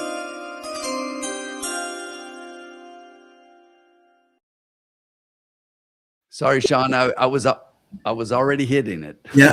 This is my long shot of the day. What do we got? We got 50. What do we got left? We got 2 races and $50. So bet what you want. Okay, yeah. There we go. We have 36 left, but we're gonna have a lot more after this done. We're going 5 across in the 2 with my boy Victor Carrasco. Ooh. I love when Horatio DePaz, who took this horse over from Correas, brings horses onto the synthetic. He doesn't do it often, but when he does, he comes to win. And I love those odds. I think, Go ahead. I'm sorry. Yeah, I think we can get, I think his price is very good. I think if Victor can just get a dream trip up the rail, keep him in the middle, don't go on the outside, and then I think this horse can pick up the pieces here. Horatio is so good on bringing horses from turf to synthetic. And you know how I feel about the shippers going turf to synthetic from horseshoe. Yeah. I always like them. Yeah, I think this horse is ultra live. That horse is also the top of Formula's chart. Yeah, it is. Yeah. It is. Yeah, I think this horse is ultra live. All right. Yeah, I didn't like him coming off of a maiden and jumping into something like this right away, but I like your enthusiasm, Sean. Yeah, and like Horatio went out there. Yeah, I've won so much money with Horatio going to this move. Yeah. I mean, that doesn't mean this horse. The way the exactas look, maybe you just need to go 2 all exacta. Yeah. Yeah, right. Can you imagine? Huge pools. Huge pools. This race is wide open. It is. The 5 is still your 3-1 favorite, and I don't like the 5 at all. Yeah, I don't get it. I'm glad I'm not the only one who walks into this not getting the 5. I mean, the public gets the 5. Okay, anyone out there in comment land who thinks that Tim and I are crazy for doubting the 5? Give us your angles. I think they're doing A, Joe Sharp is on fire. Yes. And B, the fact that the workouts are pretty strong. I'll just say that his workouts are strong, so I think they're looking at his workouts too. Yeah. I think that's playing into the liking factor. I'm saying, and he and Adam have very good success together. So they do. Yeah. The lowest exacta continues to be the 8-5. Yeah. And the 8 could definitely steal this one for sure. It's 7-2. You could wire it. Yeah, could wire it. Yep. He's done it before. Yeah. At Turfway. By 12 lengths. Exactly. At a mile. That's what I'm counting on. Yeah.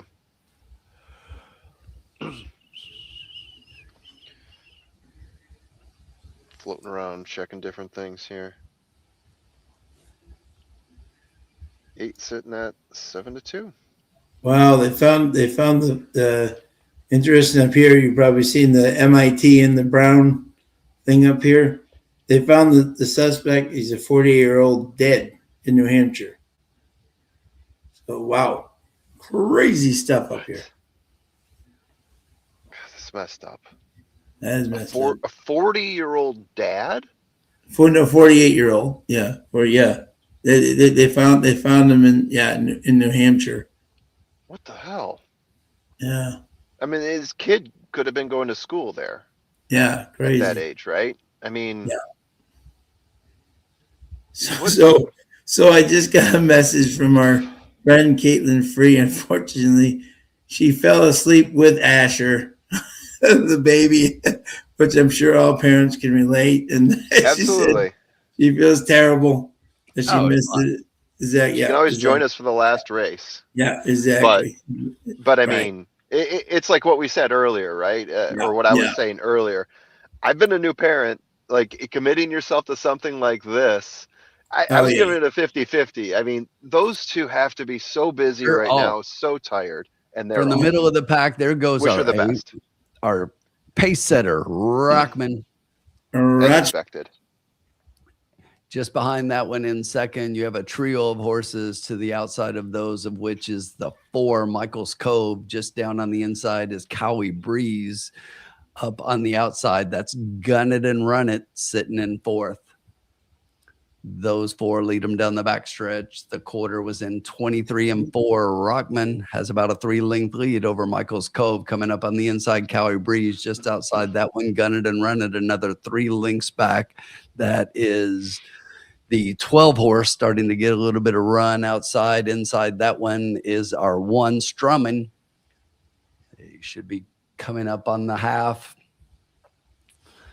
And at 48 flat, Rockman's still pretty comfortable. Michael's Cove comes up on the hindquarters in second. Still Cowie Breeze down on the inside and Gun It and Run It on the outside. The 12's moving to run in between those. Come on, Victor. Again, as we head to the top of the stretch, and there they are. Rockman's still there. Come on, Victor. Keep it running. Whoa. Come on, Victor. Come on, Vic. Wide. Come on, Victor. Come on, you horse. Come on, Victor. Come on. Come on, Victor. Keep going, Vic. Come on, one final finish. I need that 7 to get up there for my trifecta, please. Oh, just missed. What was it? I lost my feet. 825. 825. Oh. Got it. Did you? I got the try. Yeah. Did the 2 beat you had the 5 in there? 9? Yes, I put the 5 underneath. No, it's 825. I'm not crazy. I was gonna say, yeah. Yeah, no, 825. Okay. Yeah. Yeah. I had 7 with. Well, anyway, I didn't hit it. Oh, knew that 2 was going to be live. Yeah. You have to. I had the 2 for a win. That's a good 2. Yeah. Oh, I had 10 across on him. Oh.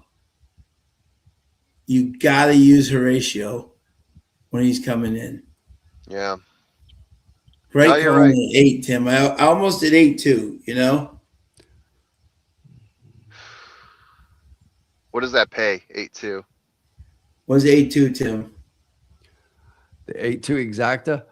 Yeah. So the exacta for 8-2 is 106 to 1. And but wait, I've got a $2 try. Yeah. Oh, nice. Yeah. I have the exacta myself, but I just wanted to play the 2, you know? Oh my God. Oh.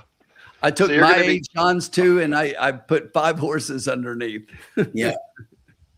So you're going to be getting, let's do the trifecta game on this. At 50 cents, I think that's going to pay, you got 2 to 1 underneath.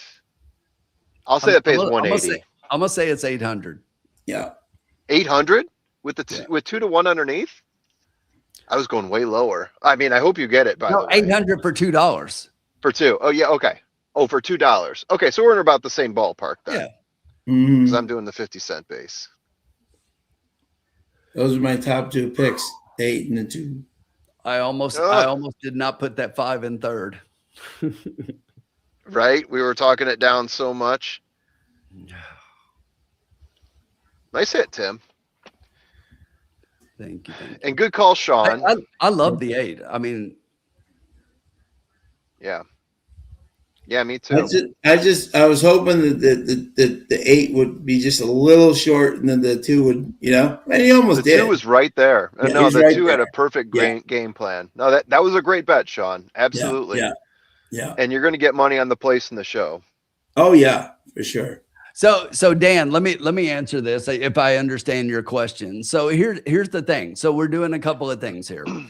One is that we're playing within a budget, and we're trying to keep it to that $100 for 10 races, and that's $10 a race. I mean, that's hard to do, and to be able to spread and make multiple bets, unless you're like up really big, and then you have to look at the fact of the way that we do this and the way we do the lounge bet, to where we each give our input, and then we try to do a consolidated bet as to what we think is the best one. I play the consolidated bets, but I'm also going to play my own bets. I'm going to play what I think is going to come in, just like when I had the exacta earlier tonight. So, yeah, I'm never, just like we tell you guys, don't let us influence your picks and change your picks. I'm never going to change my picks based on what these guys say. That doesn't mean I won't play their pick as well, because I do. I play the lounge pick and I play my pick. Yeah. Sometimes they're the same. Sometimes they're not.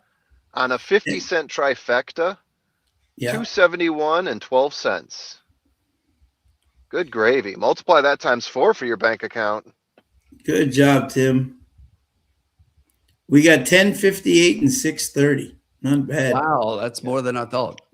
Yeah, me too. I was expecting it to maybe touch 200, but almost touched 3. Welcome to Turfway. Nice. Great job, Tim. Yeah, I mean it's part of our game. Like Tim. Now, would you have had it, Tim, if it was 2-8 or no? No. Okay. No, I didn't. I keyed my 8 on top. Yeah. Smart man. No, if the 2 had won, I was in trouble. That's why I was worried when you were yelling for the 2. I was like, because I lost my feed, and I was like, oh, okay, yeah.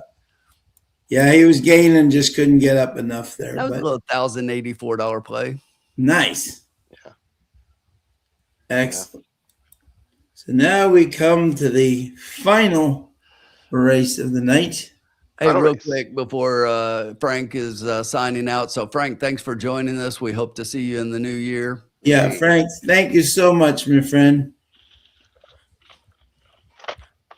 All the best to you in 2026, my friend. I think even if you look at the 8, I mean, I was really bullish on the 8 as far as having the best win and everything. Yeah. $9 to win for that horse even is a really good play.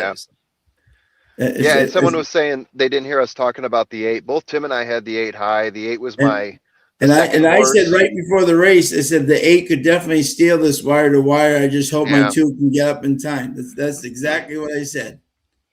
Yeah. I mean, I definitely I understand if people are like, oh, you guys are talking about a lot of horses here. We do try to rank them and whatnot and go in a specific order and then give you what our official bet is based on I played 8-2 with 1-5-7-11. Yeah. By the way, Sean, you played Win Play Show. The place paid $10.58 on a $2, and the show paid $6.30 on $2. Those are pretty good payouts, even though you didn't get the win. Yeah. Very nicely done. I've got to put that in the bankroll here real quick. Yeah. Get our accounts legit. And yes, I remember to put on my festive hat now. This is I love it. See, there you go. 2016 Cubs World Series festive hat. Call this. Call this. That's right. Okay. The last race of the cocktail lounge for 2026 is coming up. Right. Here we go. Oh. My steal of a pick is getting bet down early. Damn it. There you go. Okay. Ooh. Okay. Bernard, we're doing Turfway, my friend. Yeah, we are Turfway Park. Yes, here we go. Turfway Park, 1 mile, maiden 15,000 for maiden 2-year-olds. Claiming price 15,000 for a mile. Whew. Okay, and whose race is this now? This would appear to be Tim's. Tim's. Okay, so formula. Who are your top three, my good man? Yes, yeah. So there's a horse. There's a horse that I was really hoping wouldn't get bet down here, and so far he has been getting bet down, and that is the 3-horse. Go Chicago. Essentially my home city. That's yeah. There you go. Yeah, jockey trainer win rate, very solid. You're getting Larry Ravelli, Rafael Manuel Hernandez. This is out of Nick's Go, which I believe is going to be an outstanding sire. We saw him race at Turfway yesterday, or we saw a race with a long shot 8-horse that I actually bet to win. He came in second place, but he went off at like 20-1. And I'm thinking, there you go. There's your future sire. So this is a very interesting race if you start looking at pace.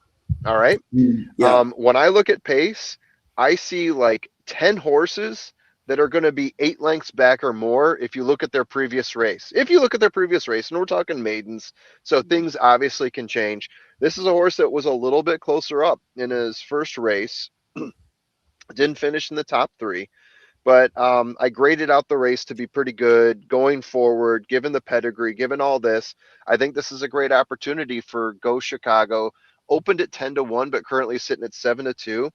Let's keep that a little secret, everyone, because I don't want to see that one get out. The next one, the most forwardly placed horse based on 3 races, a horse that's been sitting just off the pace, a horse that is classing down, is the 4-horse Go Jack Go. This is best jockey trainer sire combo of the bunch. This is another Nick's Go. Rodolphe Brissett, Luan Machado. This is a horse that should be forwardly placed. So Luan, don't play games with him. Just take him out there, let the horse get up to the front and do his thing. We're only talking about 8 furlongs here. I think the horse can hold on and maintain. The 7-horse is up next at 5-1, Elise Clayton. You know what? Am I going to bounce around here? I feel like bouncing. Forget I said the 7. I'm going to move around. Yes, I'm going to the 11 next. This is another horse that was a little bit more forwardly placed.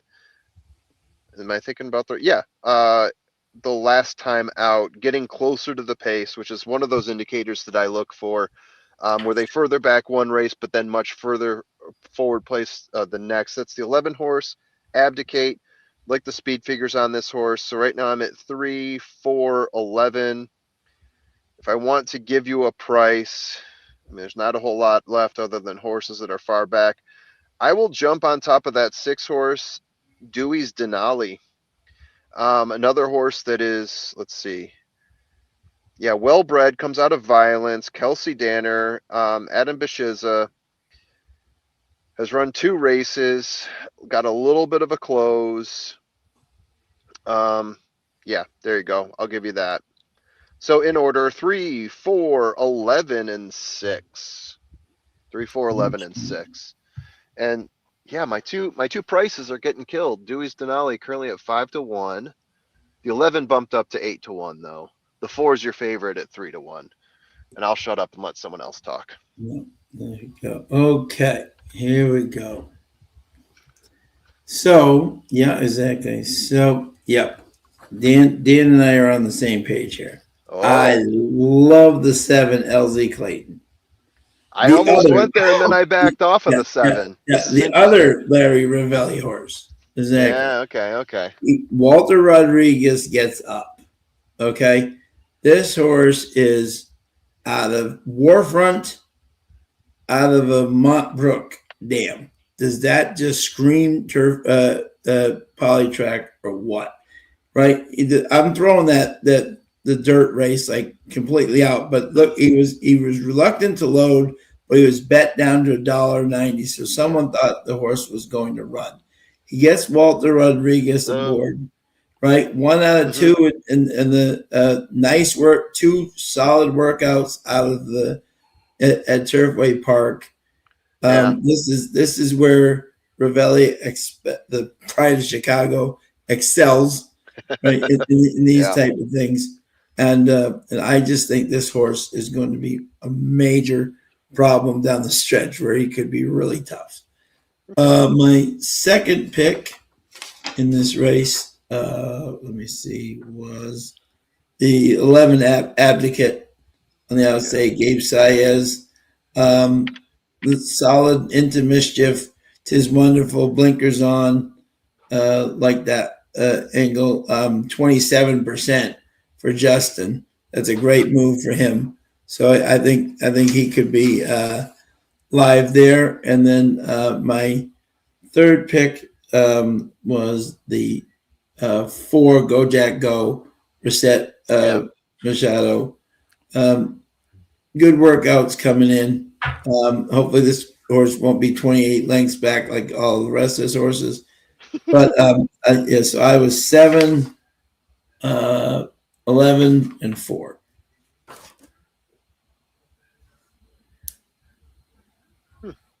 Just realized there's an Asmussen horse in this race. Okay. Yep. Ridden by Pietro. Ridden by Pietro. Also, previous race, further back. Yeah. What does Tim do with all this knowledge? Well, as is par for the course, Sean and I are pretty darn close. And we do both have the same top pick. The 7 LZ Clayton is my top pick. Larry Ravelli getting the top jockey here. It's just makes a lot of sense to me. The works here at Turfway since coming in have been pretty good. So maiden special weight at Fairmount Park, I'm not even going to look at that. I'm just looking at the fact that you've got a decent horse by the factor coming in here, being trained, and by a great trainer who's on fire, being ridden by the top jockey right now who's on fire. And I'm not going to take this one off my ticket for sure. All right. The only difference in our ticket, though, Sean, is I've got your next 2 swapped. I've got the 4 Go Jack Go as my second pick. This one obviously started in Ellis, went to Churchill, and went to Keeneland, has run against much better. Starting in the maiden special weights, now went down to 30,000 at Keeneland, now down to 15,000 here. But here's the thing, been off since October, but look at the works. Really solid pattern of works dating back to November. Bullet. Yeah. And that 22 November bullet is sharp. And then they follow that up by a couple of nice maintenance works, and this horse is ready to go. Could even be the top pick, but I like the 7 a little bit better. And then my third pick was the 11 from the outside, Gabe Saez. I like the blinkers on. This one hit my blinkers on angle. Blinkers on, 27%. Yeah. $11.77 ROI for every $2 if you bet every one of the 7 horses that he's had. So yeah, I just think blinkers angle with this one. You've seen a little bit of something from this horse, especially 2 back at a mile. Coming in from what? That would be the turf at Indiana. So here we go. Horseshoe again, the turf to synthetic. And if you're looking at speed figures, those speed figures are best in the race. So the speed figures in both of those last 2 races, best last race speed figure, and those 2 are best overall for the entire field. I have to give Ren tremendous credit tonight. The morning line is 4, 14, 11, 7. She is 3, 1, 10, 6. She has been consistently different. Bucking the trend. Yeah, bucking the trend. All I need is 1. That's right. But yeah, I'm with you on that. I like those horses a lot. Formula, you'll like this though. Yeah. My 4th pick, I like Go Chicago. The other Larry Ravelli getting Rafi up. Yeah. Got it. All right, guys. I am unfortunately going to have to bounce out. I trust you have all the information to make an awesome pick here. We do. Yep. I'm going to have to bounce out in a second here. So I'm just going to say to everyone in the chat, happy holidays, Merry Christmas, Happy New Year, Happy Hanukkah, whatever you celebrate. Have a Yep. Festivus for the rest of us. Do it with love, and we'll see you guys in the new year.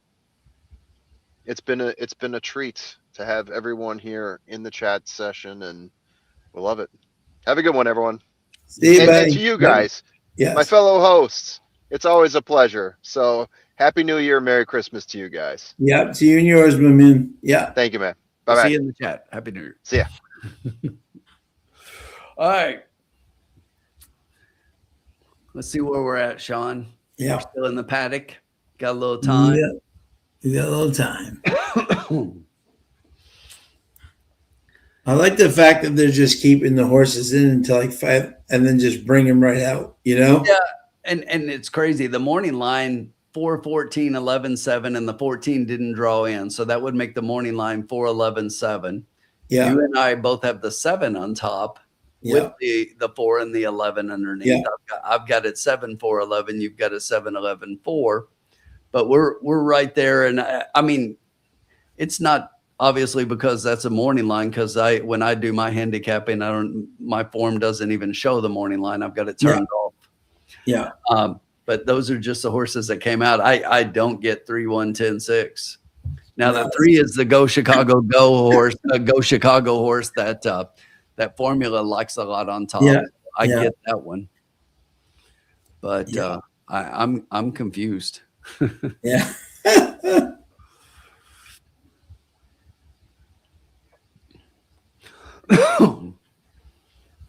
Yeah, Dan, I can't get to the 1 in any shape or form. Yeah, no, I can't. I would have 5 or 6 horses before that one. Yeah. Yeah. No, thank you.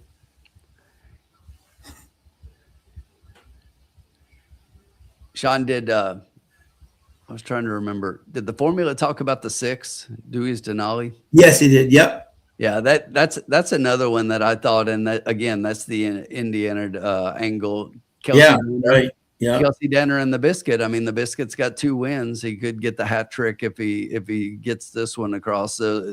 Started in a maiden special weight on the turf, dropped to a 40,000. The races don't look great, but when you look across the board, that's every horse in here. So you got to kind of look through the numbers other than, track position and where they finished. The speed figures going from a 25 to a 38 would put this horse second in the field. Yeah. Yeah. Everyone say hello to Uncle Sully's daughter, Josephine. Hello. Hi, Josephine. Thanks for joining us tonight. Yeah, Kelsey Denner horses they're live. Yeah. More underneath so far, but definitely. But they're definitely they're getting checks. Yeah. $105,000 purchase. Yeah. For this 2-year-old son of violence.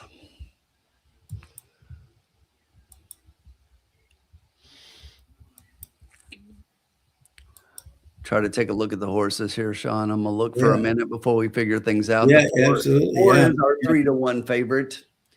Yeah. Not really surprised by that. No.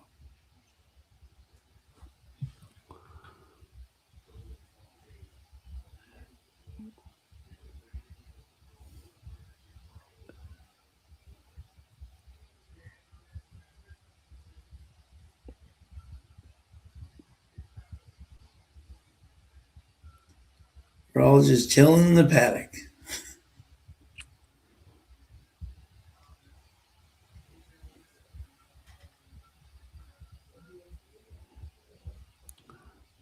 I feel bad that I didn't have that last race because I know I would have had that try for the group. Oh yeah, no doubt. Yeah. It always seems like we're always hitting on our own bets in the background, because it's not our race to bet. And Josephine is with the formula on the 3 this race. all right, Sean, we need to do this to see if we can get things going here. We're in the paddock right now. Riders up! It's riders up for the last time. Let's see if we can get some riders up luck like we had in the last race. Uncle Sully, did you block J-Mac? She's wondering if you blocked her. Sully, just do like me. I don't have her blocked. Just mute her, and that way you don't. No, I'm kidding, Judy. I'm just kidding. And it's still raining buckets.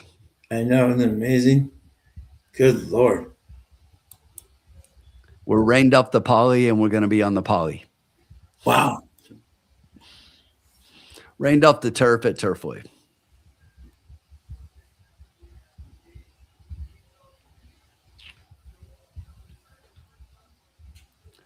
And the 7 is 7-1, Sean.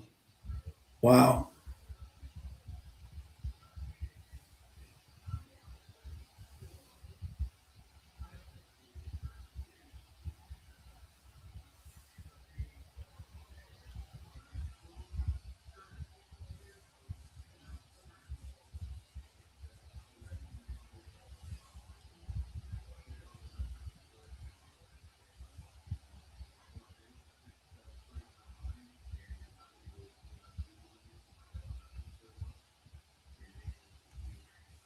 Check and see what's going on here, huh?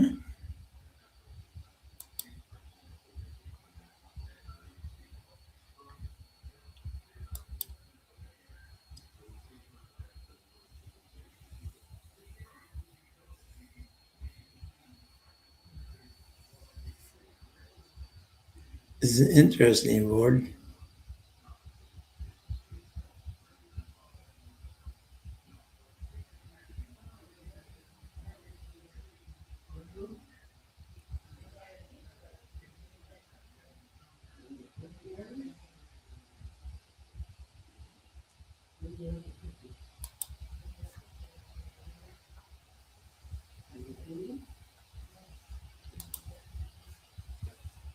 Mr. Miller, remember that name.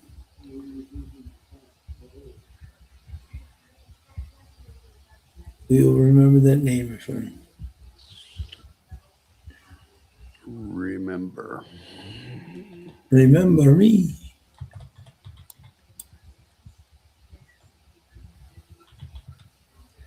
Three minutes till. Post. Get your wagers in. Do not get shut out. Okay.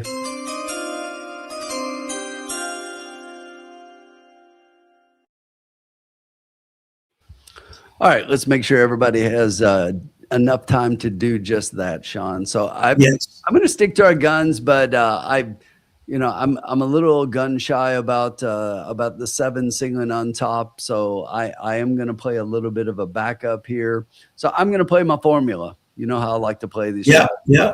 So I'm going to do a $2 try. I'm playing 4-7 with 4-7, and I'm going to play it with 3, 5, 6, 8, 11. That's a $20 wager. Looks a lot like last races.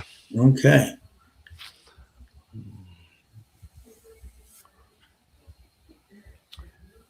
Except I didn't double up top. It's just straight, and then a bunch.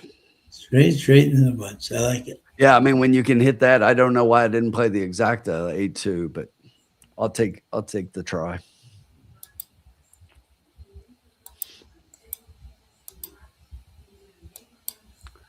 All right, we're gonna finish it off here, Sean. I like it.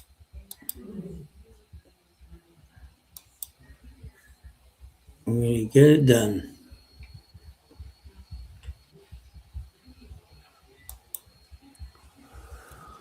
Bring it home. Bring home the bacon. For the people. Yeah. Bob's going 4, 9, 11. I didn't have a 9 anywhere. 49-1. Bob just throwing in that big one. He done got his Christmas exacta. Yeah, he's all set. He's like, I'm going. Time. Yeah. Bob's like, I'm playing with their money. Absolutely. I'm going big.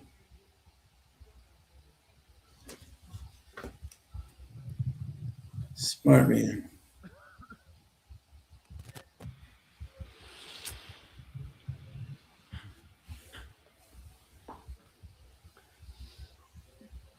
Dan's Dan's alive to the 7 in the double, like 7-10 for best. I did not have the 10.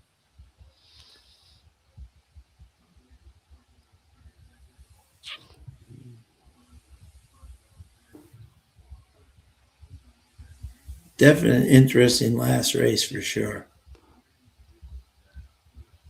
Dan's making me add the 10 as an additional horse underneath for my personal wager. I'm sticking with my 4-7 though. Could happen. Could happen.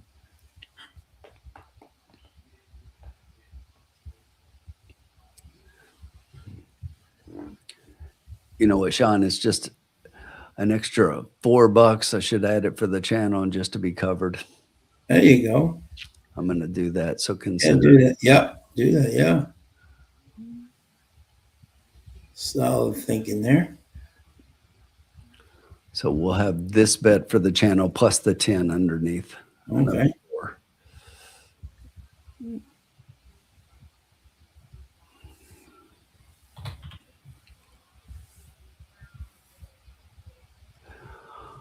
And there they go. And there they go. And away they go. Go Chicago. But from the outside, abdicate the 11. It's those two going to hook up, and they are hooking up and taking off. In behind them is LZ Clayton. There's our 7 horse sitting about 3 lengths off the lead right now. Dewey's Denali, the 6 horse, sitting another length back into 4th. It's another 2 back to the 1 horse Golden Hurricane on the outside. Down on the inside of that one is Organized, but up front, the quarter was 23-1. It's Abdicate. Got about a length and a half over Go Chicago. LZ's Clayton is still right there in 3rd. It's another 2 back to Dewey's Denali, who's starting to go backwards as the other horses come forward. Abdicate still there. Got about 2 lengths over Go Chicago. LZ's Clayton is dropping anchor. Dropping anchor. Gone. Just didn't even try. Gone. Just dropped him like a bad habit. Here comes the 6 and the 4. So the 4 Dewey's started with the Denali. 8 on the outside. The 11 is right there, but Dewey's Denali puts a nose in front as they hit the top of the stretch. And Dewey's Denali abdicates still right there after leading the whole way. Also coming as Go Jack Go. Little stumble between horses there. Dewey's Denali. Abdicate still fighting back from the inside, but is clearly second. And now Dewey's Denali opens up. It's going to be close for second between Abdicate. If you had Luan tonight, you're just going nuts. You know, every time just too late, too late, too late, too late, too late, too late, except for the 12 in the first race. You know? Well, so much for the friggin' 7. And that horse didn't even lift a step. The Biscuit got his 3rd win. He did, yeah. We talked about that horse. Todd, he won again. 3, Todd. He must have heard you, Todd. With a 6, 4, 11. Yeah, 6, 4, 11. I think the 4 got up for second. So Yeah, 6, 4, 11, 8. Boy, Luan every time was just too late. Every race. I mean, it was just horrible. Yeah, Dan, I don't know. That 7, he looked like he was well positioned, and yeah, he was terrible. Just dropped anchor and just like went backwards. That was really that was a shocker for sure. And you know, Go Chicago showed a little bit of early speed early on, but that one was just nothing. So both of the Ravellis, that was shocking. Nada and nada. The 4th horse was the 8, Organized. 15-1.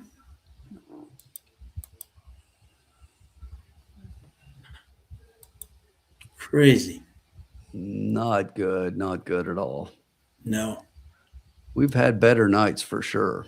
Yeah, no, exactly. That was a little bit of a shocker for sure. Dan, I always I always appreciate when you guys say it was a great show, and we appreciate you guys, and we have a fun time even whether we're winning or losing. But I just hate when we don't win for you guys. It drives me nuts. I know. Yeah. Yeah. But it's not for lack of trying. That's for sure. And to everybody out there, Jen, Nick, I'll go right up, Todd, Dan, everybody who's come in tonight. Thank you for your support throughout, not just during the Christmas season. James White, Jay Worm, everybody, Bob Jackson, Bobby, everybody who joins us, not just for this show for holidays, but all throughout the year. You're the greatest gift to us. Thank you so much for your constant support and everything. We love having you. Have a fabulous and safe holiday season, whatever you celebrate, and may 2026 be your very best in great health, especially to you, my man Tim. Yes. And Sean, Jenny was asking for my rant and I didn't give it. So I'm going to do it real quick because I think it's appropriate, because this is exactly what I was going to talk about, folks. Yeah. Look, it's Christmas week next week, and we love being here on Thursdays, but that's obviously a day we're not going to have a show. So this is our last one of the year. But look, the best thing about the holiday season, and Sean just hit all those sentiments exactly right. You know, it's about what this season is all about. And I just think that we get further and further away from what this season should be, and it drives me crazy. And the stuff in the chat earlier tonight is the exact kind of stuff that I'm talking about. And the divisiveness in this country is just the exact opposite of what this season is all about and what we should be doing. And I don't care which side your political leanings are. I don't care what your religion is. I don't care what you think about anything else. We can be friends. And I think we try to do that here in the chat. And it's like, you know, this world needs a whole lot more love. And it's like politics means a whole lot less to me than friendship and living a good life and living with people and having a great time and all of the things that this season is all about. So think about that over the season and you know, spread the love, stop the hate, and let's just all agree to get along. It's Christmas. Yeah. Amen, brother. Yeah. And as I always say to people, I put this always on my Facebook and my Twitter, right? The greatest gifts you can give are not found under the tree. Yep. It's from your time and your heart. It's exactly right here. You know what I'm saying? So if you can, even in the next couple of the week before the holiday, do something, call an old friend, check on a family member, you know, meet a friend you haven't seen in a while for a drink or whatever. Those are the memories right there that during the holiday season that can really mean something. It's not everything that's under the tree, like they, you know, it all comes from the heart. So Merry Christmas, everyone. Yeah. Merry Christmas, everybody. We'll see you in the new year. See you then.